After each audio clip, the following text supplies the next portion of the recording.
alguien?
Hi, this is Shannon. Can anyone hear me?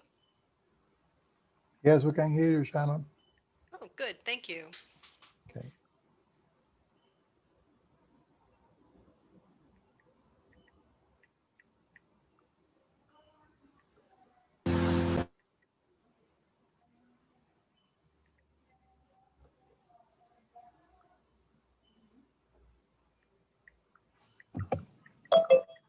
Hello, everyone. Can you hear me? This is Yes, Roy. we can hear you, Roy. All right, I'm standing by.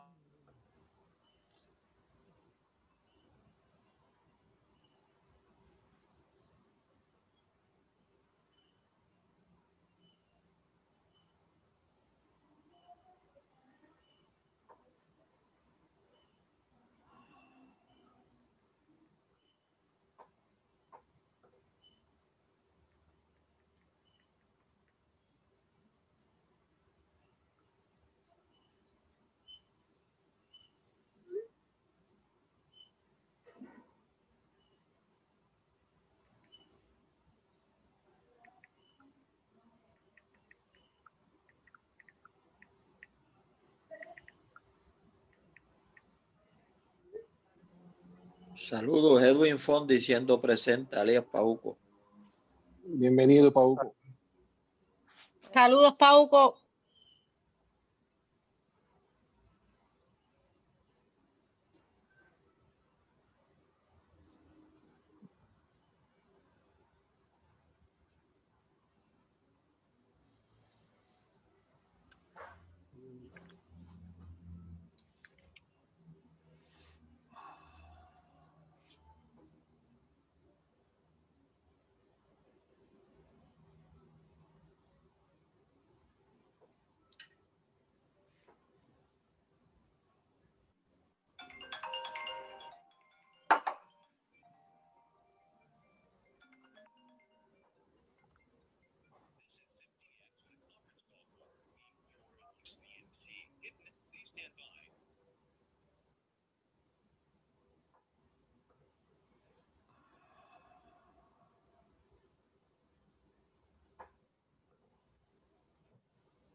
Buenas tardes a todos. Nelson por acá, ¿me escuchan? Te escuchamos, Nelson. Bienvenido. Sí. Gracias, saludos.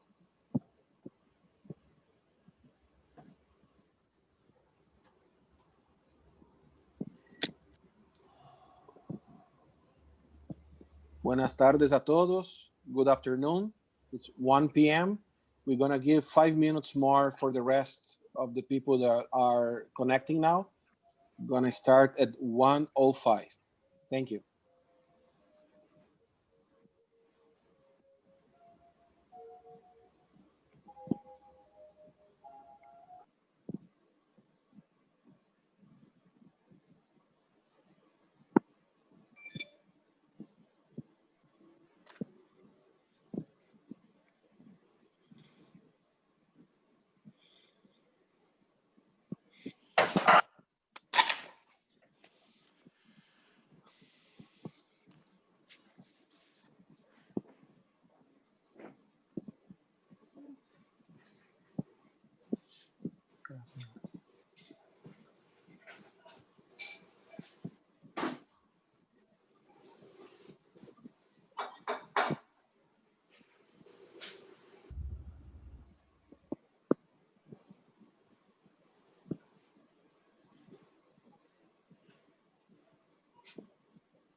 Good afternoon, everyone. It's 1:06 p.m. We're going to start the 172 CFMC virtual meeting. Good morning, welcome everyone. We're going to have a very productive meeting at this time. I'm going to start with the roll call. Today is December 8th, 2020. Natalia, can you help me? Yes.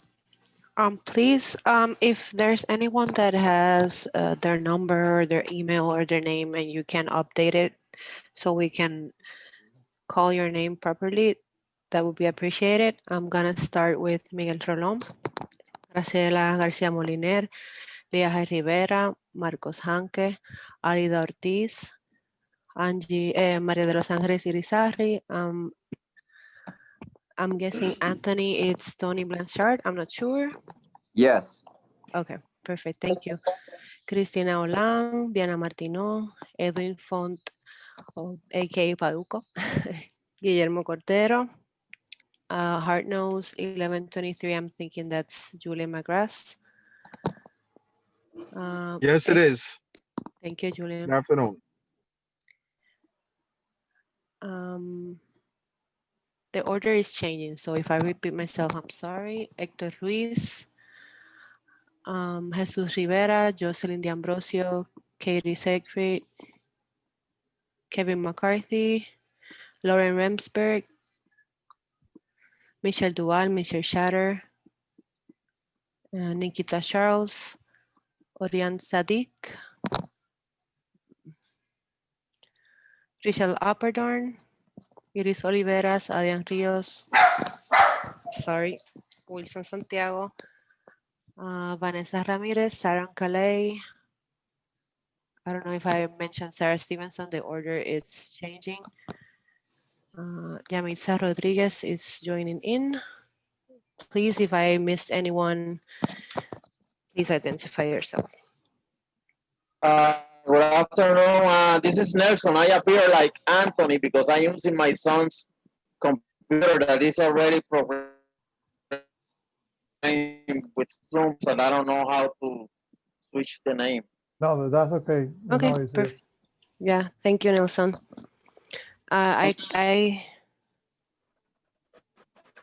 Esther Marie is joining in too. Carlos Fischetti. Carlos Frischetti, thank you, Carlos. Edward Schuster here.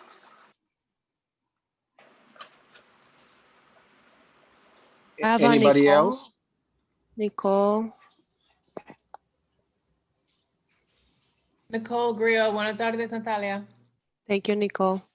Did you get me, Natalia? This is Edward Schuster St. Croix. Yeah, thank you, Edward. Okay, thanks. Miguel Borges, NOAA Fisheries Law Enforcement.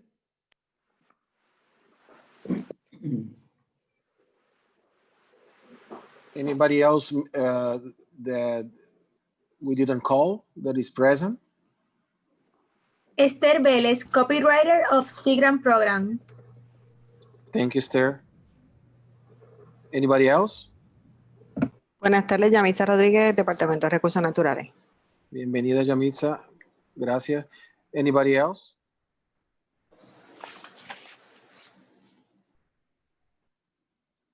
Hearing none, I think we can proceed.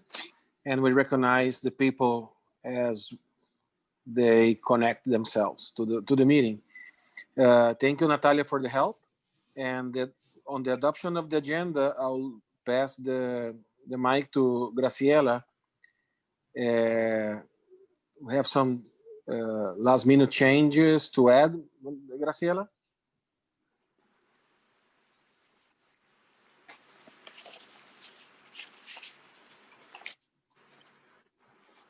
So good afternoon, everyone. Let's see, we need to include under, well, we have received Edwin Font's focus comments, so that can be included either under the discussion of the deep water snapper here or under other comments. We do have a short ecosystem-based fishery management technical advisory panel report, but instead of Sinai Haptis, it would be Orit Sadiq who would be presenting the review. We are not going to have the presentation by Raimundo Espinosa on the squid fishing project. Then we will have students presenting on the assessment of COVID-19 impacts on commercial fishing associations in Puerto Rico, along with Marcos Hanke. And we will have, let's see, tomorrow, right before enforcement at 10:15, Jennifer Moore will be presenting on the proposed rule to designate critical habitat for threatened Caribbean corals. What time, Graciela, again? That would be at 10:15 in the morning. Mr. Chair, that's all I have as modifications to the agenda. Thank you very much, Graciela. Need a motion to adopt the agenda?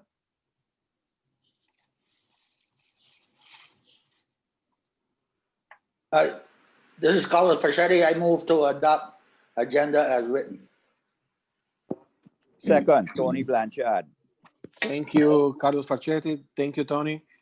May I request the adoption of the agenda as modified as I read the changes to the agenda, please? Do you agree, Carlos? Yes, I do. I need to add something for other businesses. This is the right time to do that? Yes. Okay. I'd like to add to the other business, maybe either today after Julian or tomorrow sometime, safe fishing zone designation. Other business is tomorrow. Okay. Okay. Can you repeat what you want, Carlos? So Graciela can. What's the name of the title for the other business tomorrow?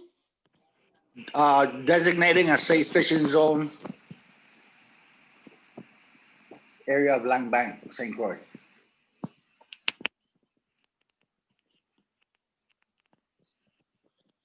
Thank you. And you would be presenting that, or who would be presenting that?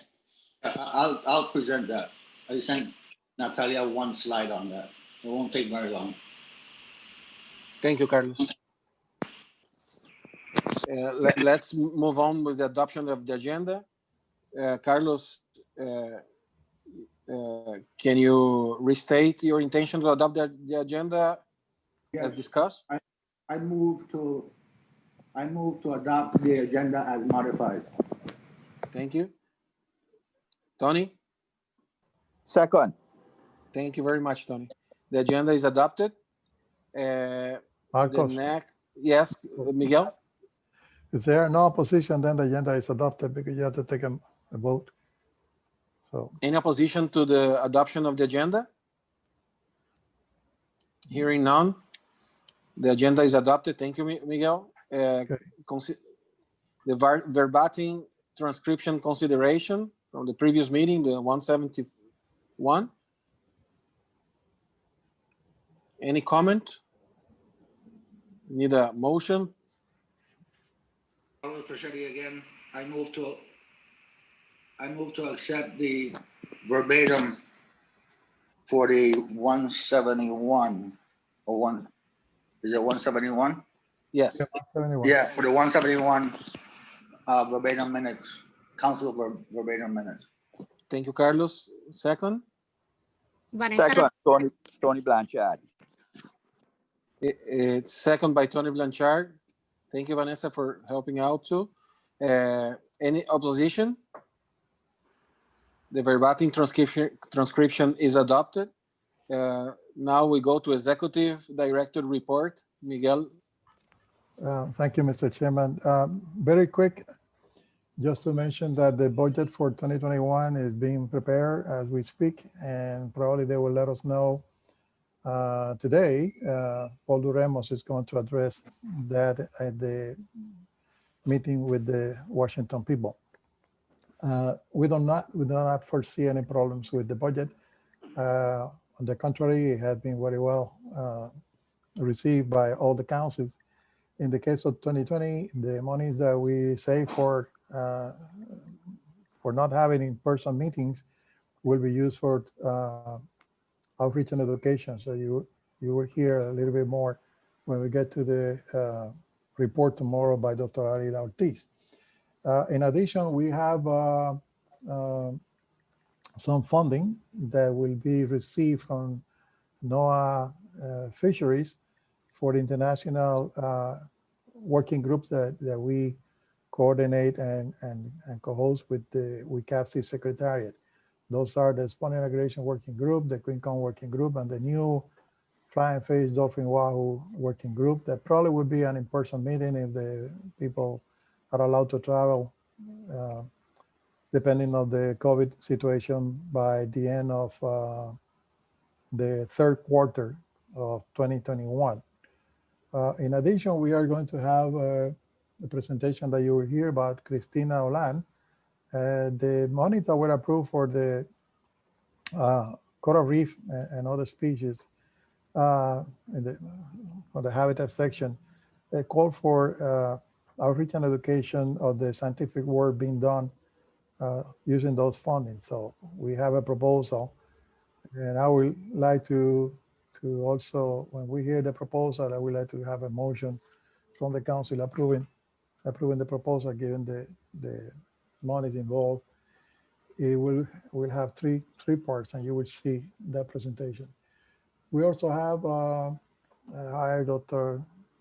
Diana Beltran. She's going to be working on the answer to the question that was posed by fishers like Julian and Tony at a meeting that we held some time ago with Alida and Ruth, which is what is happening in the marine reserve that we have.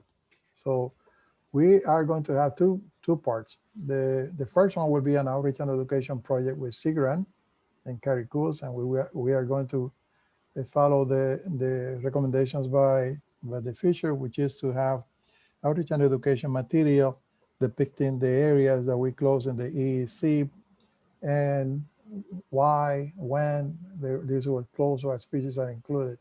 In addition, we will have some material to identify the species that are underutilized and those species that can be fished without any problems regarding overfishing or overfish situation with any of them. We also have then Dr. Beltran looking at that information. She will do literature research. She's an expert on marine reserves, and actually her dissertation was done in Puerto Rico and Virgin Islands. And that work will be done by the end of March, so it will be presented at the April meeting, 2021.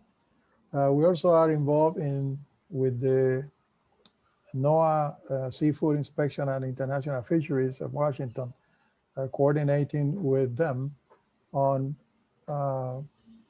3 projects, and one of them is a big fish communication strategy, which being presented to you some time ago.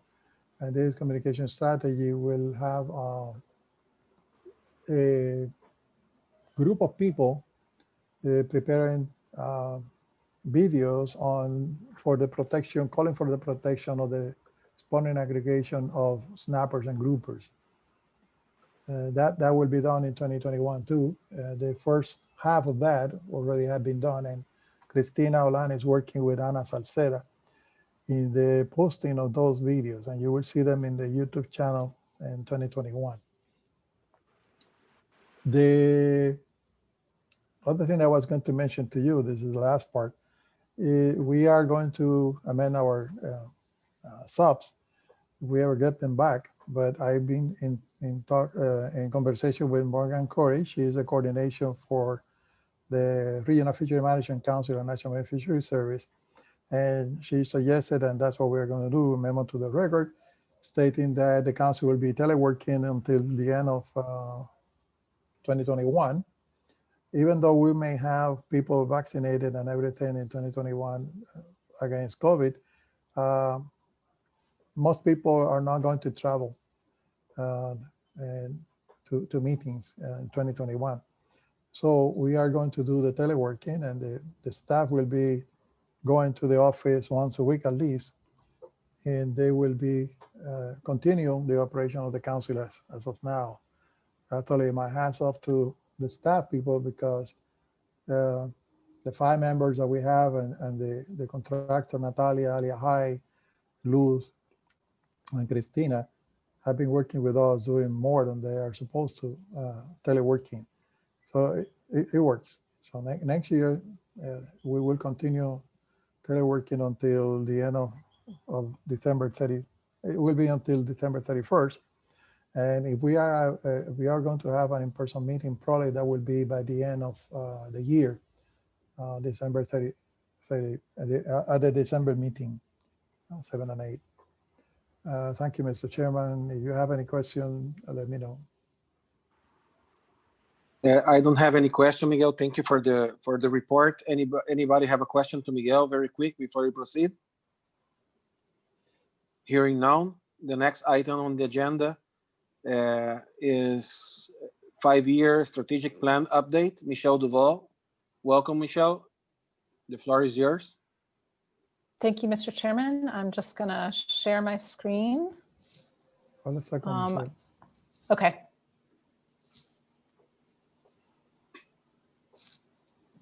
You are going to do it directly from your computer. I was going to try, but if not, I think... No. It's just a matter of making you the presenter. Okay. Excuse me, Miguel, this is Ed. I'm not seeing the screen that I'm supposed to. I'm seeing a lady and a man with flowers. Not yet, yes. Okay, Michelle, you are the co-host now. You can do the presentation. Okay. Try to see if it works. All right. Can you guys see my screen? Yes. Yes. Yes. Okay. Yes. Great. Awesome. I'm going to put this in presentation mode. Fantastic. Okay. Well, thank you, Mr. Chairman and council members, for allowing me to be here today to give you an update on your strategic planning process. So where are we?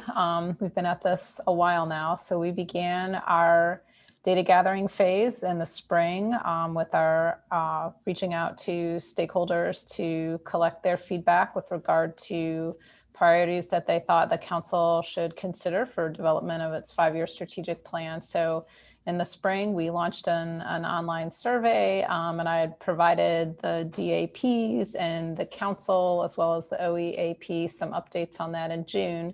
And then we ran into a few challenges, one of those being COVID, and then we also had some other procedural challenges. So we had to develop an alternative approach. So we did that in July, focusing on a virtual stakeholder input approach. And we implemented that starting in August. So we had the OEAP, the district advisory panels, and the council participate in virtual input sessions, facilitated input sessions that were focused on 4 different theme areas with regard to future priority development. We also, for folks who were not able to attend one of these public meetings, we also developed an online public comment form that allowed participants to also provide input with regard to those form theme areas as well. And I'll talk about that a little bit later. And then in November and just in the early part of this month, I've completed the draft stakeholder input report, and Miguel sent everybody a copy of the executive summary of that. So we're just finalizing a few last minute edits on that. And so just as a reminder, these are the 4 public input discussion themes that our alternative approach was focused on: resource health, social, cultural, and economic issues, management and operational issues, and communication and outreach. And so if you recall, we had a discussion, a review and discussion, brief discussion of the different issues or topics within each one of these themes. And then we asked participants at the DAP meetings, as well as council members, to provide sort of their top 5 priorities within each of the themes with the exception of communication and outreach. Because all of the communication and outreach issues were considered to be important, we asked folks for suggestions and recommendations for future consideration as the council moves forward. And so I just wanted to quickly review the issues. So you all saw these tables at your September council meeting. So this is just a list of the resource health issues that were discussed, and the X's represent the priorities that were selected by the different groups. The exception is now this table has a row for the council. And so all I wanted to do here was just highlight where sort of some of the major overlaps are. So you can see the row that's highlighted in yellow. This was a common priority among all 4 groups, and that was enforcement. And then followed by the rows that are highlighted in gray. So this was a common priority among 3 out of the 4 groups. The first one of those was erosion and sedimentation, and the next was habitat loss and destruction, and creation and rehabilitation. And so just moving on to the same table for the social, cultural, and economic issues. Again, these were the top 5 priorities selected by each one of the groups, and we've added the council to this table. And so again, there were several more, a total of 3 common, common priorities among all 4 groups. The first being the closed seasons and stock assessments for affected species and evaluation of the council's seasonal and area closures, illegal unlicensed commercial fishers, and inadequate enforcement. So all those highlighted in yellow were common among all 4 groups. And then just following up, lack of social and economic data and infrastructure needs were common to 3 of the groups. So moving on to management and operational issues, this was the list of topics that was discussed.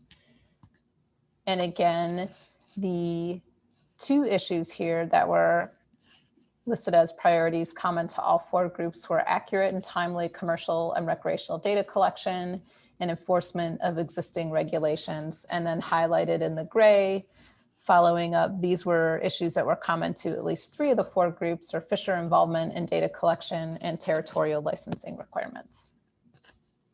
And so again, as I mentioned earlier, for communication and outreach, only the OEAP was asked to prioritize a list of what was originally 6 issues.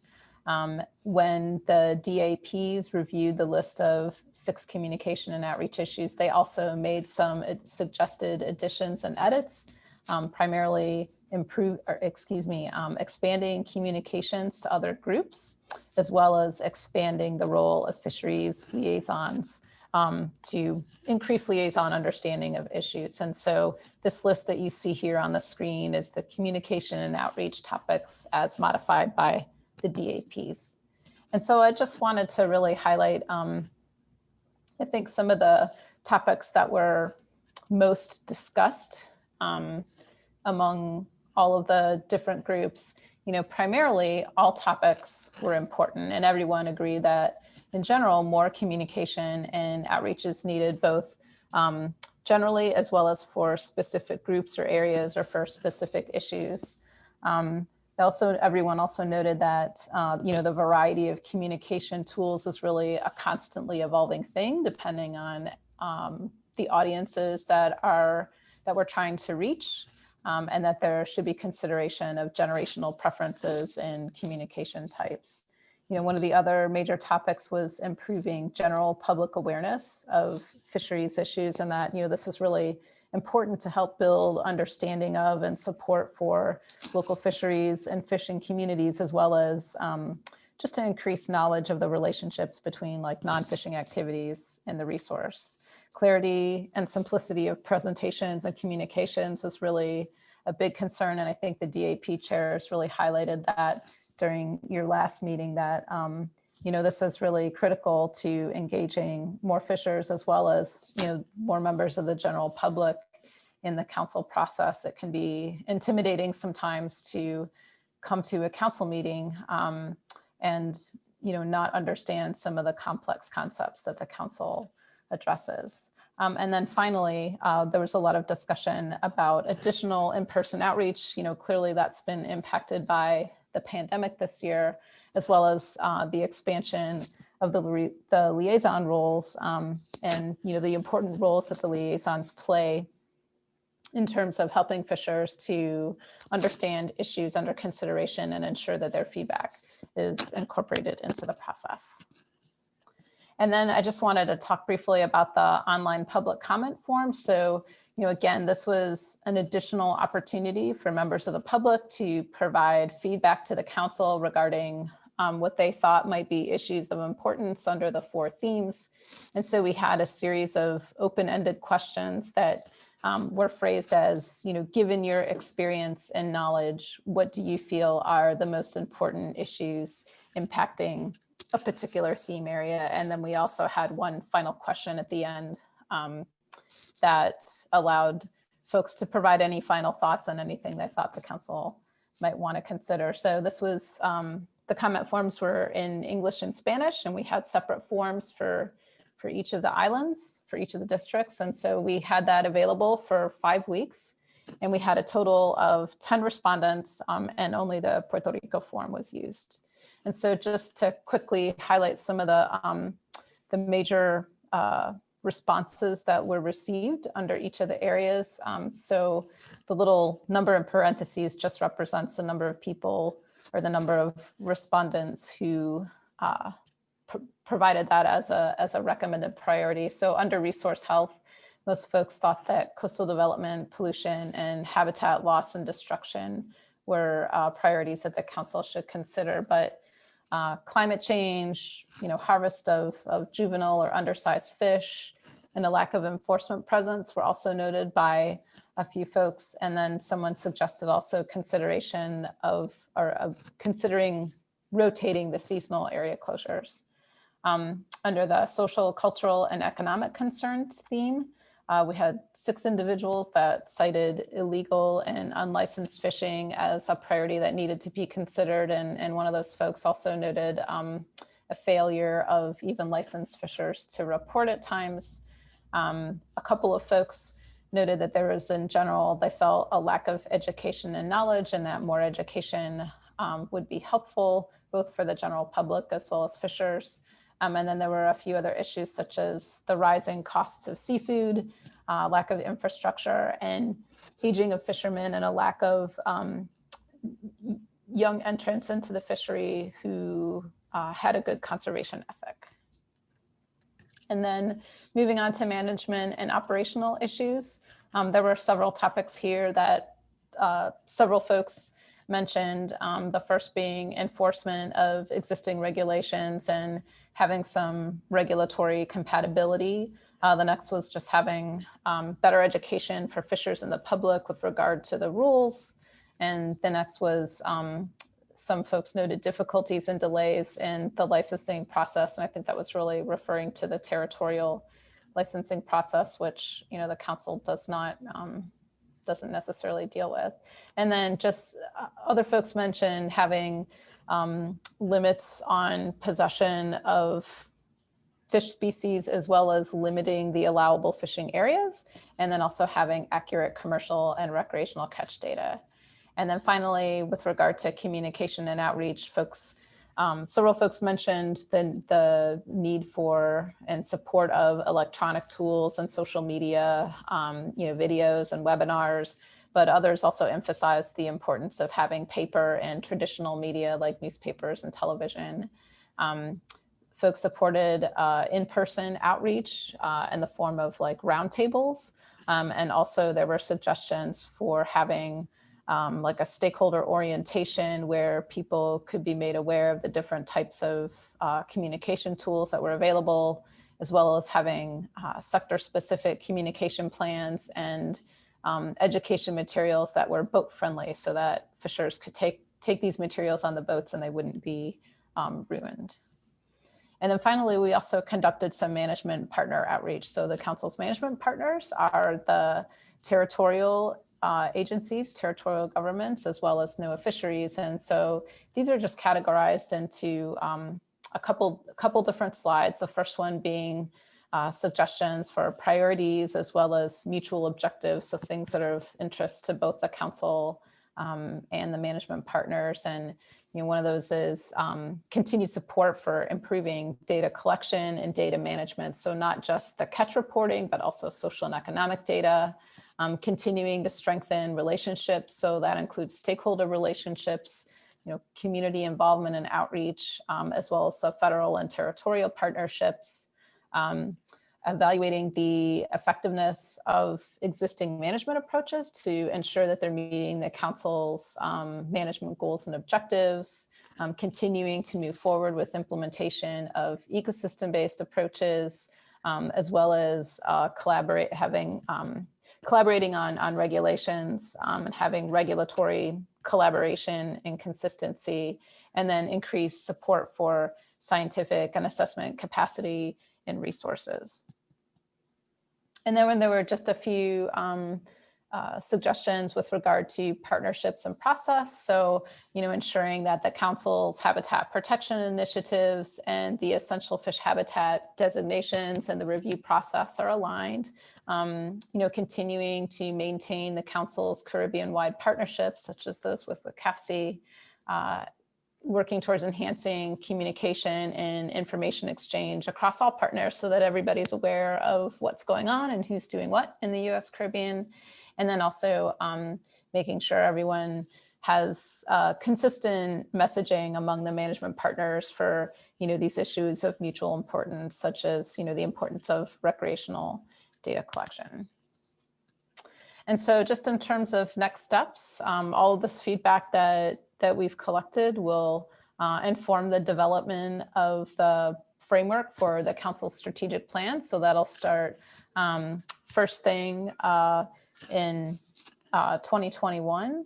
And, Miguel and I were talking, and I think, what I'd like to do is to be able to present the council with a draft framework where you all could see the structure of the plan in terms of the major goals for each of the different, each of the council's different districts. And then once the council is satisfied with that, then I can move forward with filling in the development of objectives and strategies. And so hopefully we would have, a draft strategic plan by your April meeting. And that would be reviewed by you all, by the council, by the district advisory panels, by the outreach and education advisory panel. And that feedback would be used to, modify the plan as needed. Also recommending that once a draft has been approved, that the council also, have that plan available for public comment. And so once that public comment has been received, we present that public comment to you all, make any modifications that the council would like to see. And then by late 2021 or late summer of 2021, you would have a final strategic plan. So with that, Mr. Chairman, I will, I still have the presentation here, but I'm happy to take any questions. Thank you. Great presentation, Michelle. Thank you very much. The floor is open for questions.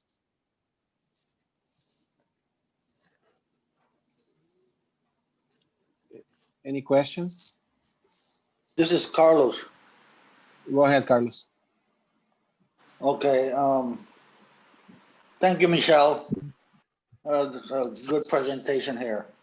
My only question is when it comes to the area where it says coastal development and pollution and also lack of infrastructure, I think they're referring to like fish markets and ramps. All that falls within the territorial jurisdiction. So that would be coordinated. I guess the responses to these questions will be coordinated through the Commissioner of DPNR. Is that what I'm looking at in the future?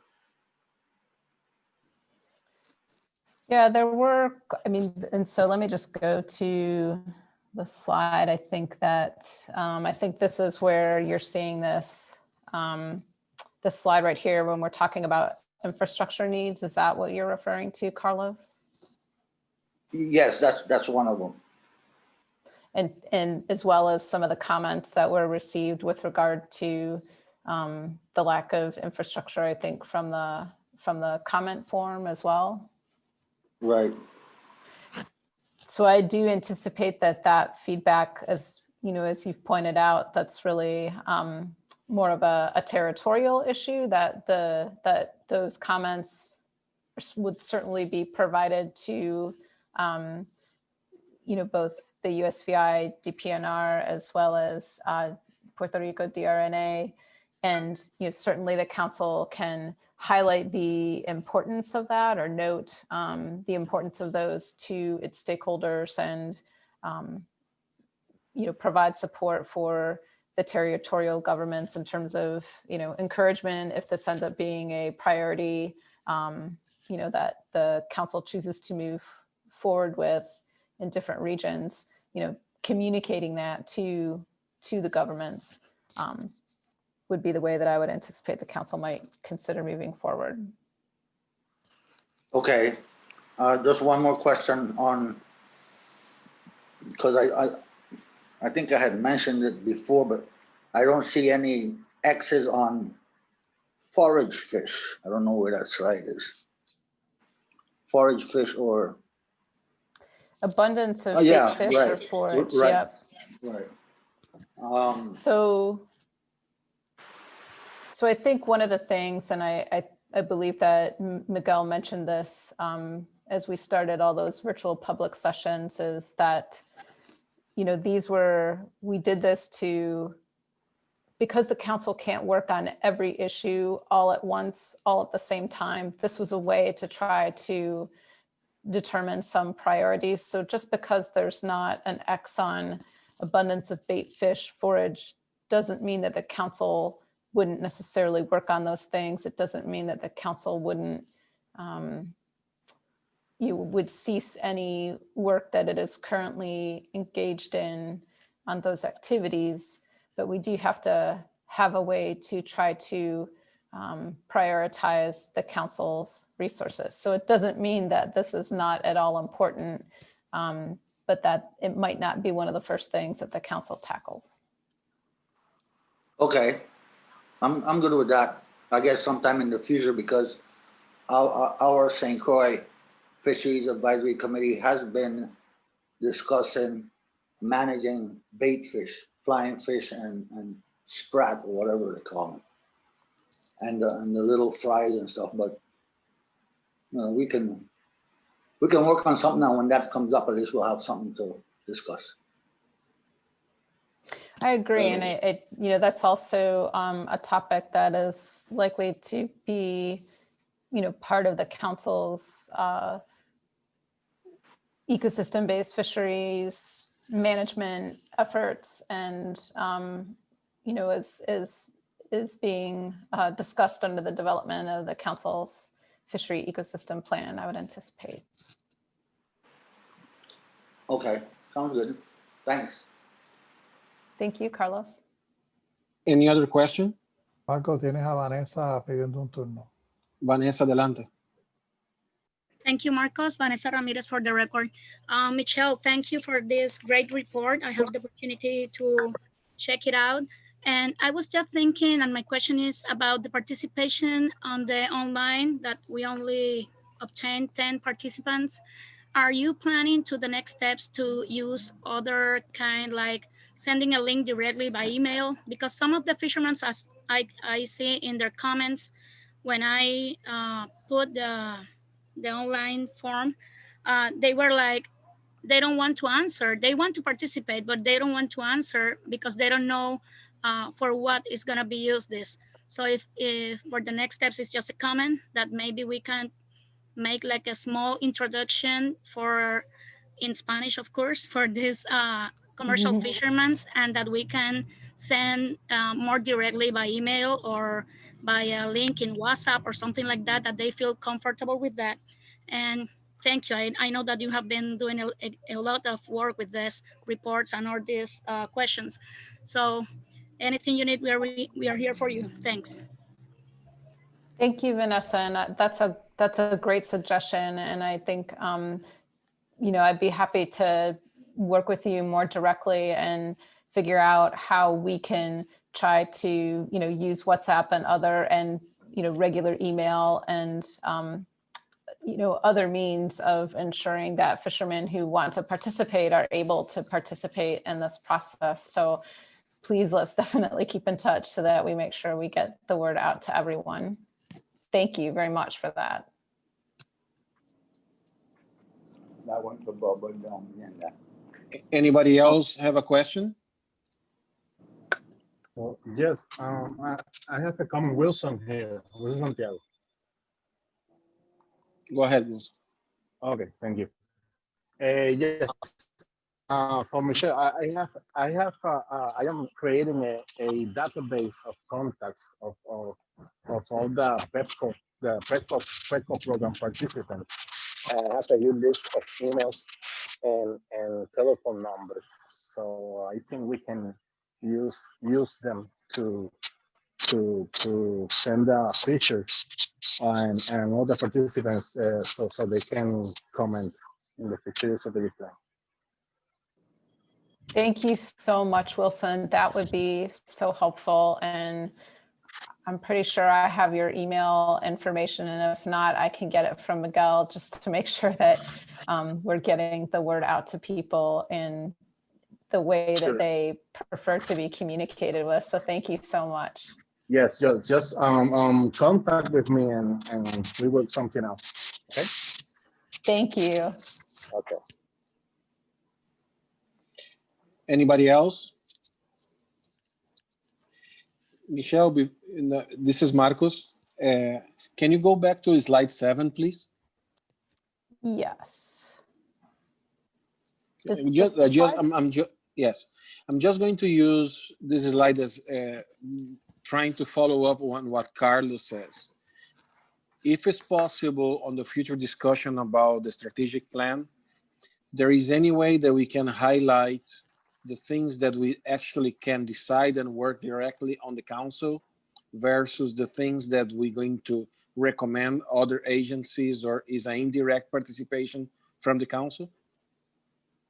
Yes, we absolutely should highlight those things that are within the council's direct purview or direct control versus those things that would need to be addressed by other agencies. I think that's very important so that stakeholders understand exactly what the council is able to do versus what the council is able to communicate to other responsible agencies or entities. Absolutely. I think that's very important. Thank you very much. Anybody else would like to comment?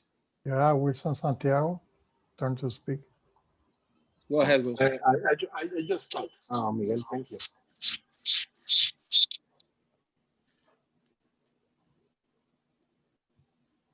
Wilson? Yes, no, it was last time when I told Michelle about the database, the contact database. I already. Okay. I think Wilson is saying he already provided his suggestion for how to contact fishers Thank you. with this database. Hearing no more question, I think is a great job. And do you have everything you need from us, Michelle? I do, Mr. Chairman. Thank you all so much. And like I mentioned, Miguel and I are working on just a few last edits to the full report, and that should be available soon. Thank you.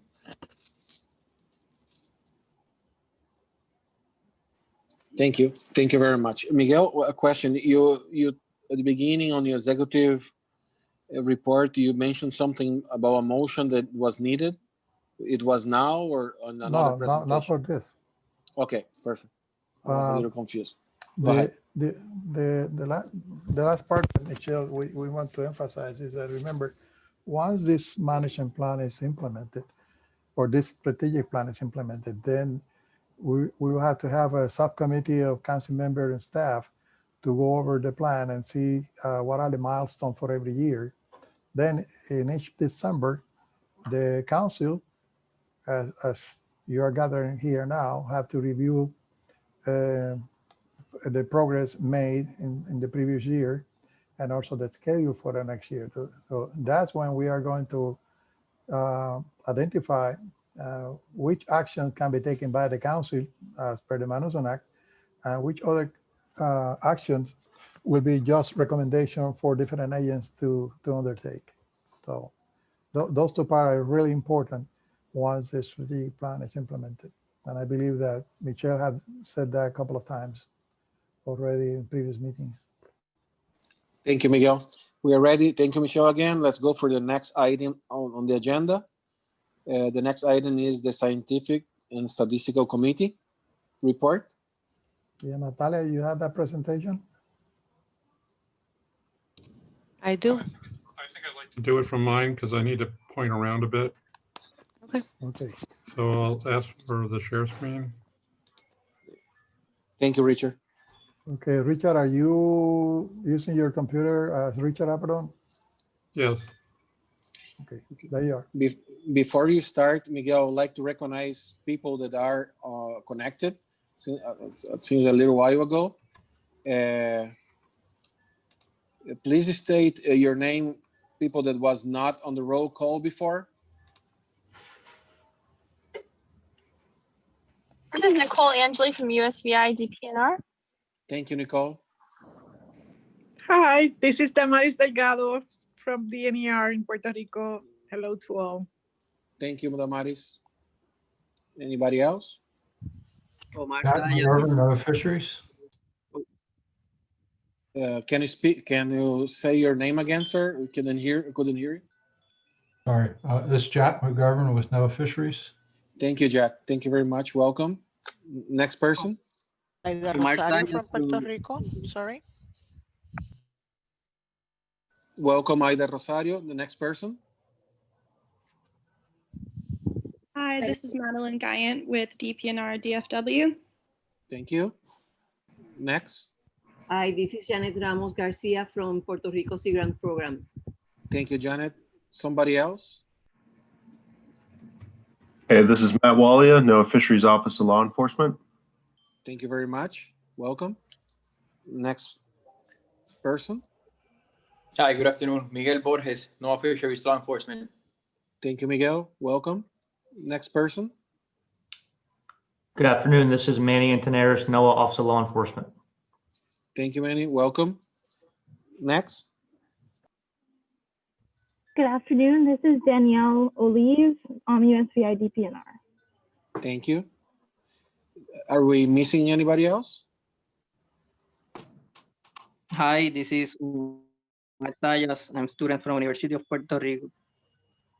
Thank you. Anybody else? Afternoon, everybody. This is Lieutenant James Bruce with the United States Coast Guard. Welcome. Thank you for attending the meeting. Anybody else?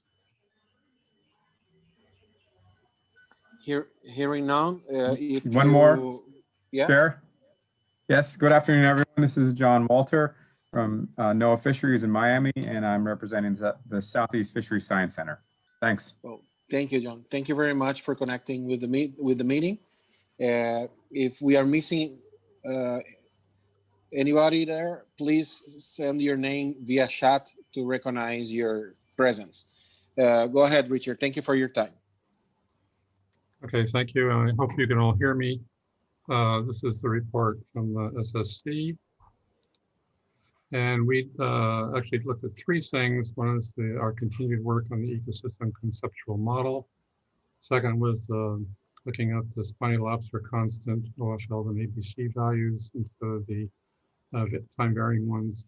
And a little bit about Executive Order 13921, promoting American seafood and competitiveness in economic growth. So our ecosystem conceptual model, I've studied this before. This is kind of where we're working to, I think. And as a way of summary, remember we have 8 submodels, and those submodels have varying numbers of components. The submodels are listed here. The number of components are the values in the parentheses, and all in all, this leads to a potential of 64,000 connections in the model. And we were struggling with a way to deal with that kind of variability. This is what the model looks like in a spreadsheet form. And I showed this to you last time. The boxes along the diagonal are the subcomponent models, and those that kind of have a what color that is, peachy color to them are connections within each submodel.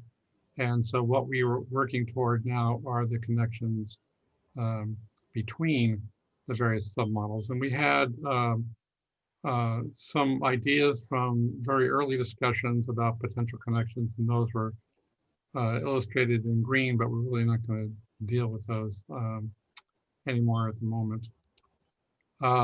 So our priority was the connections between components within each pair of submodels. And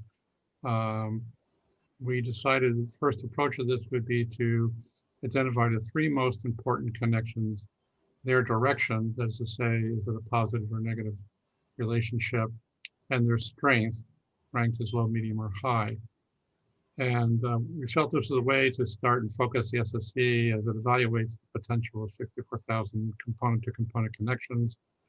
And it provides interim results for the council and for the BBFM TAP. And these results could also be made available to other interested groups like the Linfish Project and the Center Ecosystem Status Report. And so what we did is we worked through this sheet here. And as you can see, you have the 8 submodels represented in both the horizontal and vertical axes. And each member was asked to then fill out what he thought the highest priority, 3 highest priority connections were. So we might go to something like, here's socioeconomic and economic factors, and how do they affect, say, habitat? And so we would go over here and find the subcomponent driver in the socioeconomic model and say, okay, and then what does it connect to? Is that a positive or negative relationship, or can it go both ways? And is it low, medium, or high in its strength? So each person had to fill out each one of these squares for everything that's in white in this table. And so there's 56 sets of comparisons that each member was asked to make. And then we all brought that to the meeting and worked our way through them. And so as an example, and I actually showed this last time before, the 3 most important component connections from, say, socioeconomic and cultural drivers, submodel affecting fishing might be seafood imports and exports affecting commercial catch, market demand affecting commercial catch, and tourism affecting recreational fishing catch. And in this case, 2 of the driver components affect the same target component, that is commercial fishing catch.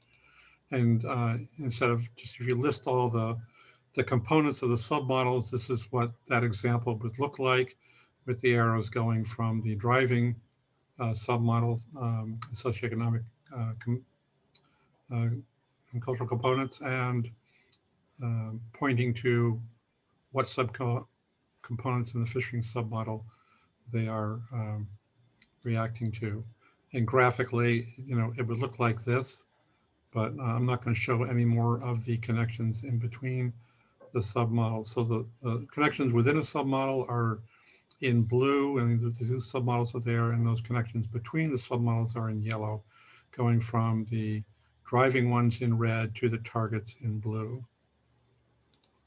And how we would fill this out in this form would be, we have a driver component in the SEC submodel, and it's targeting a response component. We have directions. These are positive relationships, whereas seafood imports and exports could go either way, because imports and exports tend to act in opposite directions. And then you might say 1 is medium and 2 are high. And remember, this is just an example. That's not what an actual result. This, however, is actual result. So, and this is, again, just one example out of the 56 sets that we looked at. Again, and so in this particular example, it's competing uses of resources submodel, looking at land-based uses, which that's the target submodel. And you have across here, excuse me, the scores of the individual SSC members, and each one was asked to give their top 3. So in each column, you will see 3 scores. The numbers 1, 2, and 3 are low, medium, and high to give them a numeric value. And here are the target ones that were identified. So if you don't see anything here, there was no connection between, say, artificial reefs and anything in land-based uses. So in here, there were 10 connections that were given priority by at least one SSE member. And those are the ones in blue here. And you can see that industrial waste was highlighted twice. And we get a number of different kinds of different information that can be used by people developing the larger model. And that's listed over here. So if you come across here, most of the SSE members identified a connection between coastal development and urban runoff as being important as the strong relationship. They gave it a 3. So 7 of the members identified that. So the tally is how many members thought this was an important connection. The mean is the mean score that those 7 people gave it. And there would also be a variance associated with that. That's not listed here, but that would also be. And finally, there's the sum, which is just the sum of the scores across. So that's the same as the tally multiplied by the mean. So this is another indicator of, or a quantitative indicator that can be used in developing a model in terms of what kind of variance there is among the members in identifying these things and how important they are. So this one in orange, again, is, oops, as I get my mouse working, here we go. Had 7 out of the 8 people identifying it. They all gave it a 3. It had the highest score of 21. The next most important component was marina activity affecting other non-point source discharges. 5 of the SSC members gave this as one of their top 3. And, but they said it was a medium impact. So the scores were 2 across the board for a sum of 10. So even though only 2 less people thought this was a important component compared to the coastal development urban runoff thing, the score, the sum is much less than, is less than half, because the strength of that connection 2 was considered to be less than the connection for the first one, which was 3. And the only other, if you want to come up with a third one, it would be this one with only 3 people picking that, and there was some discrepancy about what the score would be. So that's an example, and because we did this 56 times. And we discussed each one of these. People were allowed to change their scores because sometimes they would say there's a connection between here, and someone else would say, no, that connection actually runs through another subcomponent before it interacts with that one. And so you might want to change your score in light of that. And so we had a lot of discussion for each one of these 56 sets of comparisons that we did. Overall result was that we identified 484 connections between components across submodels. And if you counted the connections within the submodels, we've now accounted for 788 connections within the conceptual model as a whole. And this is what it now looks like. I've now taken out the peach color for the within the submodels, and have put in red in the boxes where there's at least 1 score for a connection between one component in a submodel and another one. And you can see there's lots of red here, so there's lots of connections. And you can see places where you have a row of lots of red, which would be indicating that the component here is something that lots of other things target. Whereas if you come across, and here's an example here where you see lots of red going across, this is something where a component is hitting lots of targets. So this driver is affecting a lot of things across the board, and I'll identify those in a minute. In fact, I'll identify that one now. There are 36 red boxes that on this line, and this is natural disturbances under abiotic factors. So the members of the SSC felt that natural disturbances were something that had a strong impact across lots of things. You can see habitat, water quality, fishing, land-based uses, socioeconomic, cultural drivers. So it's one of the in fact, was the most, by far the most important single driver. The other two were much less. There's only 19 boxes for those. This one is coastal development, and this one is regulatory structure. And that regulatory structure is non-fisheries regulatory structure. So things that might affect land use and then affect erosion or something like that, as opposed to things directly affecting fisheries like gear restrictions or quotas or closures. So, and I think this emphasizes the fact that, and the point that's already been made several times already this morning or this afternoon, that there's a lot of things that are affecting fisheries that are outside the specific realm of the fisheries agencies. Looking the other way, there were 4 components that seem to be affected by a lot of different things. So inshore forage fishes were affected by 19 subcomponents in different models. As you might expect, coral reefs and seagrass beds as important habitats were also affected by lots of different things in the in other submodels. And fishing grounds, which is sort of you can view as kind of a habitat issue as well, was also strongly impacted by quite a number of subcomponents in the other submodels. So we started out with something like this, and now we have something like this. I think if we gave this a brown background and black and white colors, they look fairly similar.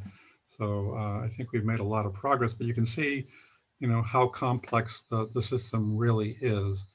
And this, the nature of things might vary a little bit from island to island, but I think the overall structure of things is probably fairly standard across actually most fisheries. What you'd be changing might be the habitats and whatnot. But for us, where we're really driving on coral reef fisheries, that this is going to be fairly standard. So that's where we are now. This was done in September, and we're going to, I think, wait to hear back on how far they would like us to go in finishing. Remember, this is just what came out of everybody's top 3. And this does not mean there are not more important connections to be made. We just had to start someplace. All right, next topic was the Spiny lobster 3-year constant ABC. And this was fairly simple for us to do, actually.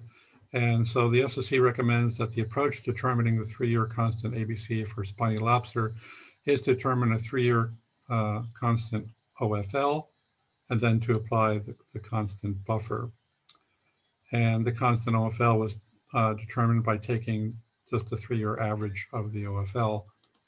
And when you do that, you get the following. With the current data available, resulting recommended values for years 2021, 2022, and 2023, constant OFLs are 420,000 pounds for Puerto Rico, 170,000 pounds for St. Thomas, 167,000 pounds for St. Croix. And for those same years, the constant ABCs would be almost 371,000 for Puerto Rico, 150,000 for St. Thomas, and 148,000 for St. Croix. And these values may change as new data is entered before this is actually implemented. And I'd just like to say why we chose that approach. You get the same answer if you take these are the variable OFLs and ABCs for each island platform that were presented at the last meeting. And our approach was recommended by the center would just take the average of these, and you get the same answers whether you take the average of the OFLs and get that and then derive the ABC, or if you just take the average of the ABCs. But there is a difference, and the difference is that if you keep this OFL at 406 and you make this 370, you're increasing this value and you're therefore reducing the space, if you will, between the 370, between what was 358 and 406 is now 370 and 406, which gives you a greater risk of overshooting your OFL, which you do not want to do. So by taking the average of the OFLs, that value is larger for that year, and that gives you space between these two values, so there's less of a risk for overshooting the OFL. So that's why we recommended first take the average of the OFL and then apply the buffer to get to the ABC. And lastly, we had some language for Executive Order 13921. I think the deadline for this for the council to respond is already passed, but this is what we had recommended. And it had to do with Section 2 in policy. There were statements providing good stewardship of public funds and stake over time and resources, and safeguarding our communities and maintaining a healthy aquatic environment.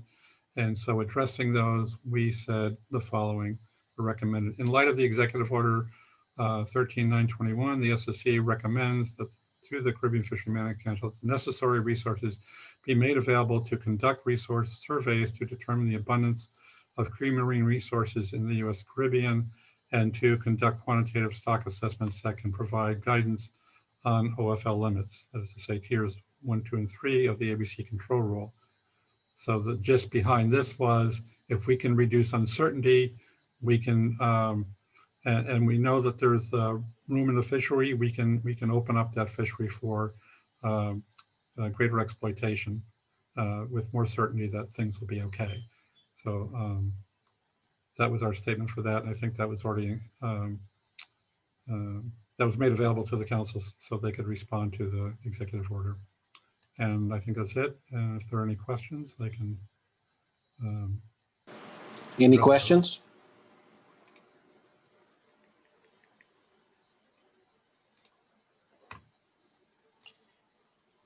And point out that the lobster OFL ABC issue is going to be addressed in more greater detail, I think, by Sarah, I think, in the next presentation.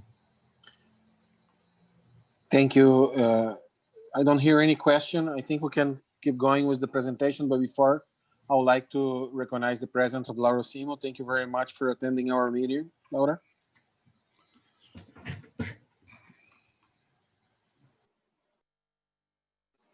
Can you hear us?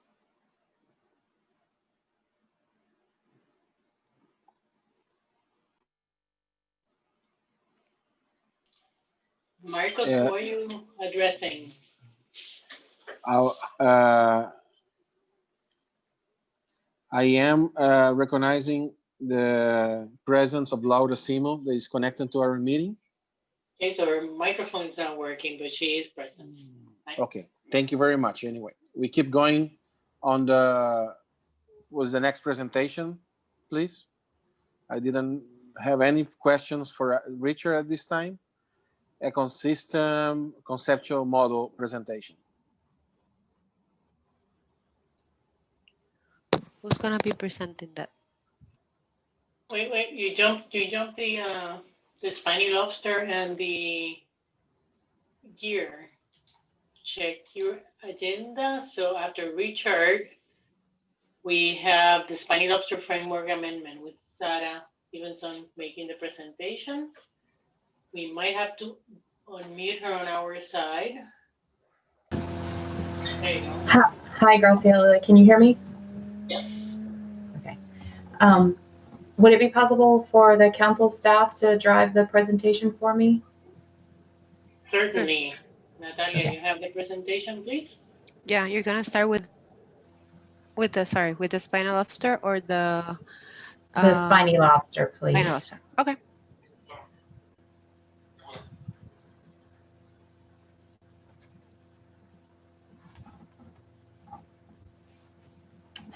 Okay. This presentation will provide an overview of the actions and preliminary alternatives for updating management reference points for spiny lobster following the accepted CDAR 57 stock assessments to be included in a framework amendment to each of the island-based fishery management plans. Next. This is just a quick recap of major events to date following the CDAR 57 stock assessments for the Puerto Rico, St. Thomas, St. John, and St. Croix spiny lobster stocks. At the October 2019 SSC meeting, the SSC determined that the CDAR stock assessments were suitable for management advice. At the December 19 council meeting, the SSC and the Science Center presented how spiny lobster management reference points would change following the change from a Tier 4 stock to a Tier 3 stock in the ABC control rule that is included in each of the island-based FMPs. And just as a quick reminder, Tier 4 stocks are considered to be data limited with no accepted assessment, and Tier 3 stocks are considered data limited with an accepted assessment. At the June 2020 council meeting, the council accepted a P-star of 0.45 for spiny lobster. That's the risk of overfishing for each island for use in Tier 3 of the control rule. And at the August 2020 council meeting, the SSC presented ABC recommendations for each year for 2021 to 2026. And CIRO staff presented options for setting ACLs from those variable ABCs that the SSC recommended. Following that options presentation, the council requested the SSC coordinate with the Science Center to provide a constant ABC for spiny lobster for each island group based on CDAR 57 and based on the first 3 years of the OFL projections, which would be 2021 to 2023. It was the council's intent to request an interim assessment be conducted in 2023 that would update the OFL projections and set catch levels for 2024 and beyond. And that brings us up to date following the September SSC meeting that Richard just summarized. Next, please. Following the outcomes of that September SSC meeting, the interdisciplinary planning team, or the IPT, drafted a draft framework amendment to the Puerto Rico, St. Thomas, St. John, and St. Croix FMPs that would modify spiny lobster management reference points based on the CDAR 57 stock assessments and Tier 3 of the ABC control rule. Through a framework amendment, the council can more expeditiously adjust reference points and management measures in response to changing fishery conditions. And the list of framework measures that were included in the island-based FMPs included situations in which a new stock assessment or other information indicates changes should be made to the MSY, the OFL, the ABC, or other related management reference points and status determination criteria. A quick note, the island-based FMPs would need to be implemented before this framework amendment for spiny lobster could be implemented. And the island-based FMPs are expected to be in place in 2021. Next, please. For each island-based FMP, the amendment would update the maximum sustainable yield, the MSY, the overfished criteria, which is the MSST, and the overfishing criteria, which is the MFMT, based on the CDAR 57 stock assessments. 2 actions are included in the draft amendment. Action 1 would update the spiny lobster OFL, ABC, and ACLs using either a constant catch or variable catch approach. And action 2 would update accountability measures for spiny lobster. For each action, the council could select a different alternative for Puerto Rico, St. Thomas, St. John, or St. Croix. And at this time, the IPT will be looking for feedback on how the council would like the alternatives to be developed for the amendment. And I'll ask for that at the end, or you can make comments at the end of the presentation. Next, please. The SSC recommended both constant catch ABCs and variable catch ABCs for spiny lobster for each island for 2021 to 2023, based on the OFL projections during that same time period and using Tier 3 of the ABC control rule. Through Action 1, the council would select the preferred approach, either constant or variable, for specifying OFLs and ABCs, and then the process for determining ACLs from the ABCs. Under the variable catch approach, ACLs would change from year to year for the 2021 to 2023 period. Under the constant catch approach, the ACL would be the same each year. So the ACL in 2021 would be the same in 2022, the same in 2023. Per council request, an interim assessment to update the OFL projections would be conducted in 2023. That would be used to set catch levels for 2024 to 2026. Pending results from that interim assessment, a subsequent framework amendment would be developed at that time to update the spiny lobster OFLs, ABCs, and ACLs. The interim assessment would not update the MSY or MSY proxy, the MFMT, or the MSST specified in the CDAR 57 stock assessments. And it is possible that this process may not be complete and in place by 2024. So you'll see some of the text that deals with that in the next couple slides. Next, please. For Action 1, Alternative 1 would not change the OFL, the ABC, or the ACL specified for spiny lobster under each island-based FMP. However, those ACLs exceed the ABCs recommended by the SSC following the CDAR 57 stock assessments. The Magnuson-Stevens Act specifies that catch levels cannot exceed the ABC recommended by the Council's SSC. Thus, Alternative 1 would not be valid under the MSA. It's included in the draft document for NEPA analysis purposes. Under Alternative 2, the Council would select the constant catch approach for specifying OFL and ABC for spiny lobster, and use the constant catch ABC to derive the constant catch ACL, which would be set equal to the optimum yield for each stock under one of these following subalternatives. Subalternative 2A would set the ACL equal to the ABC and would reflect no management uncertainty. Subalternative 2B would apply a 5% management uncertainty buffer, which would set the ACL at 95% of the ABC.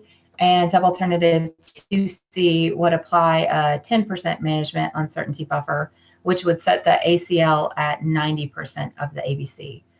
Just as a reminder, management uncertainty refers to uncertainty in the ability of managers to constrain catch so that the ACL is not exceeded, and the uncertainty in quantifying the true catch amounts.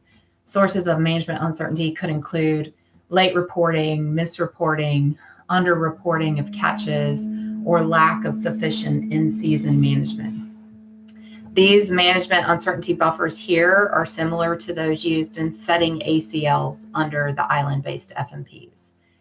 And Alternative 2 would set ACLs for that 2021 to 2023 period, and the Council could request the SSC discuss using the constant catch ABCs that were recommended for 2021 to 2023 beyond that time period. In the event that updated OFLs, ABCs, and ACLs for spiny lobster are not in place by 2024. Next, please.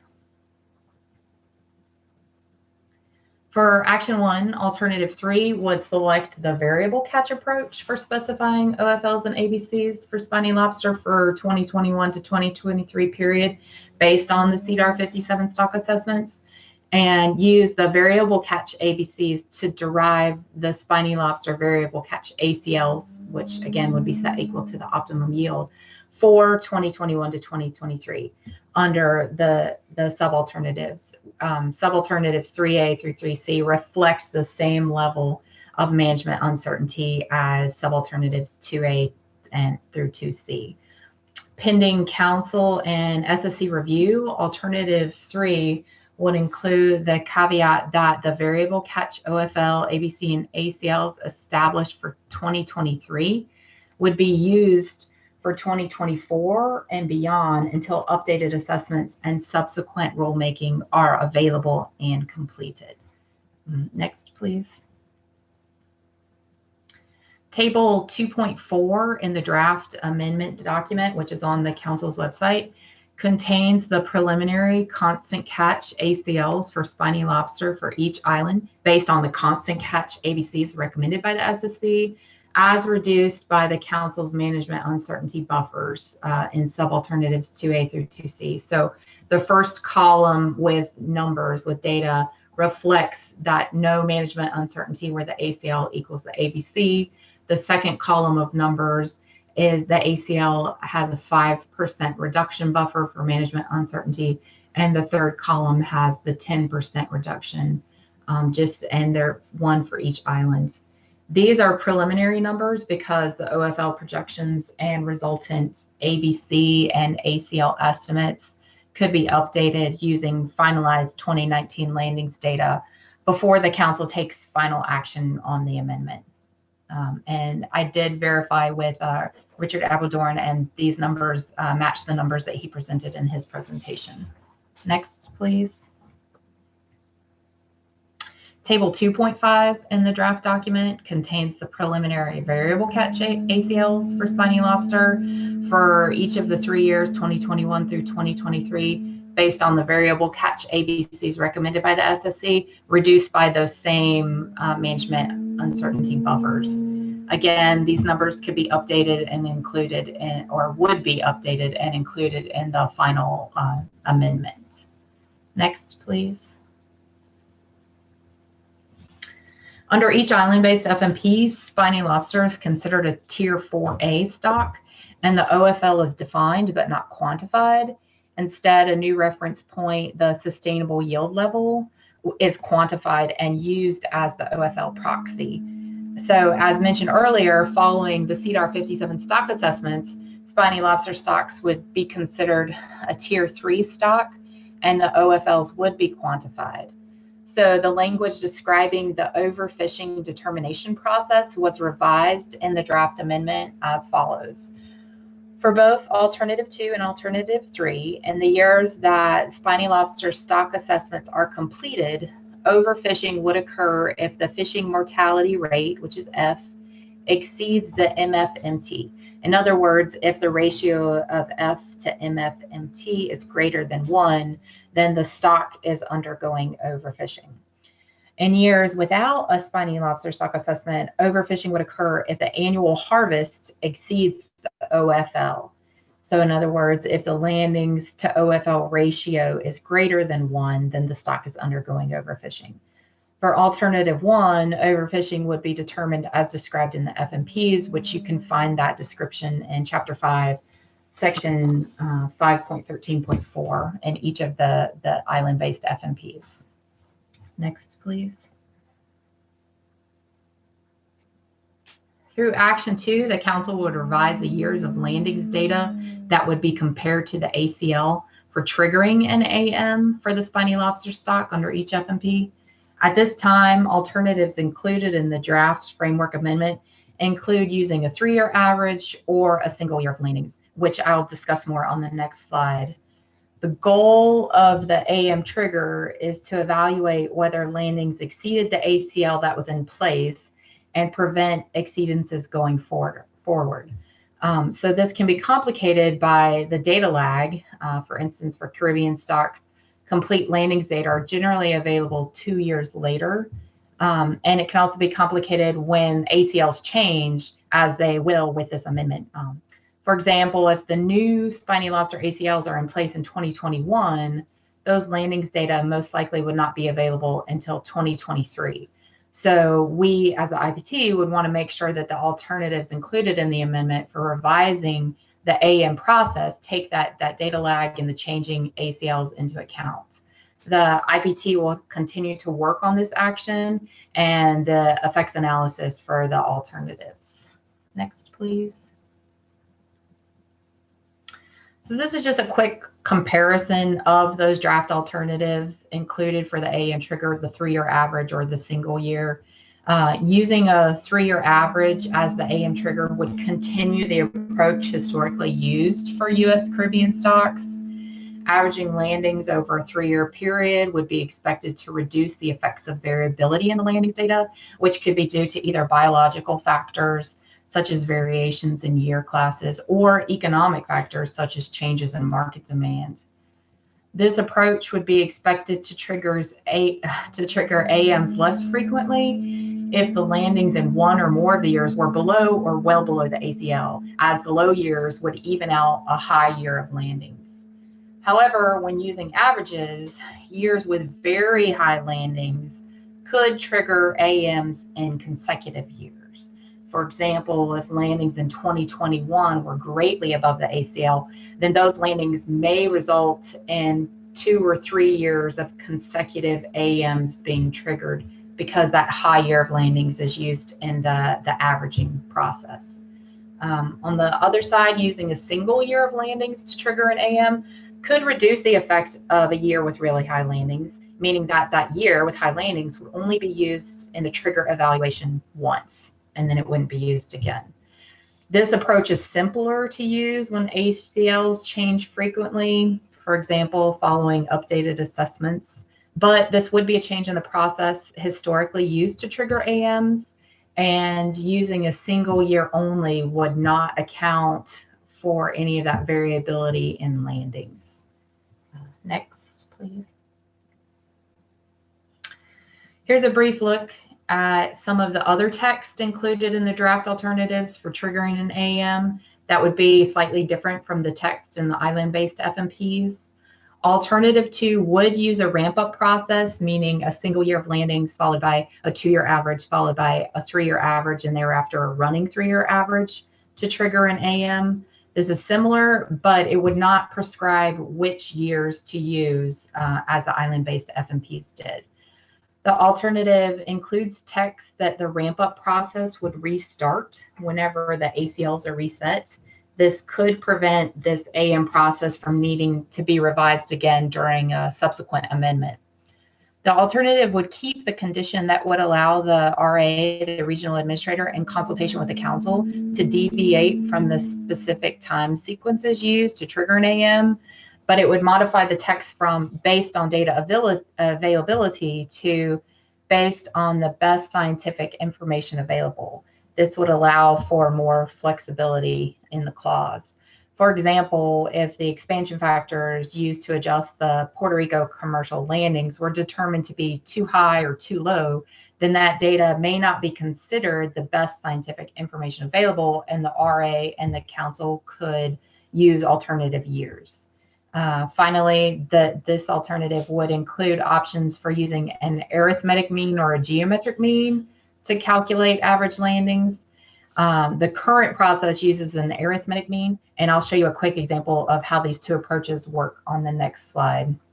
And then alternative 3, which is that single year of landings, would include that same condition that would allow the RA in consultations with the council to deviate from the years used based on best scientific information available. Next, please.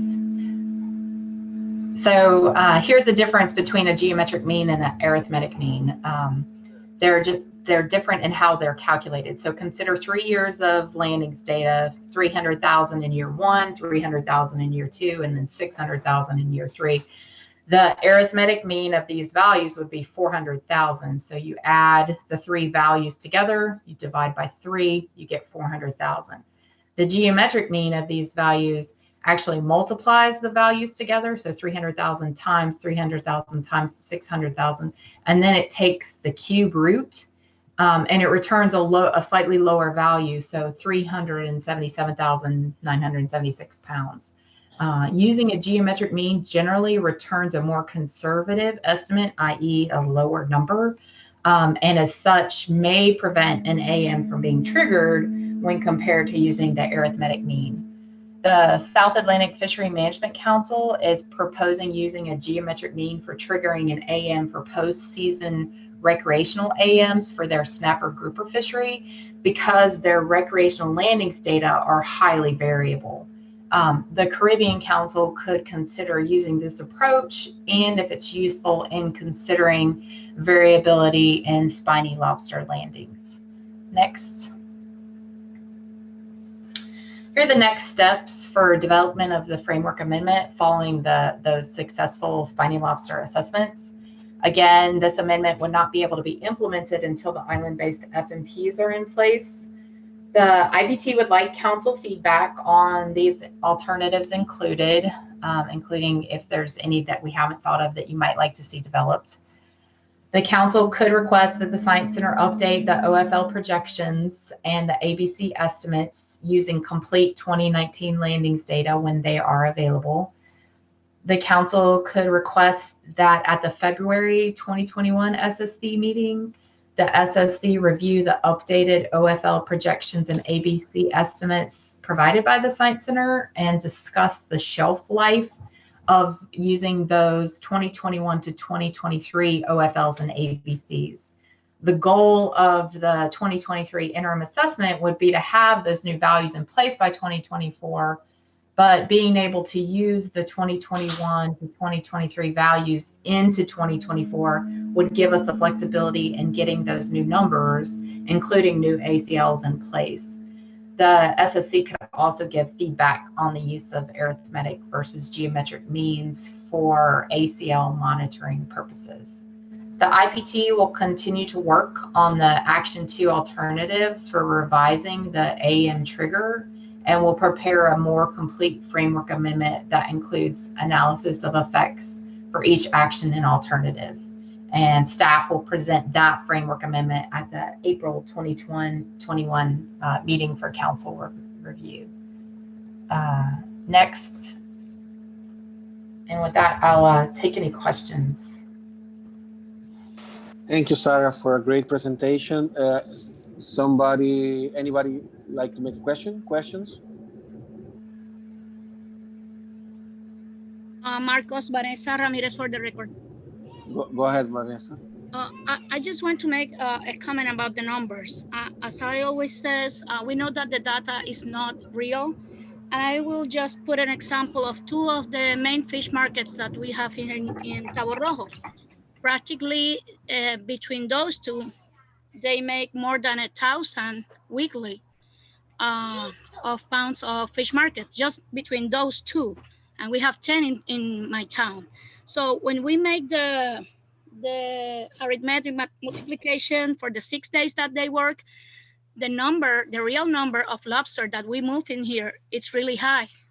And considering that, I always ask please to go for the highest number, because we know that we have a lot of commercial fishermen that are not reporting because of they don't complete the statistics, or because they lose their license, or because they are in different kind of situations with the license. So how can we gonna work with that? Because if we put less pounds, we know that the next year and the 21, 22, and 23, if they start reporting as they are supposed to, and we hope that they continue doing that with the new application, and with the hope that all of them receive their license for the next year, how are we gonna work with that if we put a less number?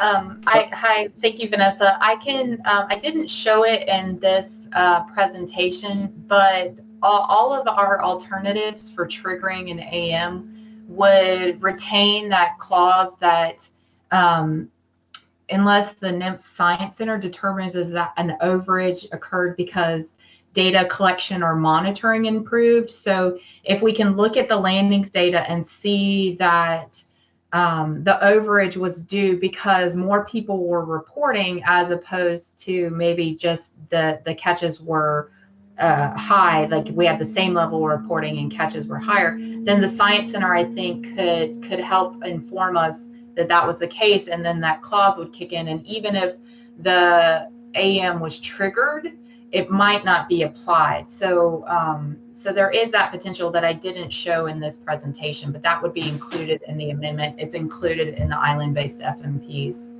if that helps. Okay, thank you.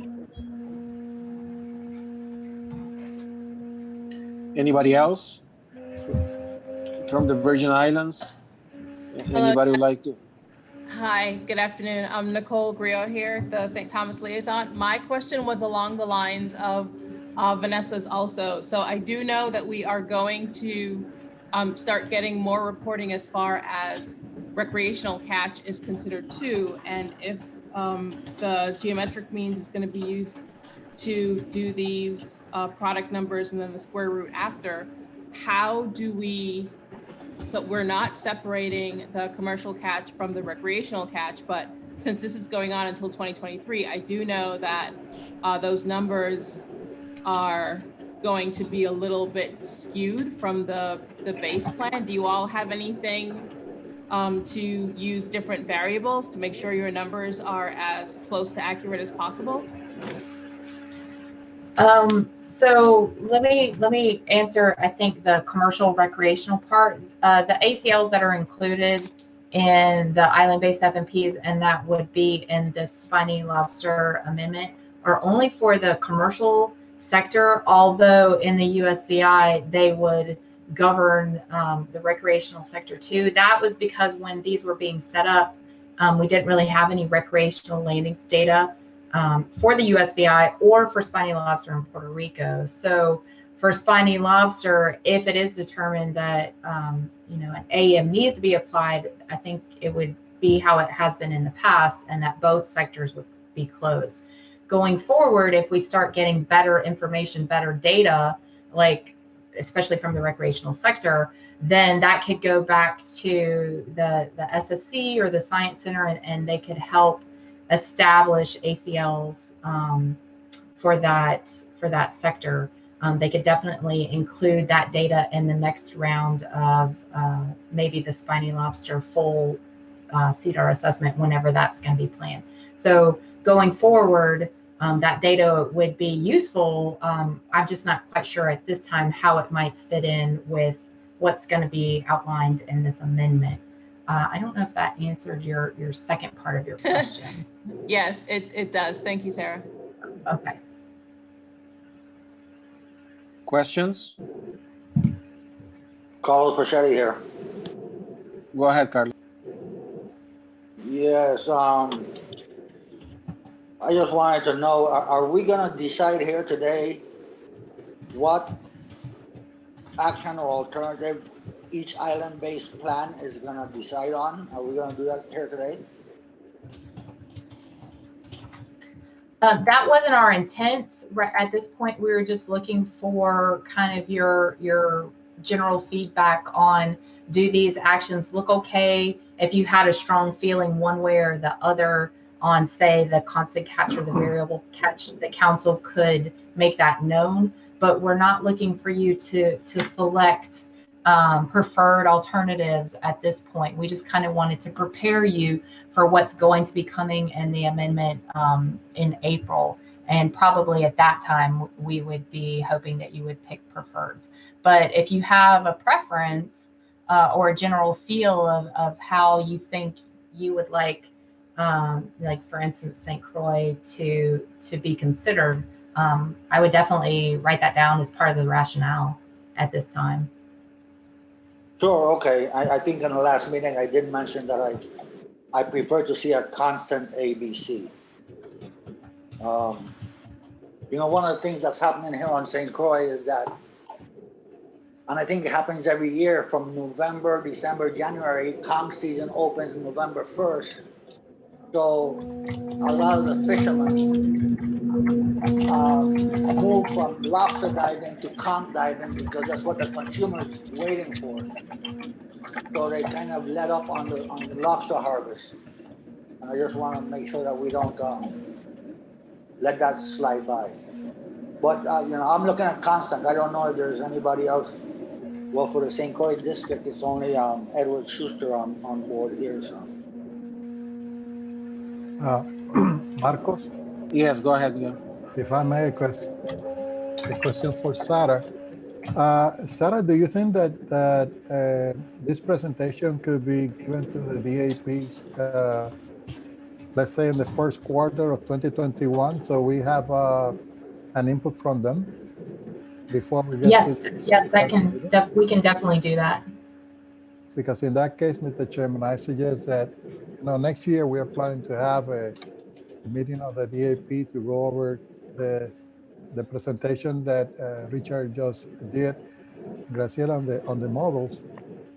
If the plan is implemented by that time, also we will address that. But I believe that these two, the model and the Spiny lobster, could be done in let's say a 2-hour virtual meeting or 3.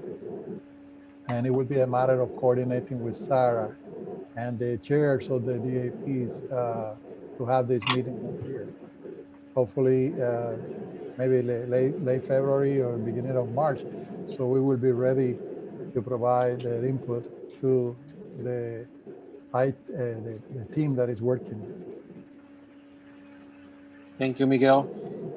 We have John Walter on the queue.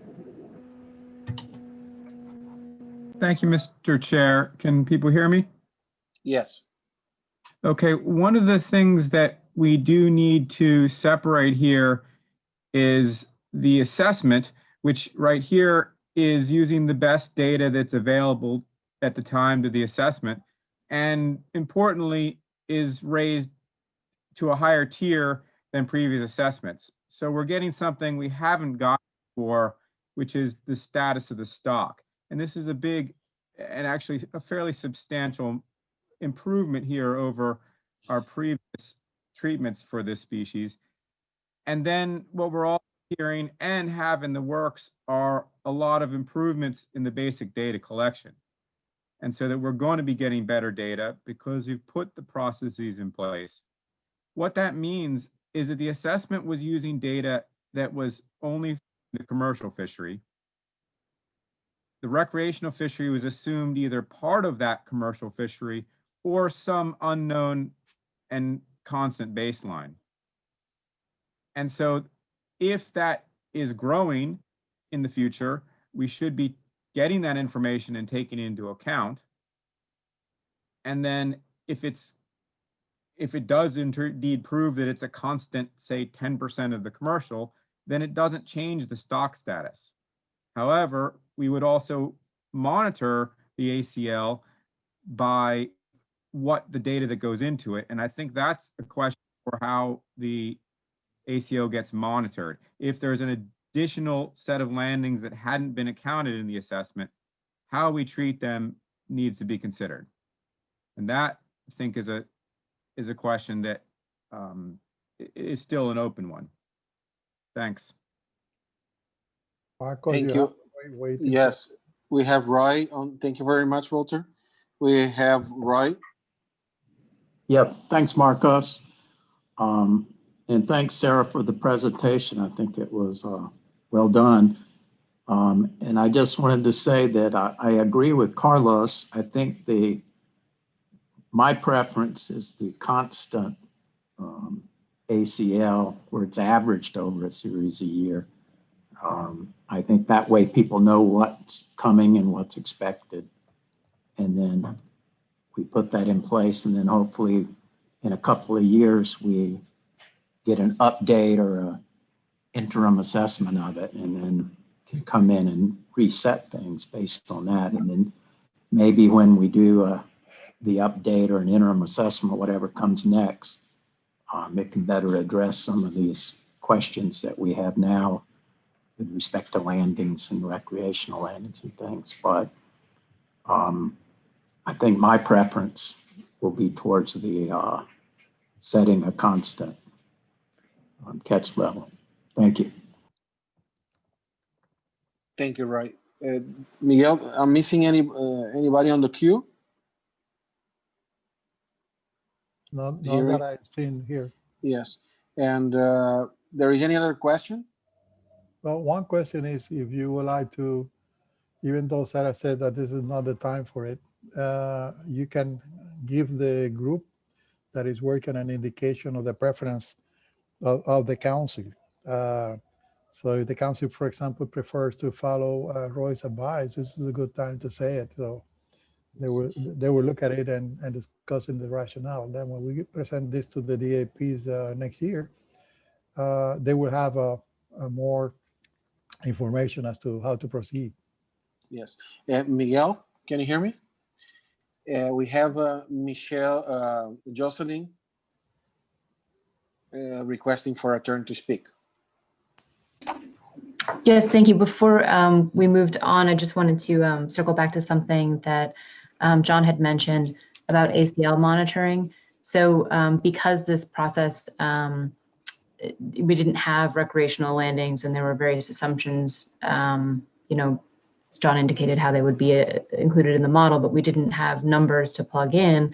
When we monitor the landings, we'd be monitoring the commercial landings and comparing those to the ACLs. And as we got recreational data, those would be next steps to reevaluate that process. But right now, this process would just involve looking at those commercial landings, comparing them to the ACLs, and then making decisions about any accountability measures based on that available information. So just wanted to clarify that process.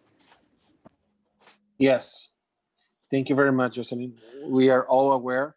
And I would like to make a comment that I was inclined, since we started this discussion, to go through with the constant numbers. But with this information and this presentation that Sarah just gave, which is a great presentation, I think there is other considerations that I need to analyze in terms of geometric, arithmetic effect on the formulas and so on. I don't feel strong on either way, even though originally I was inclined to do the constant approach. Anybody else would like to say something? Carlos. Go ahead. Yes, I just want to get a little clarity here. In table 2.3, constant catch OFL and ABC, St. Croix had the OFL of 167,897 pounds and an ABC of 148,071. So that's a reduction of about 19,826 pounds. Is that for uncertainty? I think Richard had mentioned something about that number, but I'm not sure what it meant, if that's uncertainty or not. Because they're still asking under proposed alternatives for a 0.95 or a 0.90 or equal to. So, I mean, if you're already reducing 19,000 pounds and then you still want to reduce again 0.95, that's another uncertainty. I'm not clear on that. Hi, Carlos. There were 2 instances where numbers were reduced. So the OFLs were reduced to the ABCs, and that incorporated scientific uncertainty and the council's risk of overfishing. So that was one part. And then the second part reduces the ABCs to the ACLs, and that accounts for management uncertainty. So those are the options that are included in the amendment, either the no reduction, the 5% reduction, or the 10% reduction. Those are for management uncertainty, and that's what the council gets to decide. Those other uncertainties, the scientific uncertainty, and of course the council's risk of overfishing, they were previously decided and are now included in that tier 3 of the control rule process from estimating the ABCs from the OFLs. So that part is already done. At this point, you have ABCs recommended from the SSC, either the constant catch ones or the variable catch ones. And now the council will decide from either one of those buckets how much they want to reduce for management uncertainty to get to the ACLs. So does that answer your question? Yes, it does. So in the end, each island will be deciding what alternative they prefer, right? That's going to be one for everyone. That's correct. Okay, all right, that's cool. Thanks. Thank you, Carlos. If I don't hear any other question, I think we are ready to move on, unless Sarah wants to make any question to the group. Anything else that she needs to hear from us? So it sounds like that for now we'll stick with maybe the council's initial not preferred approach, but you preferred the constant catch over the variable catch. That's what was stated at the August meeting, and I've heard that from Roy and Carlos at this meeting. Obviously, the other approach, the variable catch approach, will still be in the amendment, and you can still consider it in at the next council meeting. But for now, we might go ahead and kind of put that as preliminary preferred, just to give the IPT something to, really compare and maybe have a feel for how the council is going to go. Is there a similar kind of feeling for using a single year of landings or a ramp up to a 3-year average, or do you want to just wait and see the analysis in April? That's my question to the council, please. Anybody? This is Carlos. Go ahead, Carlos. I would prefer a 3-year average, but I'm open for discussion. Yes. Anybody from St. Thomas?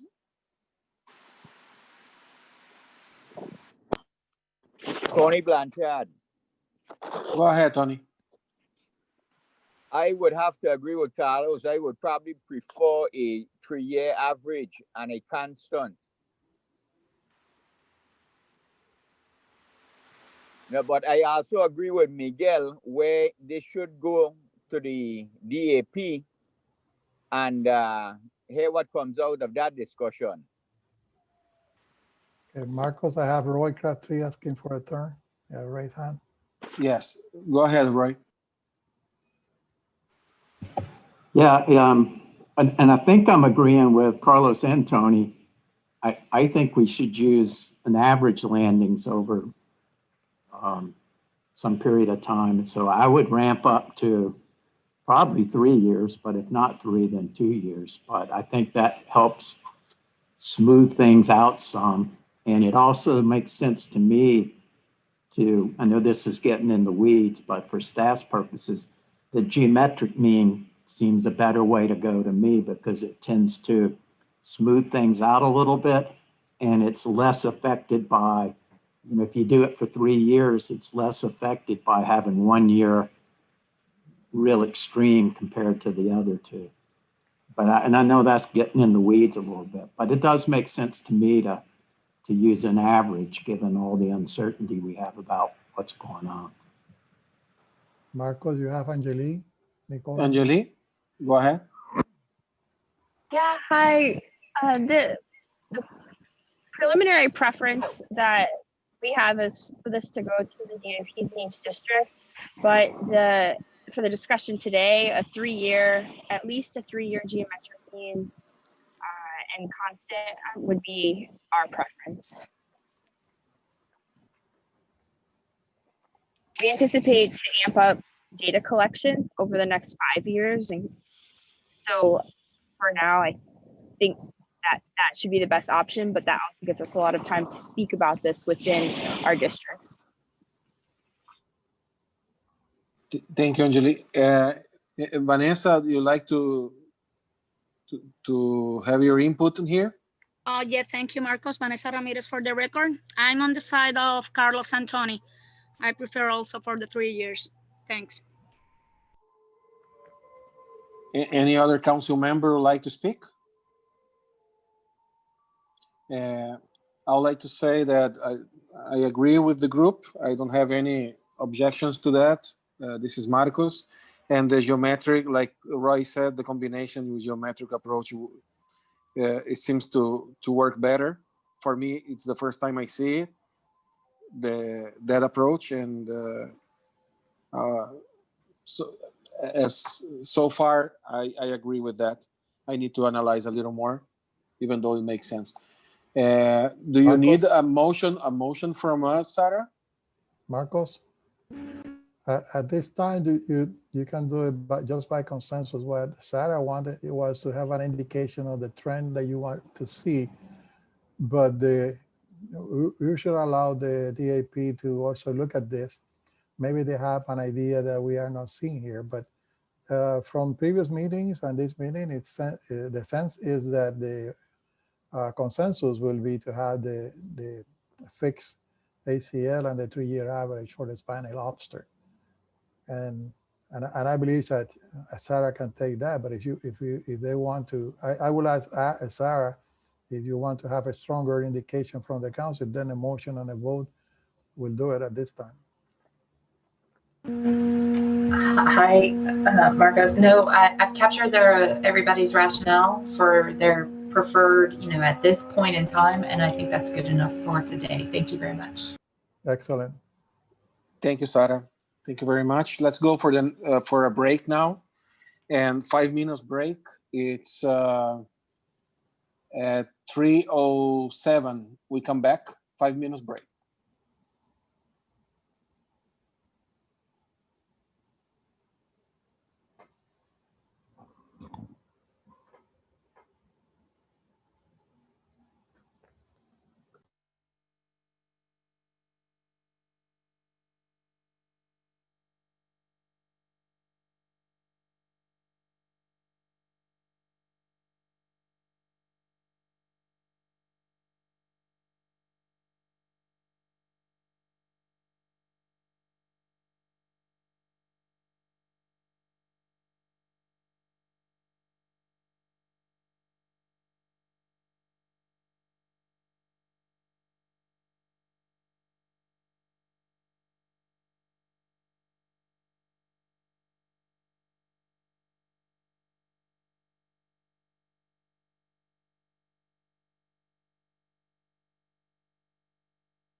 Good afternoon, everyone. It's 3:09 p.m.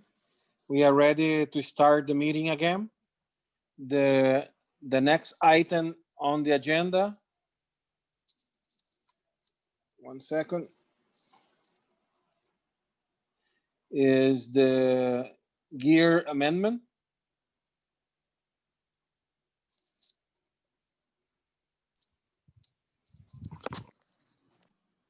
The gear amendment was the presentation will be done by Maria Lopez.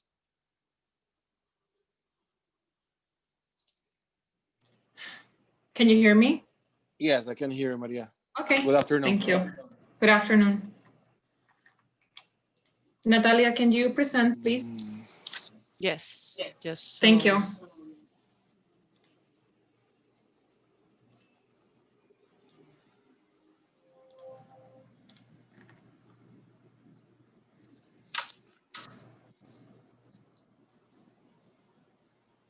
Okay.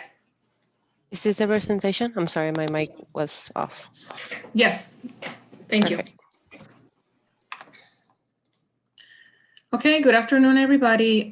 This is Maria Lopez with NOAA Fisheries Southeast Regional Office, Caribbean Branch. And I'm going to be talking to you about an options paper that we submitted to for the briefing book that is dealing with the modifications to the buoy gear definition for the harvest of managed reef fish in federal waters. And this came from a motion that was presented by the council at the August meeting.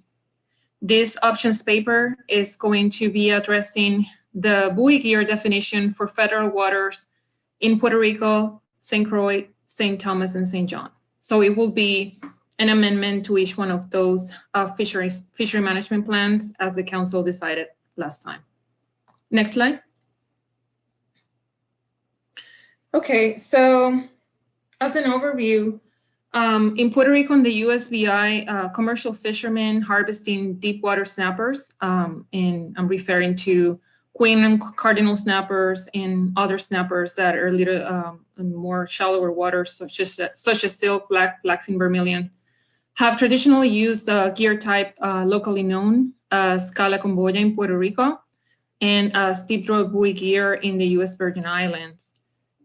For example, this is a preferred gear type in the west coast of Puerto Rico to fish for deep water snapper, and is a gear that is used to fish between 100 and 250 fathoms. In Puerto Rico, there could be up to approximately 200 fishers using this gear type and commercial fishers. And in the USVI, I do not have that information of how many fishers are using this gear, but that will be part of the information that we will be collecting as part of this amendment. So although this locally used commercial fishing gear type is very similar to the buoy gear defined in federal regulations as they apply to Caribbean fisheries that I just described, it differs in the number of hooks that are allowed to be used with the gear. And this is a discussion that council had during the August 2020 meeting, where the similarities and the differences between the definition for buoy gear that it's included in the federal regulations were compared to how that gear is used locally in both Puerto Rico and the USVI. During that meeting, it was discussed with the council that the use of any gear not listed as authorized for the fishery is prohibited by federal regulations. Therefore, this gear type as currently used cannot be used by fishermen participating in the commercial reef fish fishery until it is added as an allowable gear type under the Island-Based FMPs or until the definition of buoy gear is revised. So this is what we're here for right now. So at the 170th Caribbean Council meeting, this was in August, the council requested staff to begin work on amending the Island-Based FMPs to allow for the use of that specific hook and line gear. The council also tasked staff to consider in the amendment whether gill and trammel nets or any other applicable gear should be included as authorized gear types when fishing for certain species managed under each of the FMPs. And this was particularly due to species that were recently added, for example, some of the pelagic species. Now, since then, NIMS and council staff met and agreed to request the council to look at these two items separately to speed up the process so that the buoy gear issue can be addressed promptly. So staff prepared a draft options paper for your consideration that addresses only the buoy gear definition at this time. If the council agrees, we will discuss and move forward. And when I said move forward, we'll be creating an interdisciplinary plan team, which is composed of NIMS and council staff from diverse fields that are responsible for drafting the amendments. And then the IPT will draft an amendment that could be, if the IPT agrees, could be brought to the April meeting. So this option paper, how I'm going to be presented in here, is only going to address the buoy gear definition. And then in a separate amendment in the near future that staff can start working with immediately, other gear types will be addressed. Next slide. Okay, so just to provide an overview of what are the authorized gears for the reef fishery, and this is something that was discussed at the August council meeting by Jocelyn D'Ambrosio from General Counsel. This is included in the island-based FMPs. It's the same for the 3 plans. For the reef fishery, the recreational fishery, the gear types that are included as allowed types are deep net, handline, rod and reel, slurp gun, spear, and trap and pot. And the definitions for some of this are already are included in the federal regulations. I will be happy to provide those definitions if you would like to later on. For the commercial fishery, the commercial long line, hook and line fishery particularly, there are 2 types of gears that are included, the long line and the hook and line. And this amendment would only deal with the commercial long line, hook and line fishery, those gear types that are included within. So under the hook and line component of the gear type, there are automatic reel, banded gear, buoy gear, hand line, long line, and rod and reel. So this amendment would modify the definition of buoy gear that it's included under that fishery. So this action would pertain only to the commercial sector because, as you can see from this table, the buoy gear is an allowed gear for that sector only and not for the recreational sector. So the definition for buoy gear, it's going to be in the next slide. However, managed reef fish, what we're referring to as managed reef fish, are included in Appendix A of each one of the island-based FMP. And it includes all deep water snappers that are included within each plant. At the end of this presentation, I have included slides that list which ones are those species on each one of the plants. You can go to the next slide. Okay, so this is the definition of buoy gear that is included in our federal regulations. And I'm not going to read the whole thing because this is something that was already discussed during the last council meeting. And based on testimony from council members and participants, it was determined that the only difference between the buoy gear that is listed in the regulations and the locally used buoy gear is in the number of hooks. So the buoy gear defined in the federal regulations of 50 CFR Part 622 cannot contain more than 10 hooks connected between the buoy and the terminal end, while the local deep water reef fish buoy gear typically can contain up to 25 hooks, and that varies by island, connected between the buoy and the terminal end. Therefore, as I mentioned earlier, this gear type cannot be used by fishermen participating in the commercial reef fish fishery until it is added as an allowable gear type under the island-based FMPs or until that definition of buoy gear is revised. Next slide.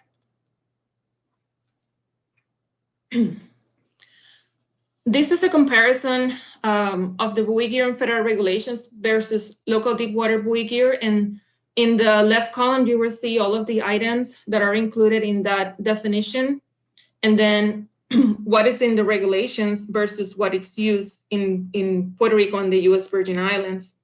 And the particularities of each one of the islands is something that when we do the amendment and we describe these fisheries, we will include that information in there. However, from the discussion from the August Council meeting, the number of hooks, there were, the differences that I just listed. Puerto Rico traditionally uses between 15 and 25 hooks. My understanding is that the configuration that is set up to use more hooks is usually used to fish for example, queen snapper or some of the deeper water snappers. So from some of the testimony that we heard last time, the fishers were saying that it was not practical to use more hooks due to the depth. And these are fisheries that are conducted with high currents. So there's a very specific way that the setups are done depending on the currents in the areas. So in terms of the weight on the terminal end, the federal regulation says you cannot have more than 10 pounds. In Puerto Rico and the USBI, fishers mentioned they usually use between 8 and 10 pounds. Some other fishers may use variations of less than that, but it typically ends at 10 pounds. In terms of the drop line construction, it needs to be rope or monofilament, but must not be cable or wire. And in Puerto Rico and the USBI, is a similar construction using usually monofilament. The length of the drop line cannot be greater than 2 times the depth of the water being fished. And this is something that it's similar for both Puerto Rico and the USBI. Hook placement, all hooks must be attached to the drop line no more than 30 feet from the weighted terminal end. And in both of the islands, this is similar within the range. Some of the comments were that if there were too much spacing between the hooks, it became not effective fishing. The hook connection to the drop line, hooks may be attached directly to the drop line, attached as nudes. There's some text in there about the definition of each one of them, where each nude has a single terminal hook, whereas gangions, where each gangion has a single terminal hook. And based on testimony from the council and fishers, is similar. And lastly, the gear connection, it cannot be connected to other gear or to the vessel. And fisher and council members indicated that this was similar. The gear is designed to be released in the water and detached from the boat. So can you go to the next slide, please? And I took this from the Caribbean Council after the meeting documents, and this was presented during the August meeting. And this is a representation of the local buoy gear used in Puerto Rico from Edwin Font. And I added the source here to the right if you would like to look at it, and a description that was provided by Mr. Font during the August Council meeting. You can go to that website. So let's go to the next slide, please. Okay, so with that overview,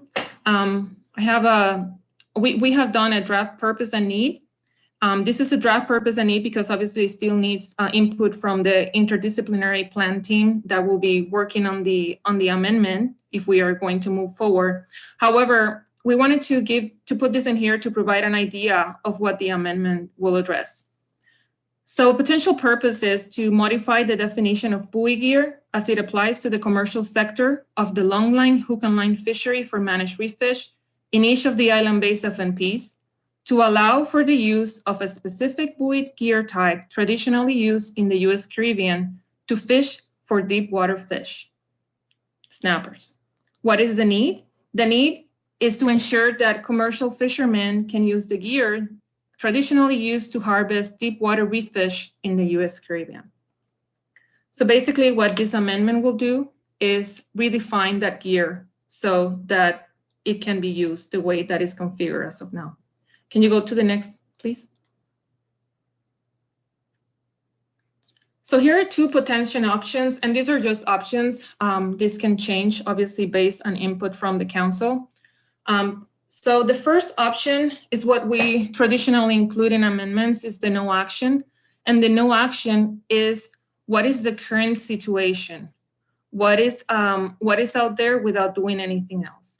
So the no action would be that the current gear types that are authorized under the commercial longline hook and line fishery for managed reef fish in the FMP, which are automatic reel, bandit gear, buoy gear, hand line, long line, and rod and reel would remain as specified in 50 CFR Part 622, which is the federal regulations. The current definition of buoy gear would be retained. The next three bullets, it's aiming to describe what this means if you take no action.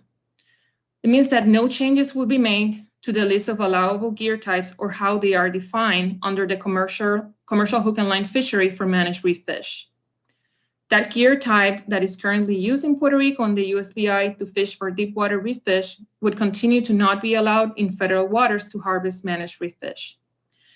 And then fishermen will need to make arrangements to fish under the current definition, which would require them to reduce the number of hooks used to 10. So this is what is the current situation if nothing else is done. Please go to the next slide. And then to address this, as we discussed during the past August meeting, the council is interested in allowing the buoy gear to be part of the managed reef fish fishery. And option 2 would be to modify the definition of buoy gear as it applies to the longline hook and line fishery for managed reef fish to allow the use of up to 25 hooks connected between the buoy and the terminal end.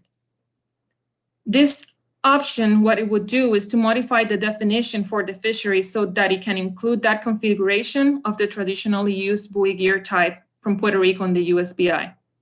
It will not change the list of allowable gear types. It will just change that definition. And that last item that I added in there, in the future, if a federal permit is desired, the buoy gear for managed Caribbean reef fish could be redefined to be specific to deep water snappers. And this is not done at this time because we don't have a federal permit. But this is something that if the council in the future would like to look at, it has been discussed in the past, then we can have a specific definitions for that. And then there could be an option 3, like if needed, it could include a different number of hooks for evaluation purposes. But this is something that once the IPT meets and start developing the amendment, then it could be included in that or not. But bottom line is that the council requested the use up to 25 hooks by motion that time, and this is included in this option. Next slide, please. Okay, so the next steps will be for the council to decide if they want to move forward with this action as described in this presentation. So the way that we are envisioning this is to be a very short one action amendment that the team could put together so that it's ready. So by the time the island-based FMPs are implemented, this amendment is very well advanced in its development, so it can be put into place quickly. Just like kind of like the Spiny Lobster amendment, where even before the island-based FMPs are effective, the teams are already working with it so that so that it could be put in place as soon as possible. So if the council decides to move forward, then as I mentioned earlier, an IPT will be formed to draft the amendment. And if the IPT agrees, obviously depend on timing considerations and workload, that draft amendment could be presented for council consideration at the spring 2021 meeting. So this would be an amendment to the 3 island-based FMPs. And obviously, each one of the island-based FMPs operates independently. If there is something that any of the different islands would like to consider, would like to choose differently, we will obviously put that in the amendment. Next slide. Okay, so this is the last slide. If anybody has any questions, I'll take them now. Thank you, Maria. Great presentation, and thank you for hearing what the fishermen, especially Pauco and others, brought to the table. Questions from the group, and I have, after everybody finished, a few things to say. Marcos, Yes, I have one before we go into the full discussion for Maria del Mar. go ahead. Just for the record, Maria del Mar, this had to be an amendment to the 3 island-based FMPs, or could it be an amendment to the present regulations that we have a framework for the gear that are allowed?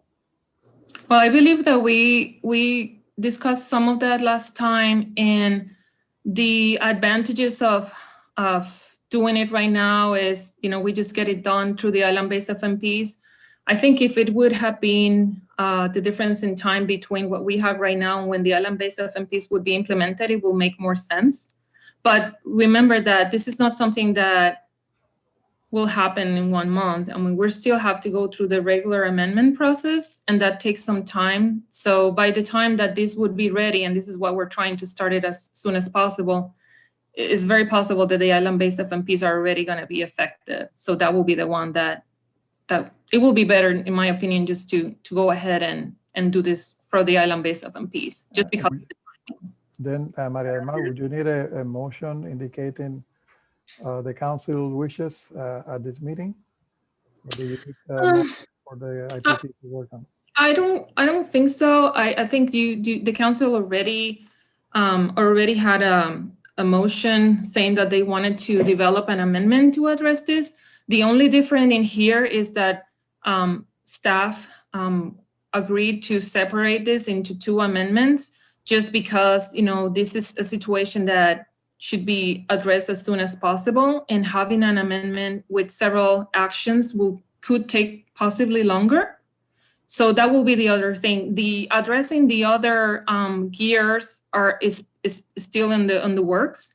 And that's something that we have talked before to bring something during the spring council meeting. So it will still happen. It's just not, we would prefer if we can just kind of do this short amendment right now while we in the background continue working on the other part, because that's gonna need a little bit more digging into historical use of gears, for example.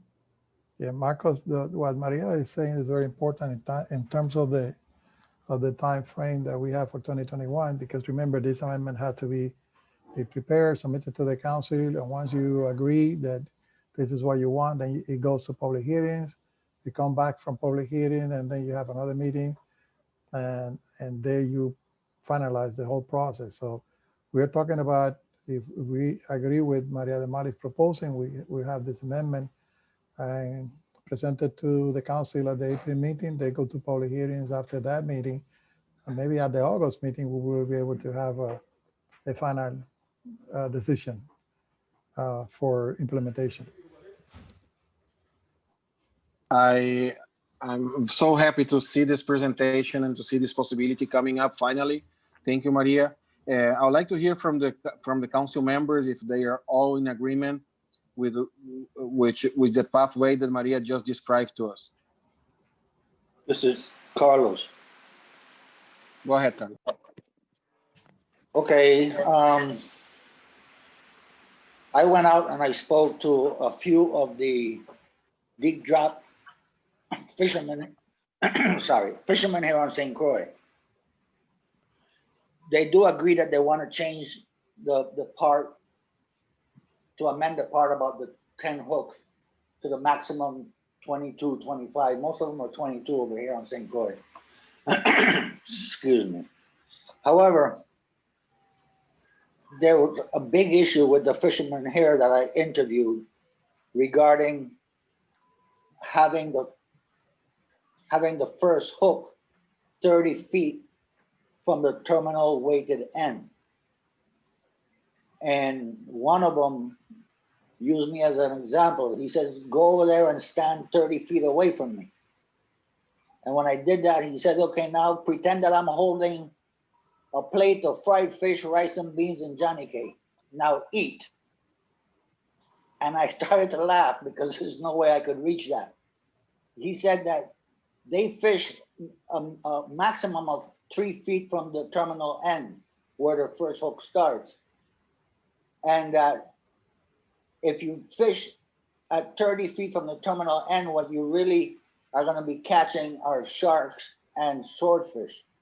You got to remember that vermilion and silk, they're caught around 400 feet of water, while queen snapper is caught anywhere from 800 down to 1,800 feet. He fishes mostly around 1,200, 1,400 feet of water. And he said that, you know, the fish will not go all the way up to 30 feet just to grab a bait. So I don't know if an amendment can be done to that terminal end description of the first hook and the terminal end to include that in the amendment. Yes, Carlos, sure Maria what want to talk to this point. Maria, and then Nelson. Go ahead, Maria. Yeah, Carlos, I'm sorry. I think that must be a misinterpretation of what it says. And I apologize if when you and I talk, that's how it was understood. The regulations just says that all hooks must be attached to the drop line no more than 30 feet from the weighted terminal end. It's not the last hook. And I apologize for that if it was misinterpreted. It's not supposed to be like that. It's as long as all the hooks are within 30 feet from the weighted terminal end. And Okay. I believe that's how it's done currently. And I don't know if any of the other fishermen, maybe Nelson can corroborate to that, because I talked to Nelson yesterday about that, and yes, and I believe that that's what you have told me in the past as well. So if we'll make sure that in the amendment that it's clarified, so that not anybody has a confusion about how it's done. Thank you, Maria. I'm pretty sure that you're right. Nelson? Yes, Maria, you are correct. This is about 30 feet from the end of the line, from the weight. And this is a good start, but I think we have to take into consideration, you know, because the recreationals use electric reels for jiggings, sometimes for, you know, fish deep waters, and we have to be specific when you put when you are going to evaluate the regulations, to be clear that this is going to be a commercial fishing year. So I don't know how you're going to address that, but you know, it's only to make to the consideration that the recreational use electric fishing years too.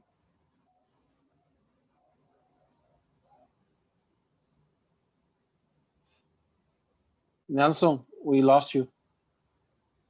I got the internet problem here. I mean that the recreationals use electric reels too for diversity uses, but they use it for deep waters too.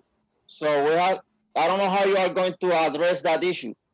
Yes, may I, because I work with recreational fishermen and I have been involved in this discussion for a long time. I totally agree with Nelson. This should be a commercial fishing gear. Because they have other ways to fish recreationally, but not with a buoy gear. That's a commercial fishing gear. Maria, you asked for a turn to speak.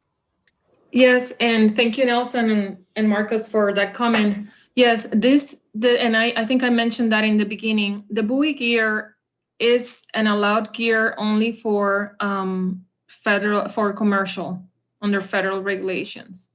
And my understanding is that in territorial regulations from Puerto Rico in the USBI, this is not a gear that is allowed for recreational use either.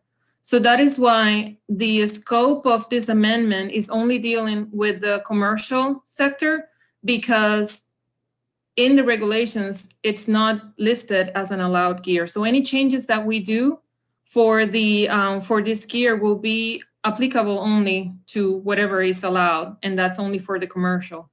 Now, if there is any possibility of confusion between this gear and other gears that are being used, that's something that we can definitely talk about. We will have an enforcement component in the IPT that should be able to provide more information about how to deal with this. Does that kind of answer the question or add a little bit to the comment? Yeah, I think he was very clear on your statement. Thank you, Maria. Yes. Vanessa? Yes, thank you, Marcos. Thank you, Maria, for the presentation. I think that this option that you present, option 2, practically involve all the efforts that PAUCO have been made for all these years. I remember that the first time that I hear about the problem that he had was in 2016. So I have to say we should move on this. And also thanks PAUCO, because not many fishermen go up to here to present the problems and make things change. So thank you, Maria, and hope that this could be solved soon. Thanks. Tony Blanchard. Tony, go ahead. I think I agree with Vanessa. We should move forward with alternative 2, option 2. Because this guy is already being used. And I don't really see why, if it is already being used, why we just can't adapt it. So I think we should move forward with the amendment. Thank you, Tony. Thank you very much. I don't know if PAUCO is on the line. PAUCO, are you there?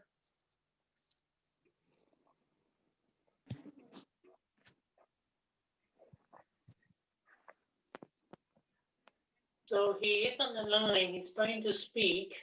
If we can hook him up. One second. He had to unmute his mic.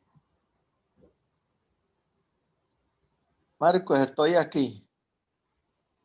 PAUCO, ¿hay algo adicional que quieras añadir a lo que presentó María? ¿Falta algo esencial en la presentación? Okay. O ahí está todo lo que No. tiene que estar? I have only one question, and it's possible I want the answer in Spanish. Okay.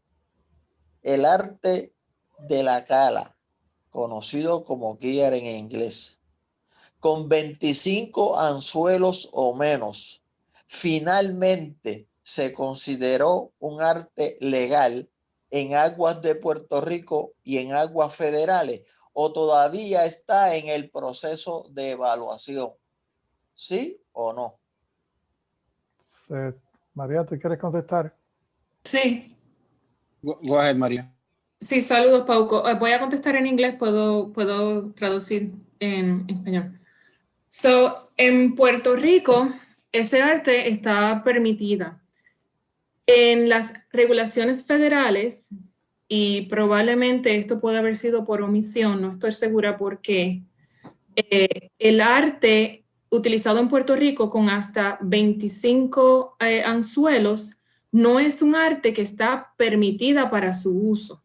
Sin embargo, gracias a que personas como usted trajeron esto a colación al Consejo y se pudo discutir, se sabe entonces que no está de la misma forma en que nosotros lo tenemos en nuestras regulaciones federales, y que obviamente esto es un arte que es muy utilizada, que ha sido utilizada tradicionalmente en Puerto Rico y en las Islas Vírgenes para la pesca de pargos de profundidad.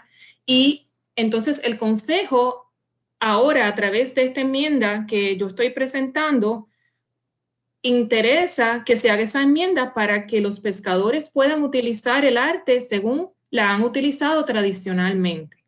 O sea que en este momento no está como un arte legal, pero está en proceso con esta enmienda que estamos tratando de sacar lo antes posible para que entonces sí quede como un arte legal dentro de las regulaciones federales.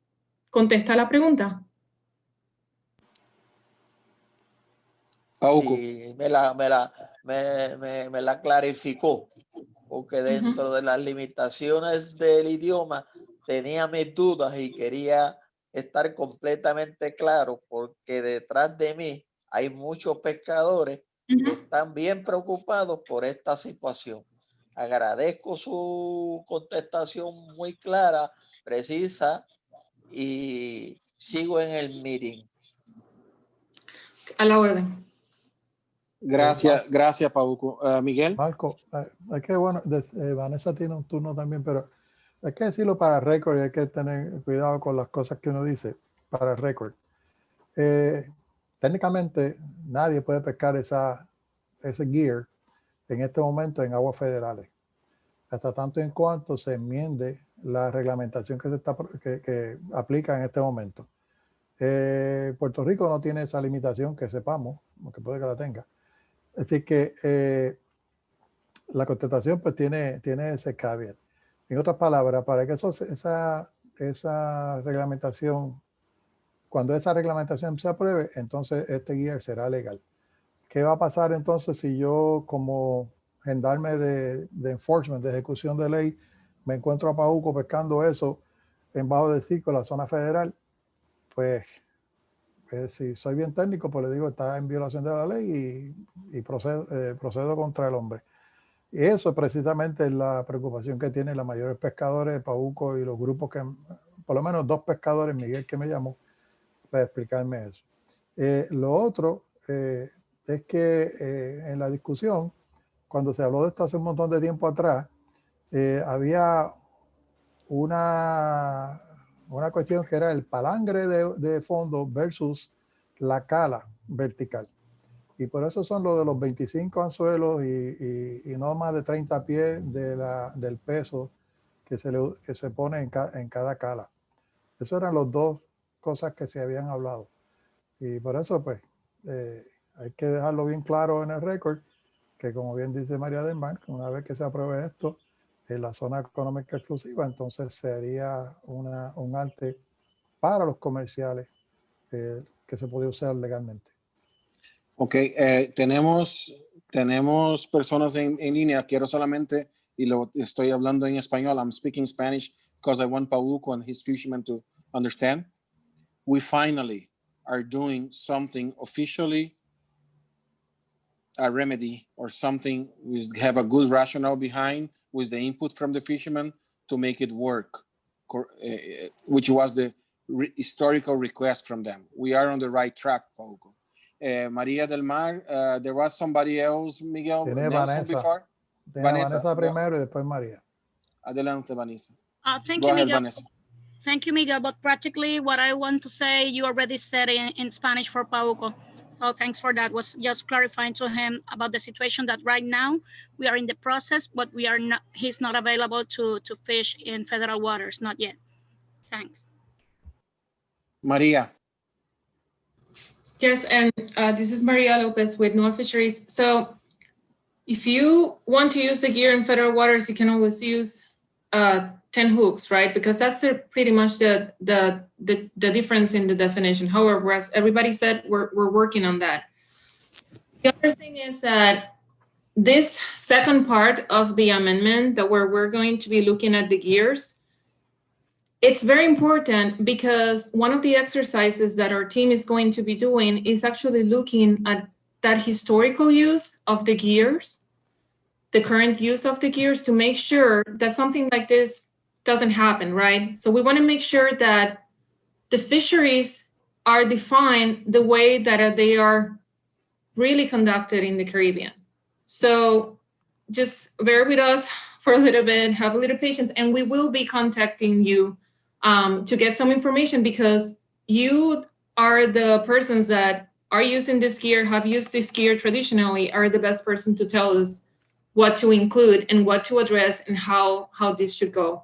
And I'm going to say it in Spanish for Pauco. El arte de pesca en este momento en aguas federales, en lo que se trabaja esta enmienda, y se puede utilizar con los 10 anzuelos que en vez de 25, porque esa es la única diferencia que hay entre en las regulaciones federales y cómo ustedes la utilizan.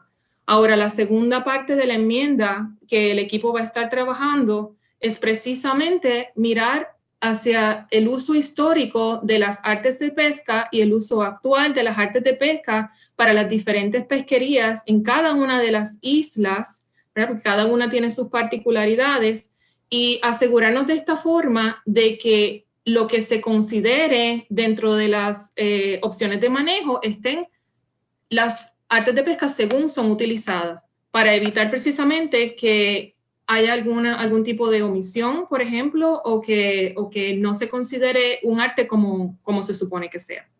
Gracias. Gracias, Maria. Thank you to everybody. We are a little behind the schedule. Maria, do you need anything else from us, or we are okay? I think I believe that all council members agrees that we move forward with this amendment as presented in here, then I don't need anything else, but you let me know. Yes, I think you can proceed. I think it's very clear. Graciela?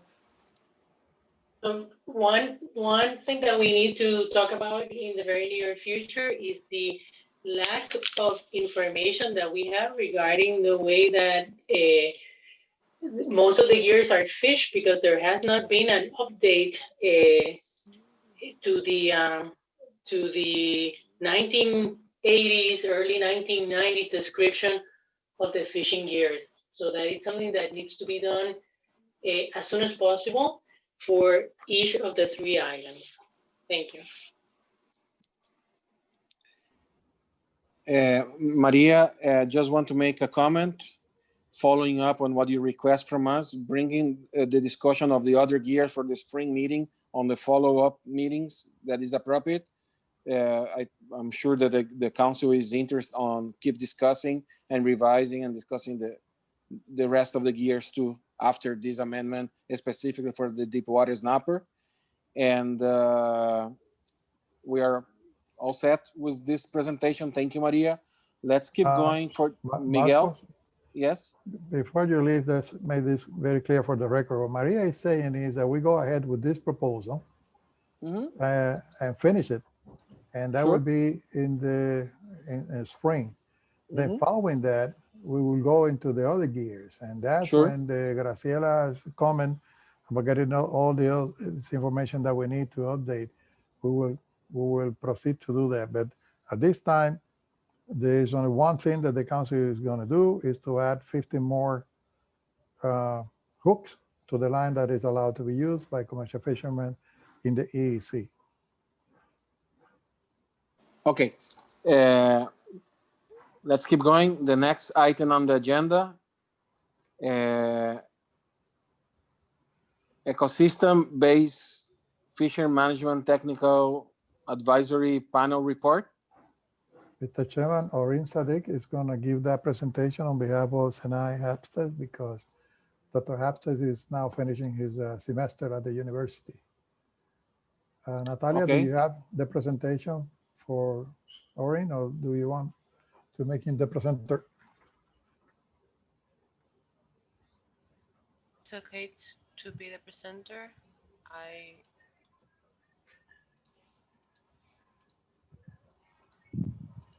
I don't believe I have Senai's PowerPoint with me. Ori, can you talk so that we know that we're listening to you? Yeah, can you hear me? Okay. Okay, so this is just going to be a brief summary report, right? Yes.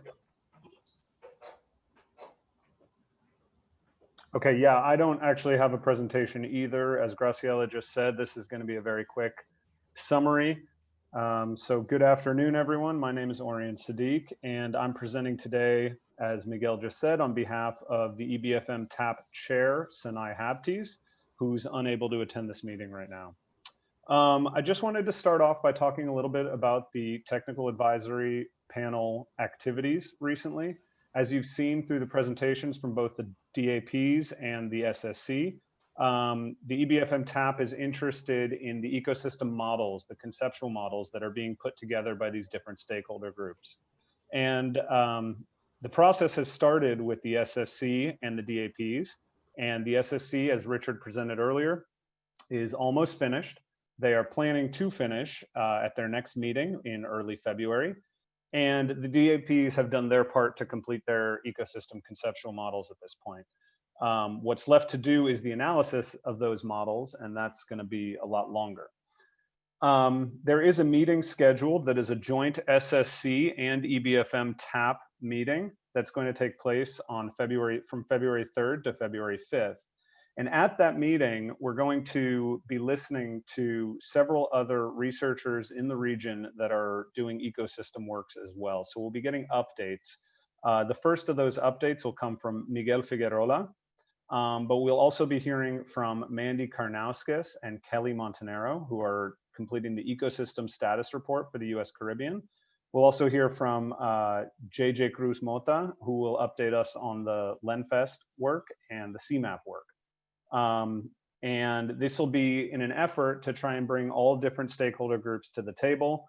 And like I said, we've started with the SSC and the DAP, and then the TAP will be hearing from these different scientist groups.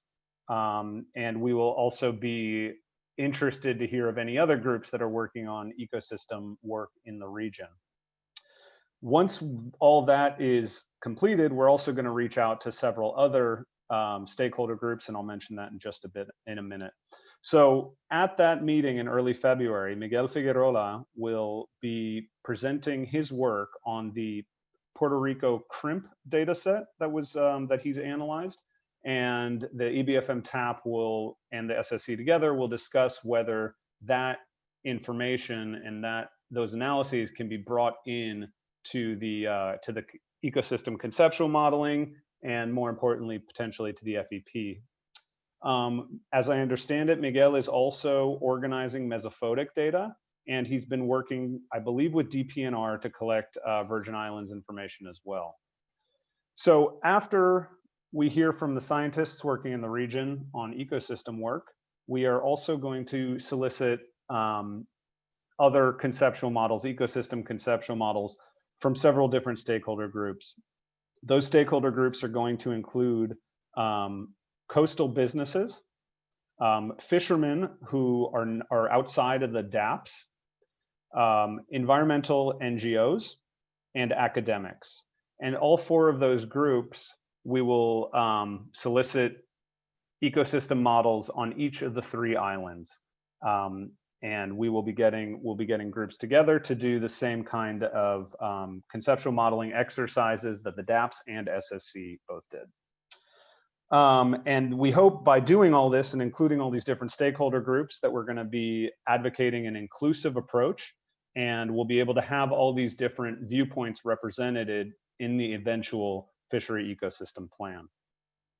The last thing I want to present to this group today is to do with a project that is specific to the EBFM TAP and the FEP, and is going to be headed up by Leah Hai Rivera, the council staff.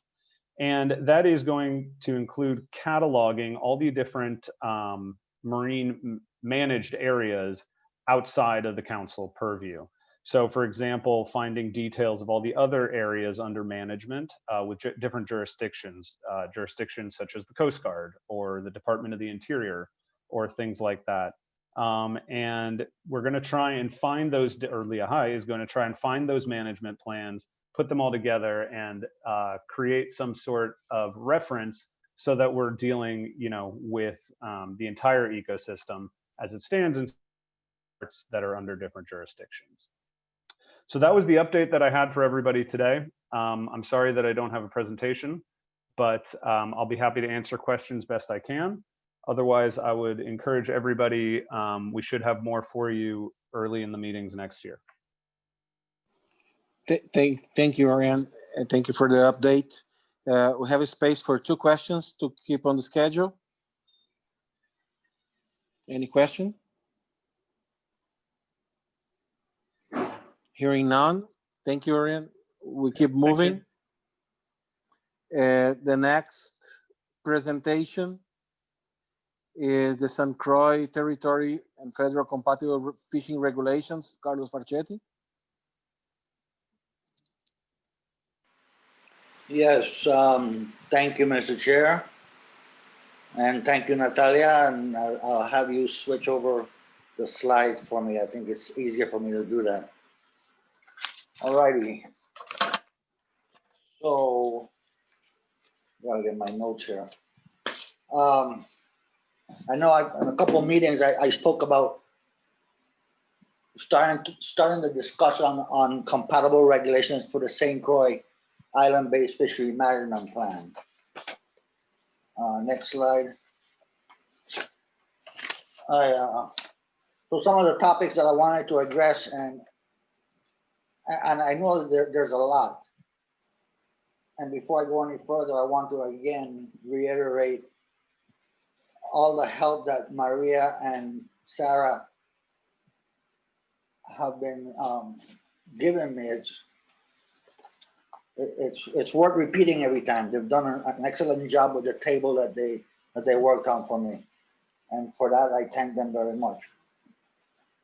So some of the topics I'm going to talk about is gear, fish, and spiny lobster. Next slide. We had a meeting not too long ago on a virtual meeting with Maria and Sarah and Nicole Angeli, Director of Fish and Wildlife, and Madeline, I think is a new employee. I'm sure, I think maybe tomorrow, Nicole, or today, Nicole will introduce her and let you all know what her role is going to be in the division. But it has to do with either policy coordinating or policy advisor, or one of those things there. So when it comes to the impact, when we start to discuss compatible regulations, there's going to be some kind of impact to the fishermen. A simple one that I can come up with is right now, if we overrun an ACL, that particular species that has been overrun is closed for whatever duration of time is going to be required for it to recover. But it will not affect territorial waters. Take, for example, what happened years ago with spiny lobster. It ended up being overrun in St. Croix, but the overrun was only 10 days, and the overrun only affected land bank on St. Croix, because that's the only area federally that you can dive for lobster on St. Croix. You know, things like that is gonna impact the fishermen. Also the species. I think lane, I'd have to look in the handbook, but lane and some other species that are closed for a certain amount of time in federal waters is still open on St. Croix, because the depth of water that they fish for them falls within the territorial limits. And then we have the significance of the difference with federal regulations. There's a lot of language that needs to be addressed on both sides of the aisle when it comes to the Fisherman's Handbook for the territory and also for the federal side. I don't want to take up too much time, but you know, we're going to be discussing this a little later on again. And also the type of policy change that's going to be needed, whether or not it's something that can be easily signed off by Commissioner Oriol, or whether or not it's something in there that has to go through the legislature for approval. Next slide. There are some of the examples there. Fish trap construction mesh size. So, and then when it comes to the mesh size of fish traps in St. Croix, it says that the regulation booklet states that all traps must have a minimum of 1.5 hexagonal mesh as the smallest mesh on two sides of the fish trap.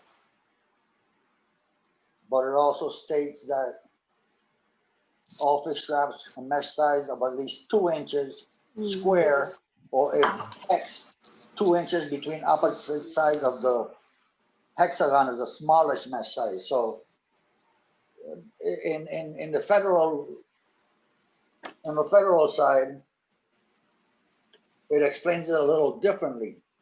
You know, we have a document here signed by Governor DeYoung where it explains about all traps would meet, in 2000, all traps would meet the 2-inch minimum size. But if you measure a hexagonal 1.5 inch wire at its widest point, it's like 2 1/16 of an inch.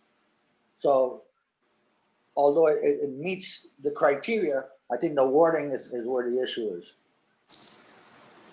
And also when it comes to buoy markings and trap lines.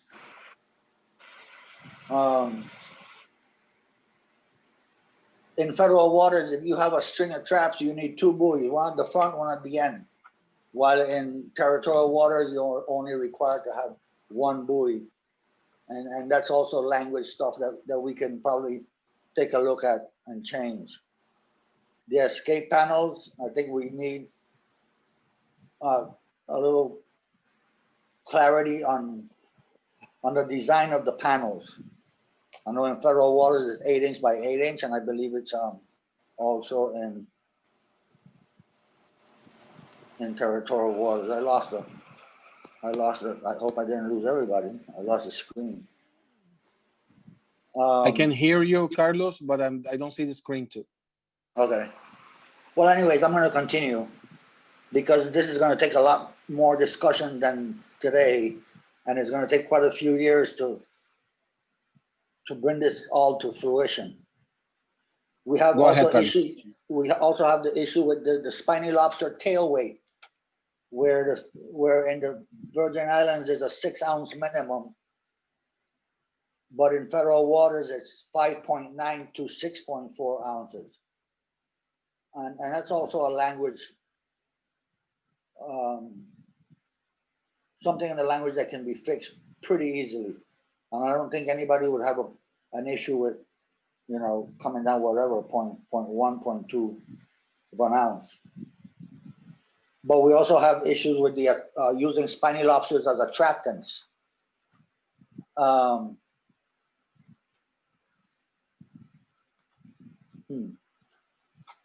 Right. I don't think the CFR does not talk about spiny lobster juveniles or egg bearing being used as attractants in fish traps. However, in the territorial waters, they're allowed to be retained in a fish trap as an attractant. And that's something else that needs to be, we need to take a look at. Size limit, when it comes to fish, yellowtail snapper. I've been speaking to quite a bit of fishermen, and they do agree that a 12-inch snapper is not an issue that they would have a problem with adjusting, because most of their yellowtails are way past the 12-inch minimum size, since it's tail length, not fork length. Carlos? Yes. We are back on the screen. Natalia lost her connection, but Liahai is speaking her for her. So are we in the screen? Can you see it? Yes, you're on the screen. Yeah. Okay, just tell Liahai to go ahead with the next slides. Okay. Sorry for that. So on the parrotfish, I know that we agreed in federal waters that the red band will have a minimum size of 8 inches, and all other parrotfish will be 9 inches. The fishermen also agree that they don't have a problem with that either. So I think that would be an easy fix when it comes to compatibility.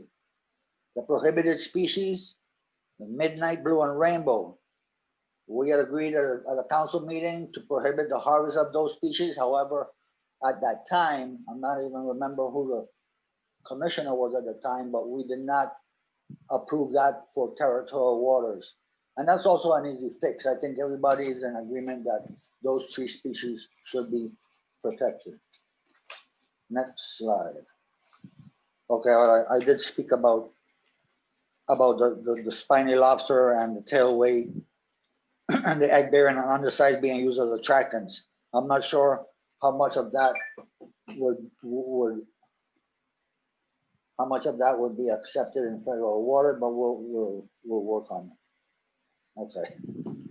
Graciela answered me as to who was in charge of the division at the time. And then recreational bag limit for spiny lobster. We don't have that yet, but we're working on a recreational license program which would address bag limits of species. And that might be it, right? Next slide. Is it? Was that it?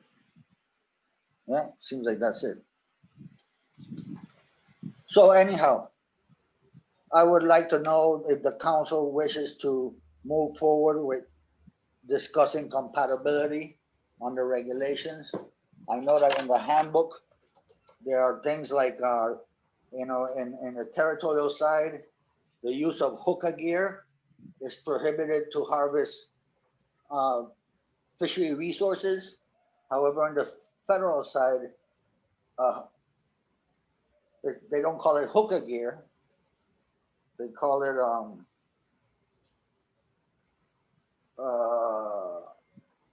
continuous air supply from the surface, which is a hookah gear. So, maybe those wordings can be addressed somehow. But it's only, in the federal water, it's only for queen conch that they prohibit the use of hookah. And I think that all species should be prohibited from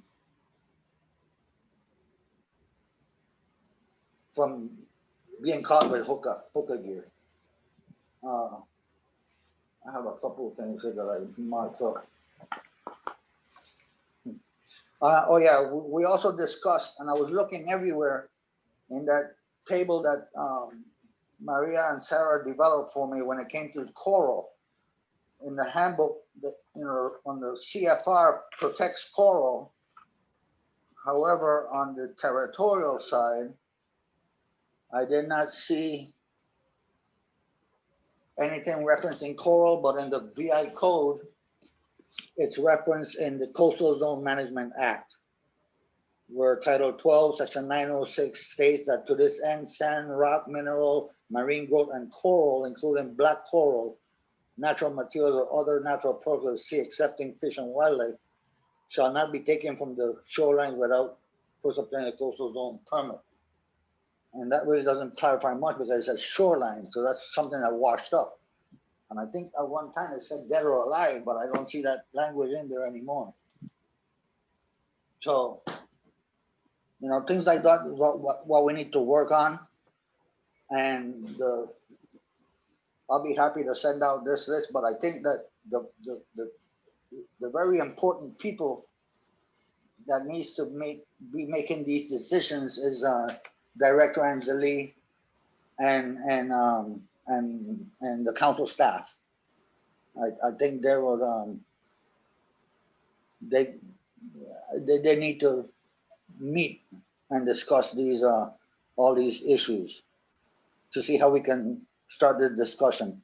I also think that eventually, when everything is said and done, the district advisory panels need to meet and see what they think about what has been proposed. And I know I'm talking about the St. Croix Island-based plan, but Puerto Rico or St. Thomas can also jump on this at the same time or wait until we finish ours and see what happens. I'm not sure. But that's all I have, Mr. Chair. Thank you very much, Carlos. We need to move along a little quicker. I need to hear from Marcos. Puerto Rico. Go ahead, Miguel. Marcos, just let Puerto Rico and St. Thomas and John think about this and come back to us some of the time if they want to. I believe there's a lot of work, like Carlos says, and our proposal is for us, Graciela and I, to meet with Carlos and Dr. Angeli in the beginning of 2021 and see what is needed to be done, because there's a lot. And remember, some of these things will require amendments to the law in the US Virgin Islands, and others will require maybe, I don't know, we have to see any amendment to the island-based FMPs. Because remember, all this is predicated on the implementation of the island-based FMP, but they have been approved. We're still waiting for the implementation that should occur in 2021. And then if Puerto Rico or St. Thomas St. Thomas and John would like to start considering this, they can let us know right now or later via an email, because again, Dr. Angeli will be representing both St. Thomas and John and St. Croix from the point of view of the government. And then if somebody from St. Thomas would like to do the same thing that Carlos is doing, for example, Tony, the council member, we can go ahead and have that committee. And if we move to Puerto Rico, we need to hear from the Maris where they would like to do such a thing. And then we can have, let's say, 3 stages. First one will be St. Croix, followed by St. Thomas and John, and then Puerto Rico. They could be one after the other or parallel to each other. Because remember, all these have a lot of work underneath that we need to do, the staff, and also we need to consult with the regional office and the different aspects of this. For example, if we are going to talk about a permit, there are some requirements about a permit, et cetera, et cetera. So in essence, our proposal, Mr. Chairman, is to top priority, continue the work with Dr. Angeli and Carlos in St. Croix. And then from here, let's hear from Puerto Rico and the Virgin Islands. They would like to follow suit on this one at this time or later, or they prefer to wait and to see what happens to St. Croix. That was my question to Puerto Rico and to St. Thomas and John, if they want to pursue this now or they want to do it later.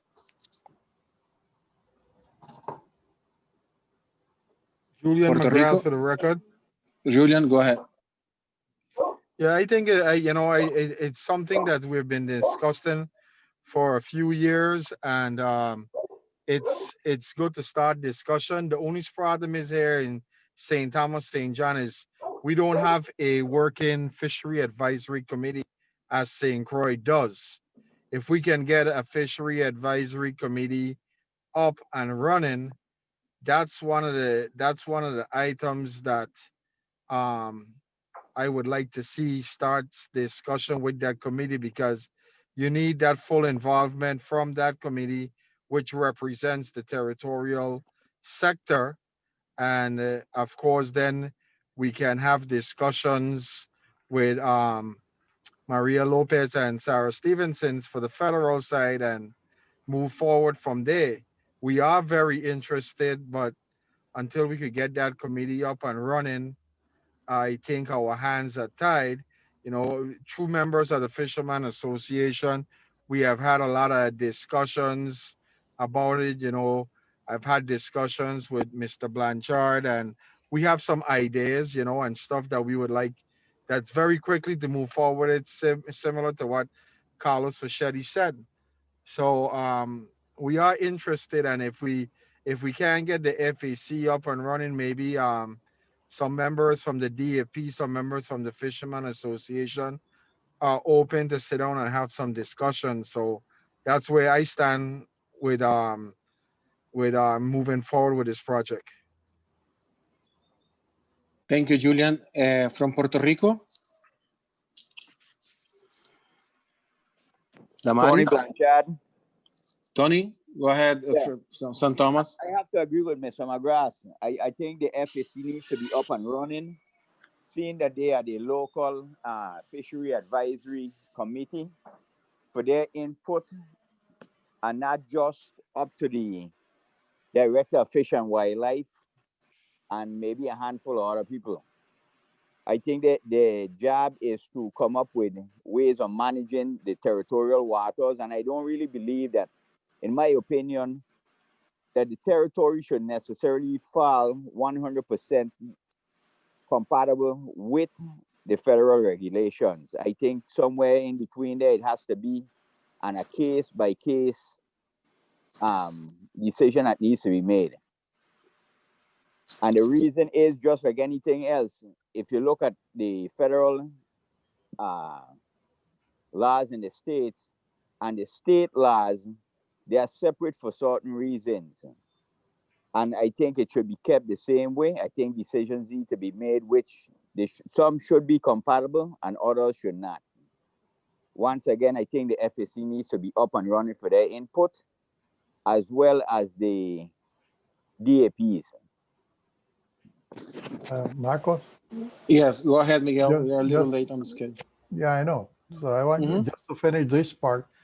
I believe that the council could go ahead and start working with St. Croix first, and then following Julian's and Tony's intervention, we should wait until they have the FAC first meetings, and then we can help put together the meeting, first meeting with St. Thomas and John to discuss this. And then from the point of view of the council, Tony as vice chair and Julian as chairman of the DAP can join in with the staff of the division and the staff of the council. But we should wait until that time. And then Puerto Rico, if Damaris would like to do the same thing with the Junta de Pesca or anybody else, we used to hear from her whether and when and all that could start. In the case of Puerto Rico, we are waiting for the new government to be in place, and that will happen in January 2021. So until that time, probably we need to wait a little bit, but maybe Damaris have an idea of how to proceed. Damaris, are you with us? Look like she's having problem with communication, Miguel. Yeah, that's what I asked her. Yes. Marcos, if I have a turn, please. Yeah, go ahead, Vanessa. Vanessa Ramirez for the record. I was making the comment that if Damaris doesn't talk, I just want to put in the record that already in Puerto Rico, the commercial fishermen have been asking for the lobster, for example, that is 3 in federal and 3.5 in state water. So those are teams that are already over the table. Vanessa, before you continue, Spiny lobster is the only one that is the same across the jurisdictions. So the Spiny lobster is 3.5 everywhere. Says have to be worked. So I think that Damaris will be bringing something to the next meeting. Yeah, exactly. So that's following Vanessa's intervention, Marcos, and because of the time, probably we can go ahead and move forward with Puerto Rico. I mean, with the St. Croix proposal. Wait until the FAC meets in St. Thomas, and then we will talk to Damaris first quarter of 2021 to see how it goes. And I believe that the same that we have done in Virgin Islands, Vanessa could be a member of that committee that is going to be formed, if ever, to have compatible regulation. The Puerto Rico fisher have been asking for compatible regulation for a long time, and we have talked about it, but nothing had happened. For example, if you go to Bajo de Sico and Tourmaline, you have two areas where the local government and the federal government have regulations, and you can put a boat there, and the front end of the boat will be in one regulation, and the back of the boat will be in another set of regulations. So let's see what happens next year, but this is something that should be a priority in the council schedule for 2021. Thank you, Miguel. We are ready for the next presentation. Graciela, can you put up on the screen the presentation? The presentation is the high. Okay, so the high will drive. Yes, the high. Thank you very much. This presentation is a project made by the students of Humacao in collaboration with many collaborators, scientists. Those students are students from Recurso Pesquero of University of Humacao, UPR Humacao. And I'm glad to present the two of the presenters. I'm sorry, will be Kiara Torres and Paola Sotomayor. Kiara gonna start the presentation, and Paola gonna follow up. We also want to acknowledge that this presentation was prepared by Eva Collazo and Gabriela Hernandez, other two students that collaborate very much on this project, but they couldn't be available to present or to be on the meeting at this time. Let's just start with Kiara. Go ahead, Kiara.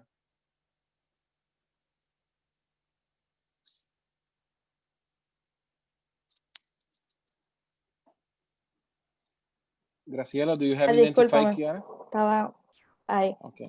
Gracias, Marco. Buenas tardes a todos. Le agradecemos la oportunidad de poder presentar hoy. Mi nombre es Kiara Torres, como el profesor Marco mencionó anteriormente.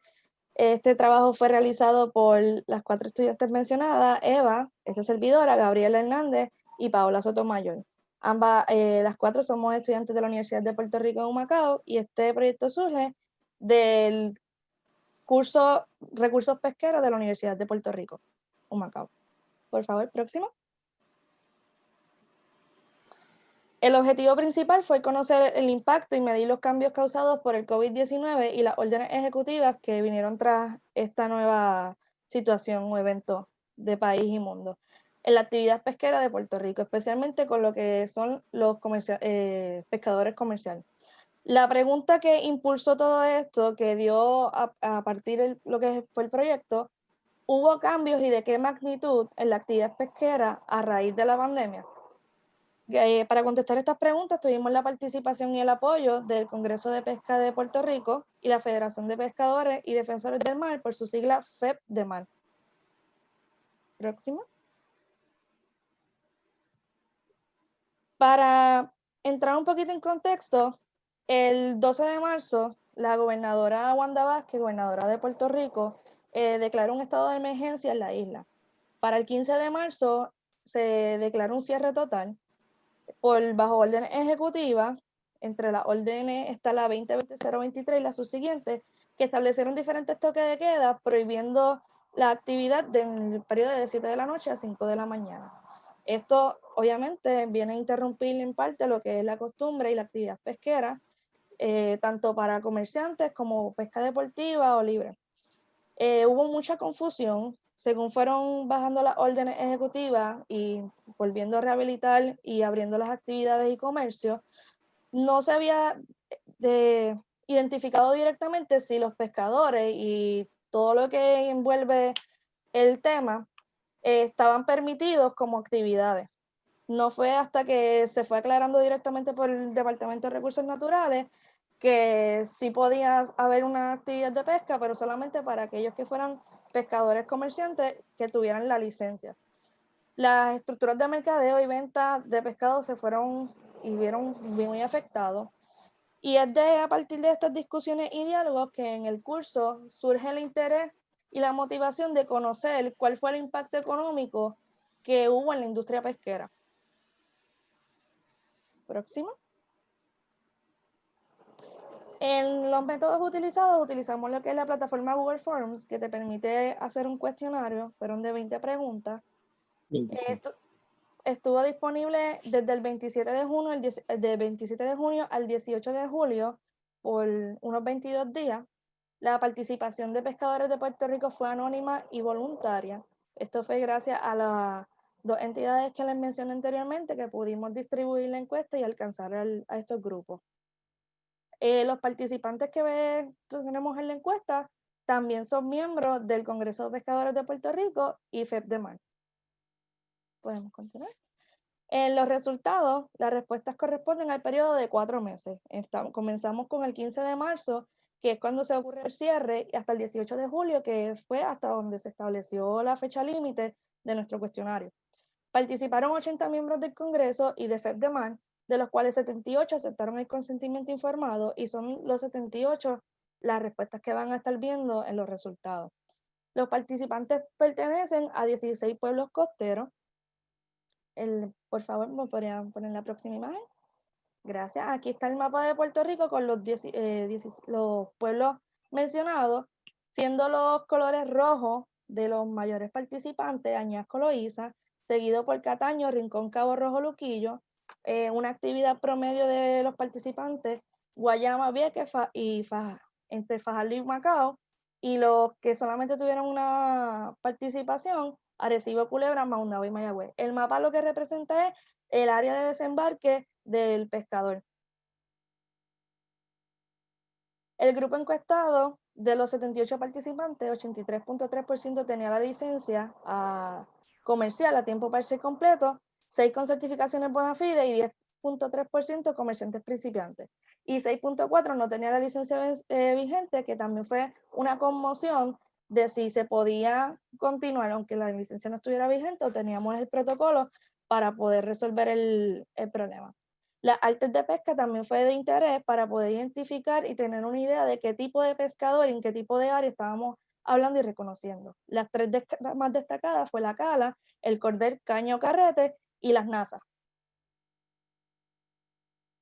En el esfuerzo pesquero, ya partiendo de ¿qué pudo haber sucedido? ¿Qué ha ocurrido? La pregunta que nos enfoca aquí, ¿quiénes participaron o quiénes dejaron de participar en la actividad pesquera? 74% de los encuestados, que sería un 58 de los 78 en total, tuvieron que paralizar las actividades. El 26 continuaron la pesca y próximo a esto, por favor, el próximo slide, tenemos la pregunta siguiente a esto. ¿Dejaron de pescar? ¿Por qué fueron los motivos de la pandemia o emergencia que tuvieron que dejar de pescar? La respuesta que ven aquí presente corresponde a ese 74%, pero la encuesta estaba diseñada para que el pescador pudiera tomar más de una opción, porque entendíamos que podían haber varias razones por las cuales se vieran afectados. Las que más destacaron fueron pocos compradores, dificultad para vender y ansiedad o temor a contagiarse. Al haber un comercio completamente cerrado, entendemos por qué la dificultad para vender y los pocos compradores entran como las mayores razones. Sin embargo, tomamos en consideración que a lo mejor podría haber un problema en cuestión de mecánica, arreglo, distribución, pero solamente en la encuesta solamente se seleccionaron una vez como razones para haber evitado, que serían las últimas 3, las actividades. Ahora le voy a pasar la palabra a mi compañera Paola Sotomayor. ¿Se escucha? Sí. Ok, chévere. Pues puedes pasar el slide. Gracias. En cuanto a los participantes del formulario que sí continuaron pescando, pues mencionaron que lo hicieron, aunque sus actividades fueron bastante reducidas en comparación a lo habitual. Y además de eso, pues todos mencionaron que el horario del toque de queda fue un reto significativo para poder continuar con la pesca. Así que tenemos que el 95% de los que contestaron la encuesta mencionaron que hubo una disminución, en los días de pesca por semana y también en la cantidad de horas de pesca por día. Algunas de las razones fueron la merma en la demanda, la dificultad para vender las capturas, la inseguridad ante las directrices confusas en cuanto al toque de queda y también la falta de equipos de pesca. Además, tenemos que un 65% reportaron una reducción en la cantidad de artes de pesca usadas y que un 40% redujo la cantidad de tripulantes, más o menos de 1 o 2 tripulantes menos de lo habitual. El próximo slide, por favor.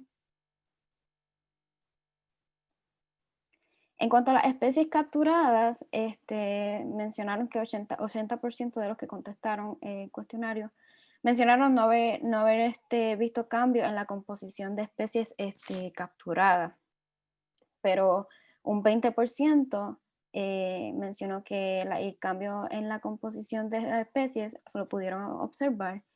Y algunas de las razones fue tanto por el toque de queda, pues no poder ir a pescar durante la noche, y por el valor del producto en el mercado, que también experimentaron cierto cambio en ese aspecto. Y también contestaron un 90% de los encuestados que los precios de venta se mantuvieron igual. Así que en ese aspecto pues no vieron ningún cambio. Siguiente slide, por favor. En cuanto a las libras desembarcadas, pues ahí mencionaron un 36% que hubo una disminución de 50% o más en las libras desembarcadas. Y 36% vio una disminución entre 40 y 50 libras por día de pesca. Igualmente un 26% experimentó una disminución de 49% en las libras desembarcadas o menos. Y tenemos que considerar que un pescador pues, reportó una disminución, pero no cuantificó la misma, así que no tendríamos ese dato. Gracias. En cuanto a las ventas y formas de vender, ahí vemos que un 95% reportó una disminución en las ventas con promedios de 45 libras, así que le dimos un rango más o menos de 5 a 100 libras y ese fue el promedio. Y 35% reportaron que cambió el comprador y 40% de los encuestados reportaron que cambió la forma de procesar, distribuir el pescado. Así que también vemos que hubo un cambio en la forma de entrega al escamar y cortar los pescados y los mariscos, y también en la forma de empacar. Así que todo esto fueron diferentes razones por las que hubo un cambio en la forma de procesar.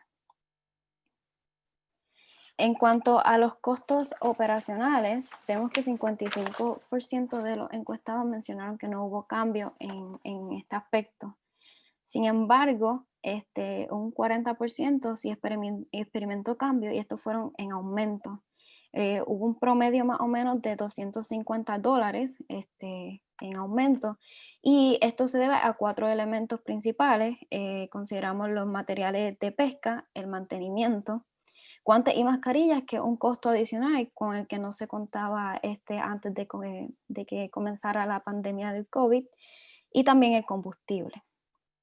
Sin embargo, 5% de los encuestados mencionaron que sí hubo cambios, pero que estos fueron en una disminución. En cuanto a la pérdida de equipo, 80% de los encuestados reportaron pérdida o daños de arte o equipos de pesca. Y estas pérdidas fueron estimadas a un promedio de $1,864 por pescador. Esto nos lleva, ¿verdad?, a concluir que hubo definitivamente un impacto económico, ya que 100% de los encuestados declararon pérdida económica durante el periodo de los 4 meses en que se cerró todo el 15 de marzo debido a la pandemia, hasta el 18 de julio, que entonces fue que cerramos esta forma. Así que las pérdidas totales fueron de $603,839, lo que equivale a un promedio de $8,272 por pescador. Ahora le voy a pasar la palabra a Marcos, que entonces va a estar dando los agradecimientos. Gracias.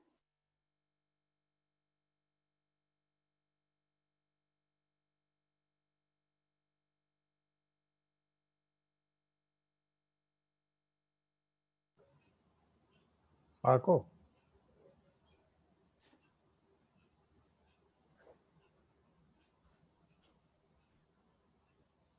Kiara. Diga. Sí, no sé, parece que Marco tiene problemas con el... No, I'm here now. I'm here now. Yeah.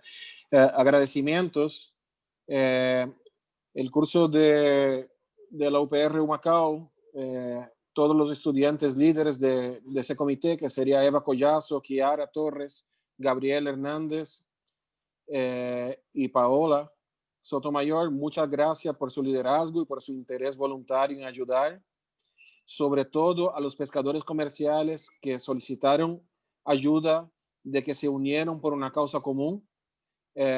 Tanto el presidente del Congreso de Pescadores de Puerto Rico, Roberto Silva, como Miguel Ortiz, por dedicar de su tiempo y hacer con que esos datos llegaran ¿verdad?, con la precisión y con el formato que llegó. Y muchas gracias a ellos por permitir con que los estudiantes aprendieran durante ese proceso. Y quiero señalar que no serían posibles sin el input y liderazgo del doctor Miguel del Pozo, la doctora Maricel Sepúlveda, de Bayrex Rosa, la doctora Michelle Shatter, por su gran aportación científica desprendida con ese proyecto, tanto para el beneficio de los pescadores comerciales como de los estudiantes. Muchísimas gracias a los científicos líderes en ese proyecto. Por otro lado, nuestro agradecimiento especial a la directora del Departamento de Biología de Humacao, la doctora Melissa Concesario, y al doctor Alejandro Torres Abreu, también del Colegio Universitario de Humacao, por su ayuda en facilitar que ese proyecto se diera. Y otros colaboradores que hemos consultado, muchísimas gracias a la doctora Tercia Ciara, al doctor Juan Agar y al doctor Manuel Valdés Piscini. Próximo slide, por favor.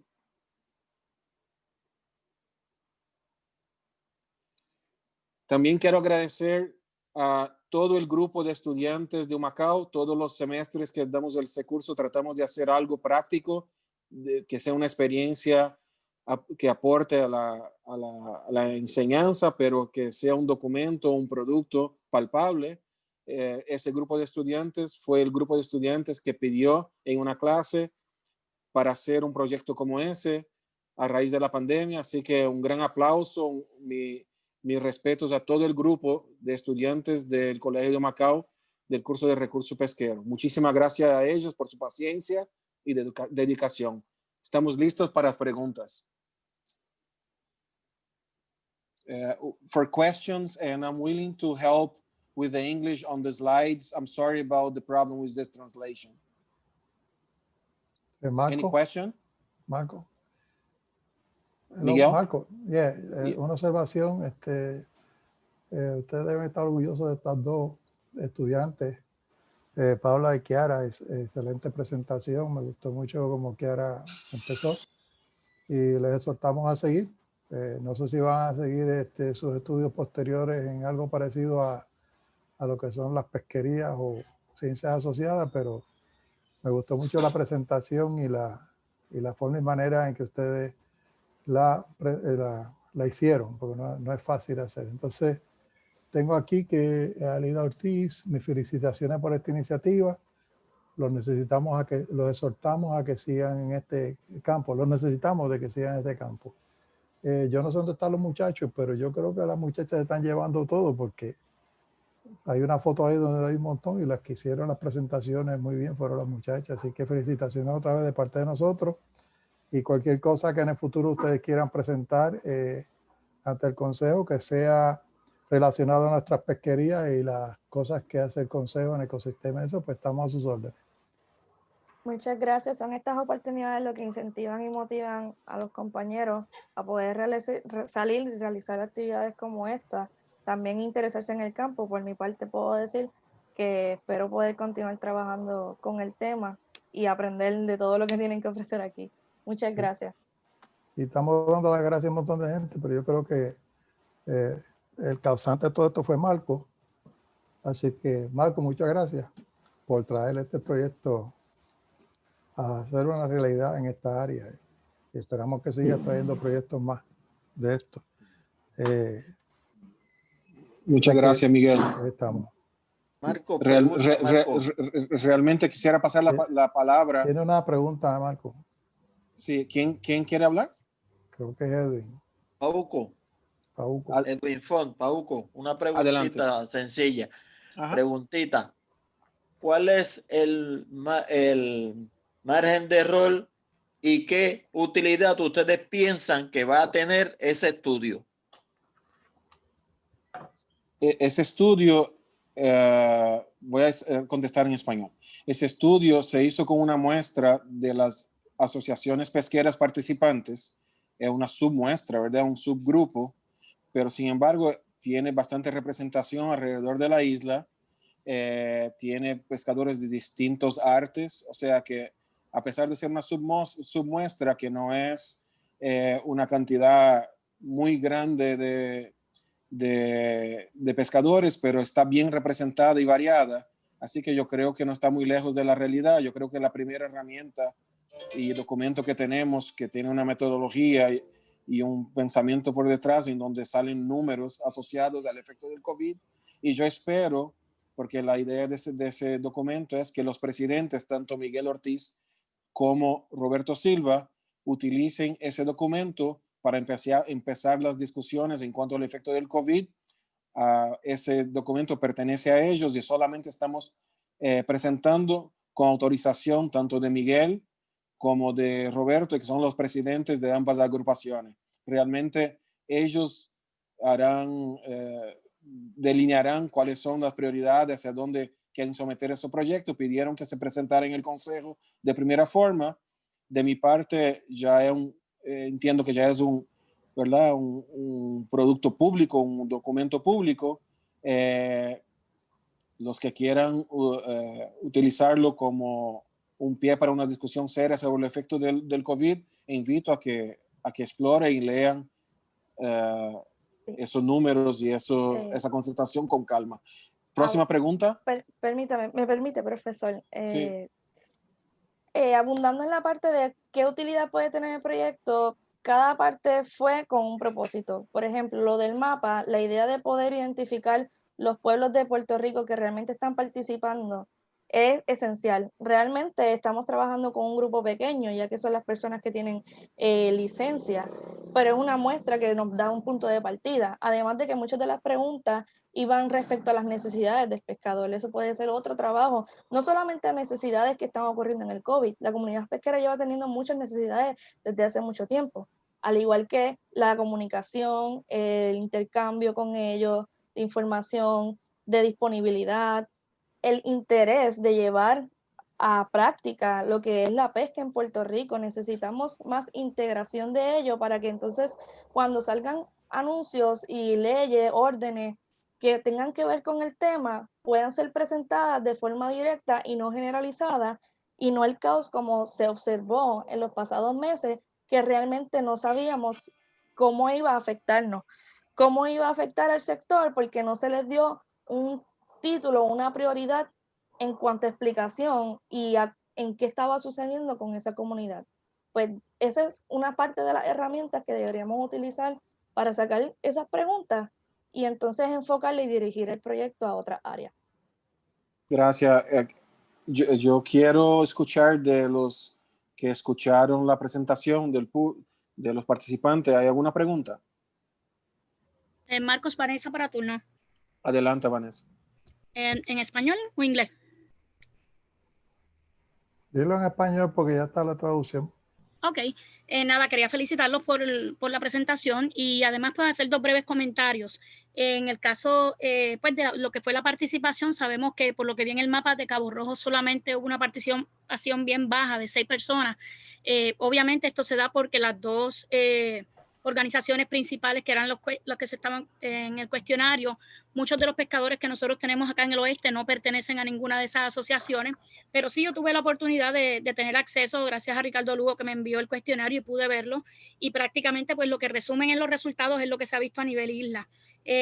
Solamente una preguntita más añadiría a lo que fue ese cuestionario, si le van a dar continuidad, ¿verdad?, para el 2021, es cómo se afectó la mujer pescadora dado la situación de la pandemia, porque sabemos pues que en su mayoría, pues la mayoría son hombres y continuaron o los que ya han comenzado a pescar, pero es un caso, y lo hablo por experiencia propia, ahora yo estoy homeschooling a mi nieto en kinder y no puedo ir a pescar, estoy lunes a viernes aquí y prácticamente, pues ahora con este cierre de los domingos tampoco puedo salir, que es algo también que debemos tocar porque las mujeres en Puerto Rico está creciendo dentro de lo que es la pesca comercial.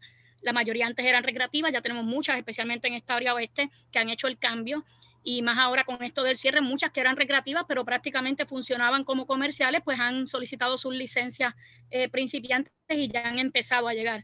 Así que yo creo que es un punto para darle continuidad para el próximo año, y ahí tienen una asignación para las vacaciones. Gracias. Gracias. ¿Hay alguien más pidiendo turno para preguntar, Miguel? Sí, tienes a Michelle Shatter. Tienes a Michelle Shatter. Adelante, Michelle. Sí, básicamente quería felicitarlos otra vez por tomar la iniciativa, y fue un proceso largo y tendido, pero estoy segura que ya para la próxima va a ser más fácil. Así esperemos. Con ¿Alguien más? de práctica. ¿Alguien más quiere hacer alguna pregunta? Anybody else?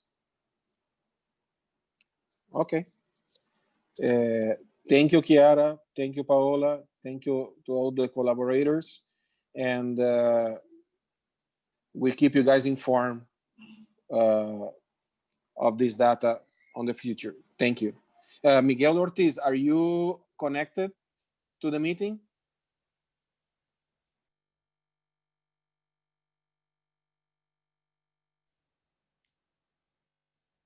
Marco, estoy por aquí. Edwin Fon Pauco. Yeah, Edwin, dame un momento. Miguel Ortiz, are you there? ¿Estás ahí, Miguel?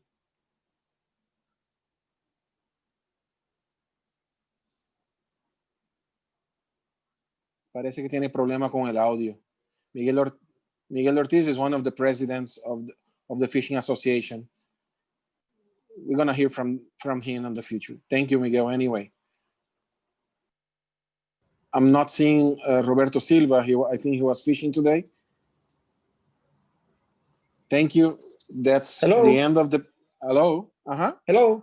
¿Me escucha, Marco? Sí, te escucho, Miguel. Tú tienes la última palabra antes de cerrar.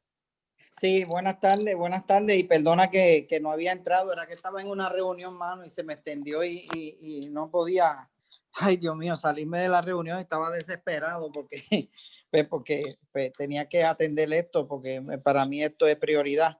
Le doy las gracias tanto a ti como a todos los que han colaborado en esta participación, a todos estos muchachos que de verdad han dado la milla extra. Y pues de verdad me siento bien orgulloso. Y pues para la persona que estaba hablando del oeste, pues mi nombre es Miguel Ortiz Serrano, soy el presidente de la Federación de Pescadores Comerciales de Puerto Rico, FEDERMAR, defensores del ambiente y del mar. Nosotros hicimos esta encuesta pues acaparrando todo ya lo que era la mujer y los hombres valientes de este sector de pesca. Y pues que ellos son parte de esto también y yo sé que están entrando. Yo tengo mis primas que son pescadoras comerciales también y de verdad que yo entiendo que pues a las mujeres a veces se les hace un poquito más difícil la situación, pero que aquí los incluimos a todos en general lo que está sucediendo con lo del COVID a nivel de isla, incluyendo a Vieques y Culebra. Me siento bien contento, estoy bien orgulloso y yo espero que esto rinda frutos y estamos a la orden aquí y la federación está a su disposición y a la orden cuando gusten. Ustedes tienen mi número de teléfono y todo y cualquier cosa que necesiten a cualquier hora me pueden llamar. Muchas gracias a toditos y Dios los bendiga. Gracias, Miguel. Gracias, Miguel. We are ready for the next item on the agenda. Next, you have Jocelyn D'Ambrosio with the update on the Queen Kong rebuilding plan. Jocelyn? Yes, thank you. So I'm just going to give a brief update, and I'll actually start with the process that's going on with Queen Conch and the Endangered Species Act. So we've talked about this before. In 2014, the agency had made a determination not to list Queen Conch under the Endangered Species Act. The agency had been petitioned to list Queen Conch and made that determination following a status review. And that decision was challenged. And last year, a district court vacated NMS's decision. And so they remanded that to the agency to reconsider. So in light of that ruling, NMS has been reevaluating the status of Queen Conch and again is going to make a determination about whether or not to list a species under the Endangered Species Act. So within the U.S. Caribbean, Queen Conch had been under a rebuilding plan, and that was a 15-year rebuilding plan that the council put in place, and that time period is ending this year. So the agency also will begin the process to evaluate whether Queen Conch is rebuilt, and it was in a rebuilding plan because it had been determined to be overfished. So that would be another evaluation of the stock status, but within the U.S. Caribbean. So the agency is going to be looking into that and making sure that those processes, are working together to make sure that we're sharing information among the different prongs here and evaluating Queen Conch status. So we don't really have an update on the status. This is just about the processes that are ongoing, and we expect to have further updates as we have more information as the status reviews unfold.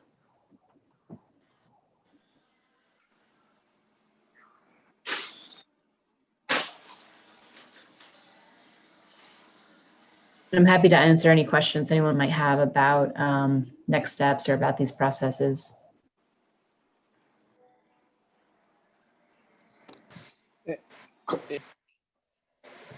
Carlos here. I have a little problem with my audio. Go ahead, Carlos. Okay, thank you, Justin. So if the rebuilding plan is about to expire and they make a determination that it's has not been rebuilt, so I guess they go back and extend the rebuilding period.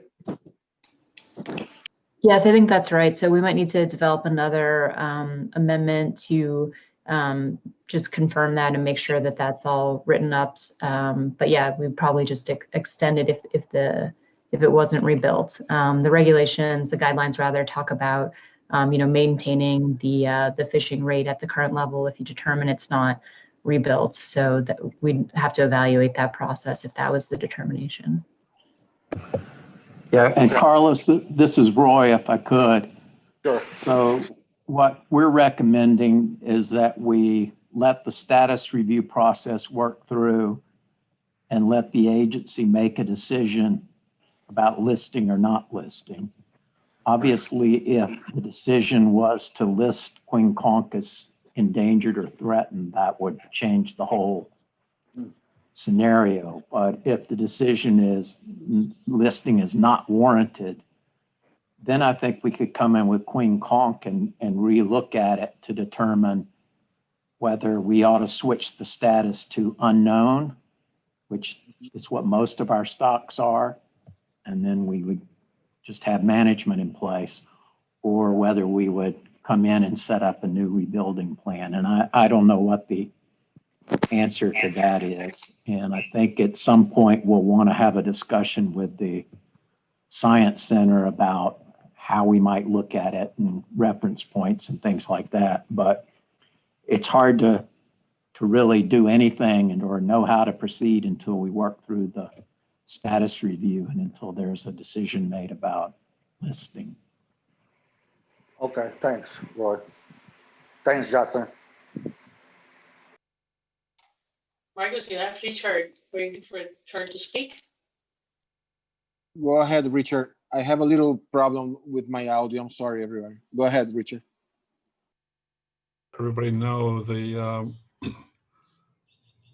primary data input for the consideration of the status of the conch are the CMAP surveys, and these are now have already been delayed several years, most recently to COVID, and but are scheduled to occur as soon as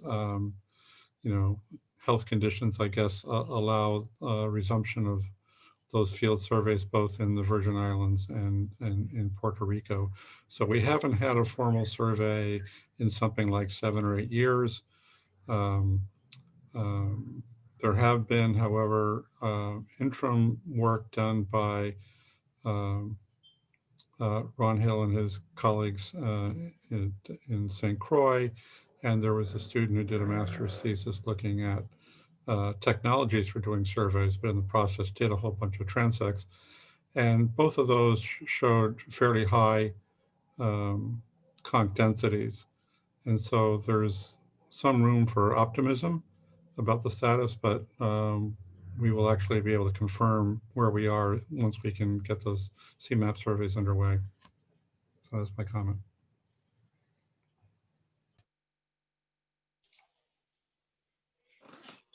Marcus, yes, I think I'm hearing now a little better. I changed it, my internet source. Any other comment? So if I may, Yes, go ahead. Go ahead. So, I mean, to continue with Richard's comments, there is also the data from the mesophotic reefs that actually also show high densities of conch in the mesophotic areas of the west coast of Puerto Rico, an area that has been closed for a number of years, because really the only area that is open in the EEZ, it's the land bank. So it definitely affects most directly the St. Croix fisheries. So when would we have information on what data are being analyzed and the report that is being written, Jocelyn? Sure. So right now, we have a status review team that NIMS has compiled that's evaluating the status of Queen Conch throughout its range, and I think they're working on putting together that status review report. I think the expectations to have that sometime next year, the middle of next year, maybe around May. So as we get more information on how that's proceeding, we can share that. And then, as Roy mentioned, letting that ESA process play out a little bit more so we understand how that's going to unfold, and then next steps with the status within the U.S. Caribbean. But the short answer is the status review team is evaluating the status, and they're expecting to have a report. And then from there, the agency would move forward with making the determination about listing. We reported earlier that they were soliciting comments for the status review. That period had ended, but that process, is still going forward. And I think, the agency could probably update you at future meetings about where all of this stands. Just bear in mind that the status review and the listing decision will be for the entire Caribbean basin. So this will include Florida and Bahamas and all of it. So the U.S. Caribbean is really just a very small area when you look at it in terms of the entire Caribbean. Right, and to that point, this is Carlos, if I may.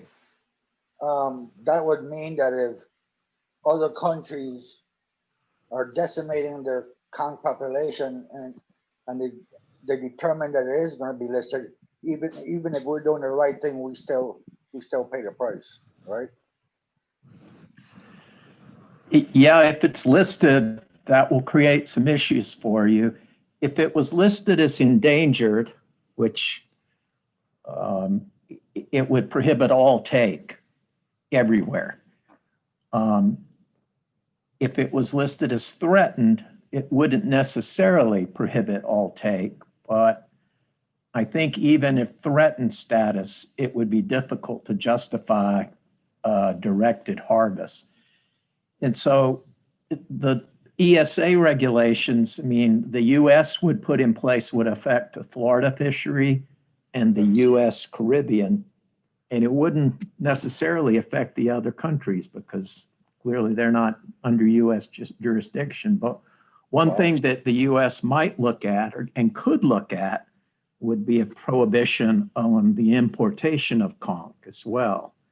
So there are lots of things that could happen, and it's just got to play through. But clearly, if the decision was reached to list queen conch either as threatened or endangered, it will have a big impact on fisheries in U.S. waters. Right. Okay. Thanks. Anybody else?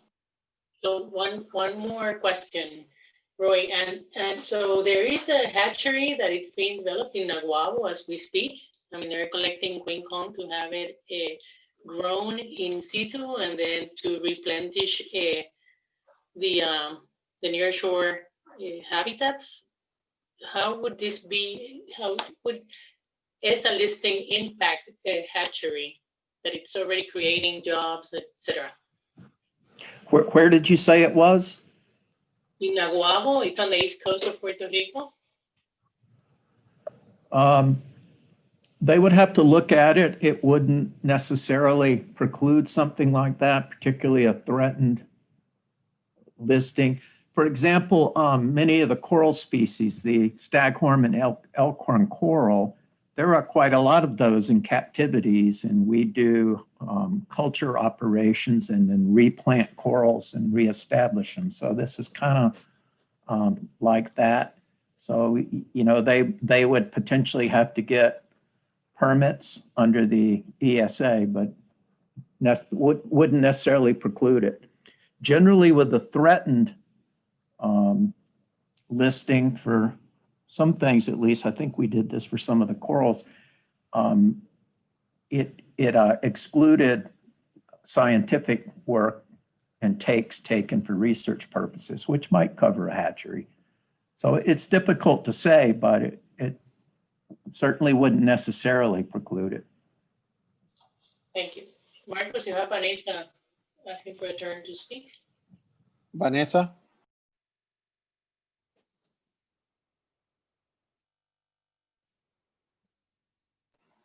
Vanessa, go ahead. Thank you, Marcos. Yes, I just want to make a little comment. I already text Graciela about this. I think this is the time that we should start for the consideration of the Queen Kong. It's been, for my experience here, 250, I don't see so much Queen Kong coming out. So practically 800 a day, and see that much since 2015. So and they are really big. They are healthy. There's a lot of them. Juveniles, the divers says see walking in the and also to the market. So I think that you can continue the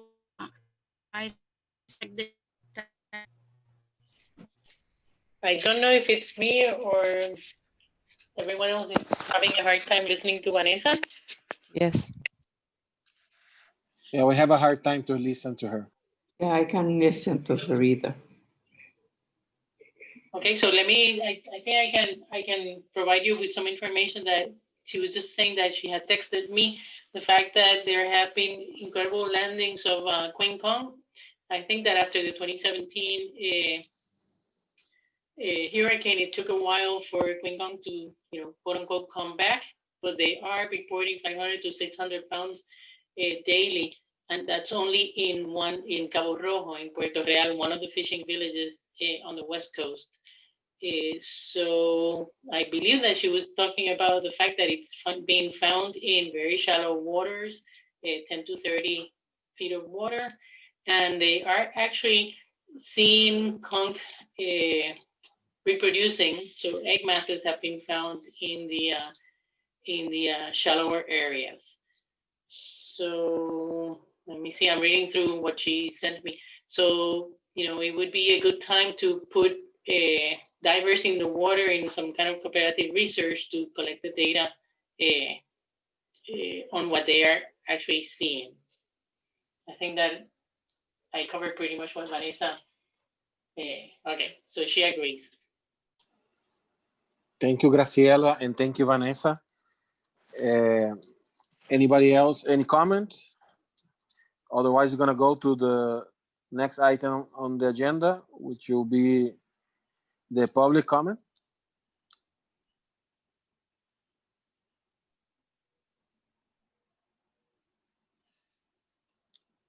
Okay, let's go for the public comment. I think we have Pauco that requests a time on the public comment. Pauco, are you there? Correcto, estoy aquí, Marco. Okay. ¿Me escuchan? Sí, escucho. One moment, Pauco. Graciela, do you have the letter that Pauco sent to put on the screen? See, let me see. I think that it's Liahai who's driving now. So here is the letter. Thank That you, one you Liahai. want to see, Pauco? ¿Esa es la que quieres ver? Correcto. Un poquito más grande. Sí, por la grande, Liahai, por favor.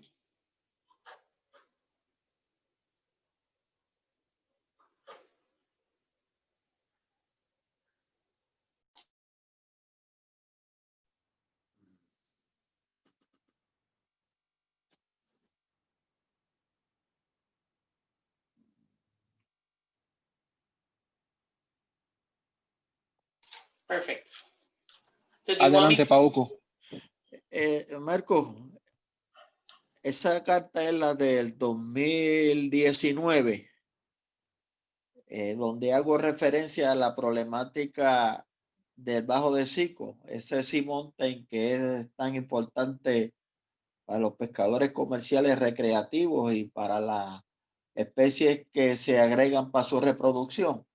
Surge nuevamente una inquietud que quiero traerlos a su consideración, pero para efectos de récord les habla Edwin Font, mejor conocido por Pauco, un pescador comercial del área oeste, dedicado a la pesca de los pargos de profundidad y la langosta. Les voy a presentar las razones que yo entiendo que se debe cambiar la reglamentación actual del bajo de Sico. Yo personalmente no soy muy partidario de darle lectura a lo que se escribe, porque quizás yo erróneamente desprendo que no se tiene dominio de lo que se está hablando, pero para yo no perder detalles y que conste perfectamente en récord, le voy a dar lectura al documento que yo entiendo que tienes en tu poder y que se titula Razones para cambiar la reglamentación de pesca en la parte federal del Bajo de Sico. Y las razones por las cuales yo considero que debe cambiarse son las siguientes. El 100% de los pescadores de pargos de profundidad en el área oeste de Puerto Rico pescan a profundidades mayores de 70 brazas, o sea, 125 metros. No pescan en el seco del Bajo de Sico. Cuando yo digo seco del Bajo de Sico, me refiero a la parte más llana del Bajo de Sico, que son de 50 brazas o menos. La pesca comercial de buceo es casi cero en el Bajo de Sico. Basta preguntar cuántas libras de langosta son desembarcadas producto de la pesca en el Bajo de Sico. El seco del Bajo es muy limitado y no es productivo de langosta. Las langostas son escasas y de gran tamaño, que no son fáciles para ser vendidas. El seco del Bajo es un área altamente peligrosa para el buceo comercial y recreativo por las fuentes corrientes durante todo el año y las grandes profundidades cercanas al borde del beril. Pregunto, ¿cuántos viajes de buceo recreativo se practican en el Bajo de Sico?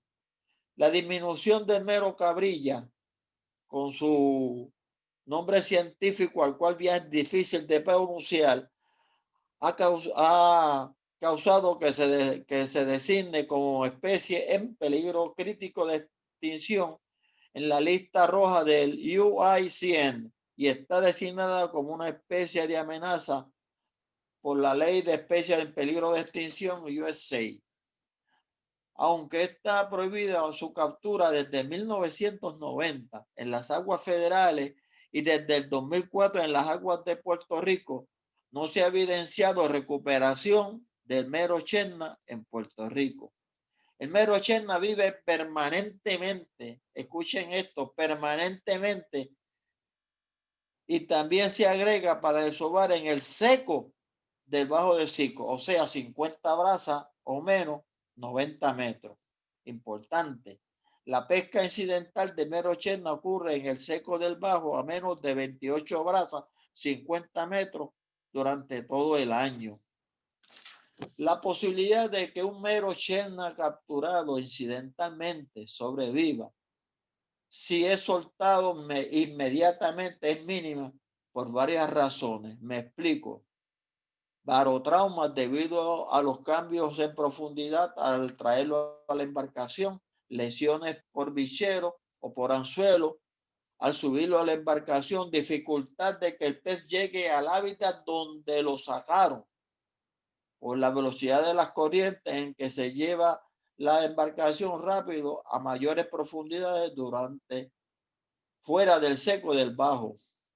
Sugerimos delimitar, o sea, reducir a un área de 1 milla náutica cuadrada alrededor del seco del Bajo, que quedaría completamente en aguas jurisdiccionales federales conocida como la zona económica exclusiva. El área de 1 milla náutica cuadrada con una reglamentación sencilla facilitaría el trabajo de los vigilantes y los patrulleros, los patrulleros marítimos, como el Cuerpo de Vigilantes del Departamento de Recursos Naturales y Ambientales, US Coast Guard, la NOAA, ULE.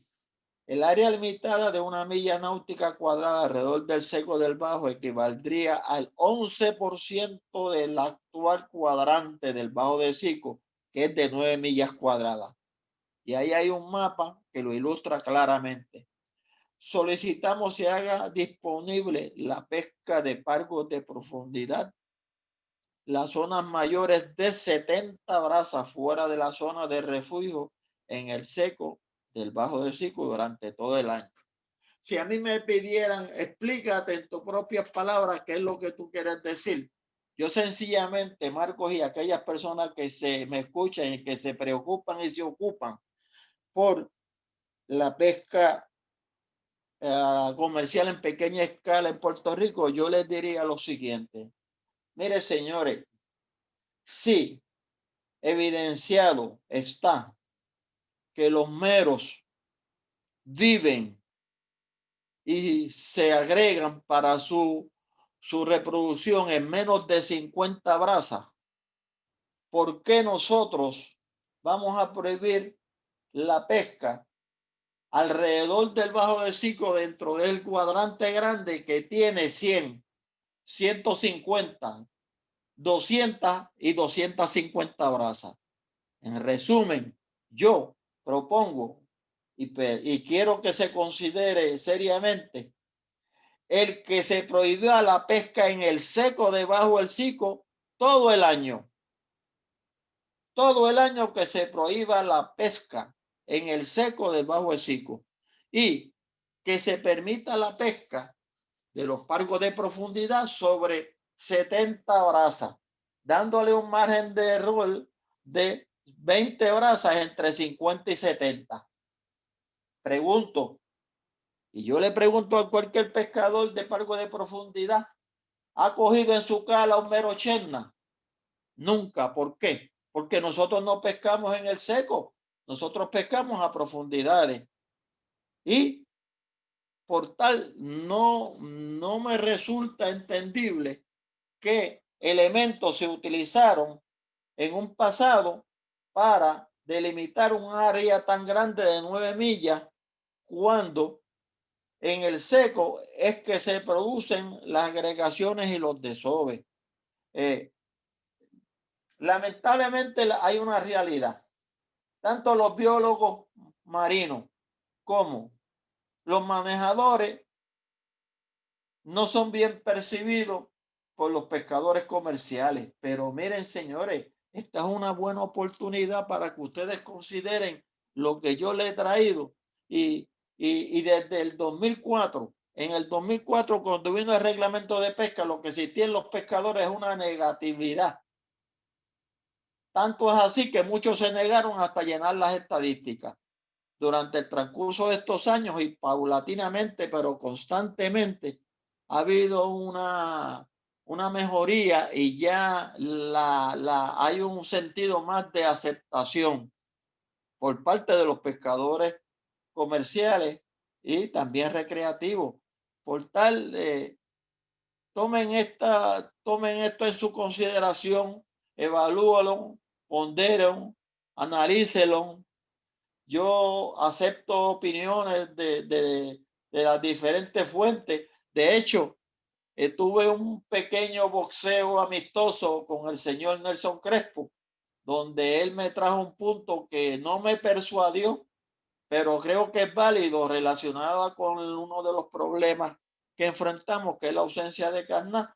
Pero yo no robo pensamientos, ni ideas, ni palabras, y que sea el mismo señor Nelson que lo exponga. Estoy abierto a todo tipo de manifestación, crítica y aportación en pro de mejorar la pesca en Puerto Rico. Marcos, no quiero terminar sin agradecerle a la señora María del Mar su presentación tanto en inglés como español, que fue sumamente clara, y por ayudar a resolver una problemática realmente que afecta a un sector pesquero bien grande. No sé ni qué adjetivo utilizar para señalar que desde 1980 los pescadores de cala estaban pescando ilegalmente en aguas federales y nadie sabía nada, ni las autoridades, ni los pescadores, nada. Y entonces inferencia mía, ¿qué tanto se preocupa por las entidades gubernamentales por incentivar la pesca en Puerto Rico? Le dejo eso como un signo de interrogación. No quiero cogerle más tiempo. Entiendo que deben haber reacciones. Y Marco, Y a todos los que me escuchan, Pauco Fon, enteramente a sus órdenes aquí en Rincón. Gracias, Marco. Gracias, Pauco. Para preguntas, tengo a Nelson Crespo. Buenas tardes. Mira, yo concuerdo casi en todo con Pauco, porque la verdad, pues, hemos hablado mucho sobre el bajo de Sico. Y también es bien preocupante, y lo hemos discutido, como dice Pauco, mira, allí la pesca de langosta, las langostas que hay son pocas y son grandes, que en cuanto a valor comercial, en realidad no es la mejor. Las fuertes corrientes son un riesgo bien grande para los buzos y eso lo sabe todo el mundo. Pero yo entiendo que la columna de agua debe permanecer abierta, porque precisamente en ese seco es donde más, es un área donde más petos se cogen las carnadas, se cogen los rainbow runners, pero tienen que haber pero de ser así, tienen que haber unas regulaciones específicas. Los botes no pueden estar detenidos, tienen que estar troleando todo el tiempo. Se debe considerar la prohibición de jiggings y especialmente los freedivers. Los freedivers, hay los buenos y hay los no tan buenos. Y de verdad se sabe que este conocimiento que hay mucho abuso que le tira a todo lo que se mueve, aunque hay otros que protegen las pesquerías. Y para evitar eso es un área riesgosa para el buceo y yo creo que debería limitarse también. Pero de verdad, en todo lo demás yo concuerdo con Pauco y creo que sería de gran ayuda para la comunidad pesquera. Y también antes se reclamaba que el bajo de Sico era un área para idónea para la pesca de colirrubia, pero la realidad es que yo no recuerdo en los últimos años pescadores desarrollando esa pesquería en el bajo de Sico.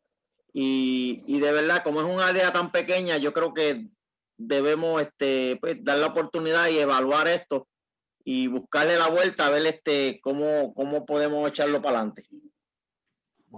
Gracias, Nelson. Yo he permitido que hablaran y no hemos excedido del tiempo. Yo creo que es muy importante la presentación y el input, ¿verdad? La carta de Pauco está en récord. Le pido a María del Mar que la lea y que demos curso al pedido de Pauco, de evaluar eso con detenimiento. Miguel, ¿tiene algún comentario? Antes de...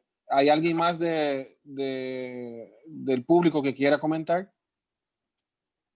Marcos, Vanessa Ramirez, just for records, I am also suggesting that give the importance to Pauco's letter and continue with this in the next meeting, taking the necessary things or checking out those letters. Since 2019, he sent those, so I think he deserves that we check on that. Thanks. Gracias, Vanessa. ¿Algún comentario breve antes de terminar con la discusión? María del Mar. Hi, this is Maria Lopez. I want to thank Pauco for his presentation and his comments. We're very happy to assist you and Nelson. So we have the information that you provided. We have the letters, both in Spanish and in English, and the information that you have previously presented. And at this time, if it's the council would like to request staff to look into this action in some way, I'm sorry, they can definitely, request that from the staff, and we will be happy to do that. Thanks. This is what I'm hearing from the representatives of Puerto Rico, where Bajo de Sico is.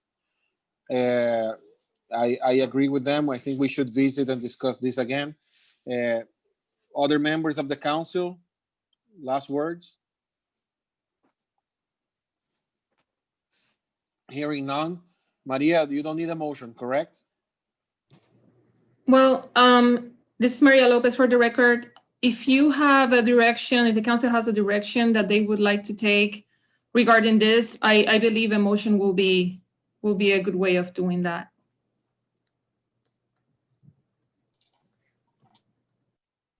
Can we use the Pauco request and explore other alternatives for the place to create the document? Of course. Miguel? Yeah, I'm in the other meeting too, 1 year for one and the other. But you need to decide really what you want to do. This meeting is not the place to do anything. Probably what we should do is to allow the staff, Graciela and Maria, to put this in a perspective, to order this. And then for the next meeting in April, come with some ideas of what can be done. Because the majority of the things that he's doing, Puerto Rico have to say something. Puerto Rico have to work on it. And I have a message from Puerto Rico that Mari has a problem with connections, but she knows through Wilson what we wanted to do, which is ask her for compatible regulation negotiations or meetings, and they will start that in next year. But Wilson is going to talk to her, and probably tomorrow morning she will say something to that point.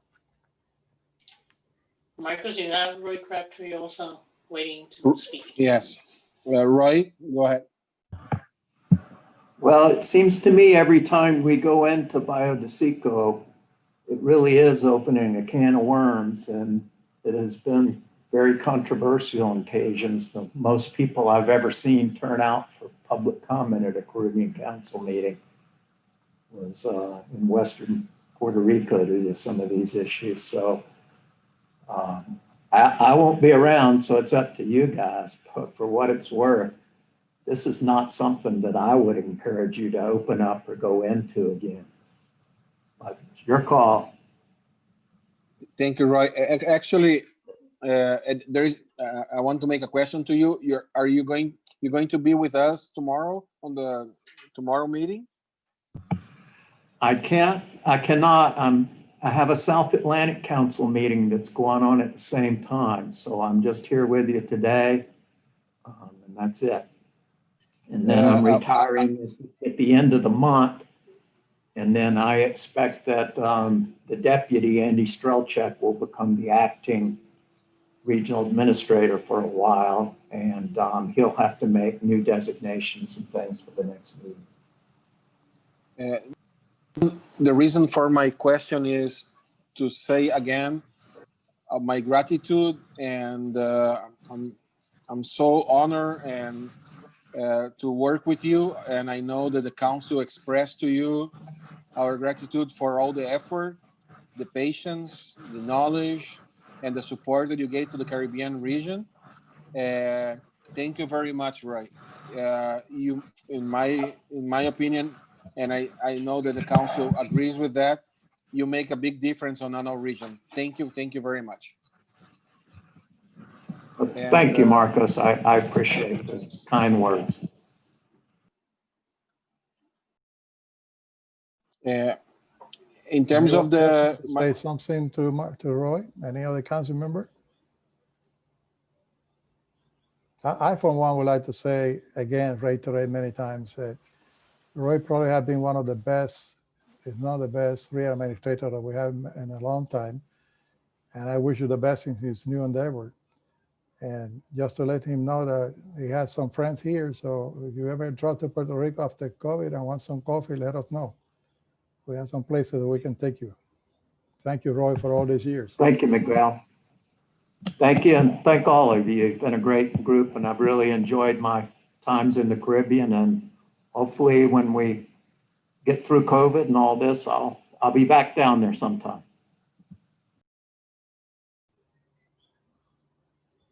We have Nicole Angelique also send a message to you, Roy, on the chat. Thank you for your support and help, Roy. And I'm sorry to interrupt the discussion before, but this is important to recognize all the help and the support that Roy gave to our region. Maria del Mar, like Miguel says, we're going to let the staff work with this letter and with the possibility for maybe for a presentation on the next meeting to follow up on the Biodesico thing, and then we decide what to do. Yep, noted. Sounds good. Okay, thank you very much. Any Mr. other? Chair, yes, Graciela here. I would encourage everyone to go to our website and look under library to the technical reports on what's being found at Bajo de Seco. So it's not only the shallower part of Bajo de Seco, but it's also the mesophotic reefs, and it's also the deeper water around Bajo de Seco. So I will encourage everyone to go look at that and look at the AUV work and the ROV work that's been done in the area, so that you see, what other resources you are protecting and you have been protecting in and around Bajo de Seco. Okay, thank you. Thank you, Graciela. We all need to read again and make sure that we have the best information to follow up on this issue, because Bajo de Seco is very important to everybody. It's conflictive, but it's important. But we need to discuss a little more. And there is anybody else from the public? Marco, Wilson here. Wilson? Yes. For the record, I just want to say that to excuse like Miguel said, she had connection problem, and I addressed the matter that you asked for feedback for her, and maybe tomorrow she will have an answer for Miguel, for you, for the council. Okay, thank you very much. And hearing that we don't have anybody else from the public, I'm ready to adjourn the meeting. Thank you for everybody. I think was a little longer than expected. Thank you for your patience. But we had the opportunity to hear from the fishermen. I'm sorry about the problems in the translation. And if there is any misinformation, any help needed, we are available to help. Thank you. The meeting is adjourned. Bye, Roy. Thank you.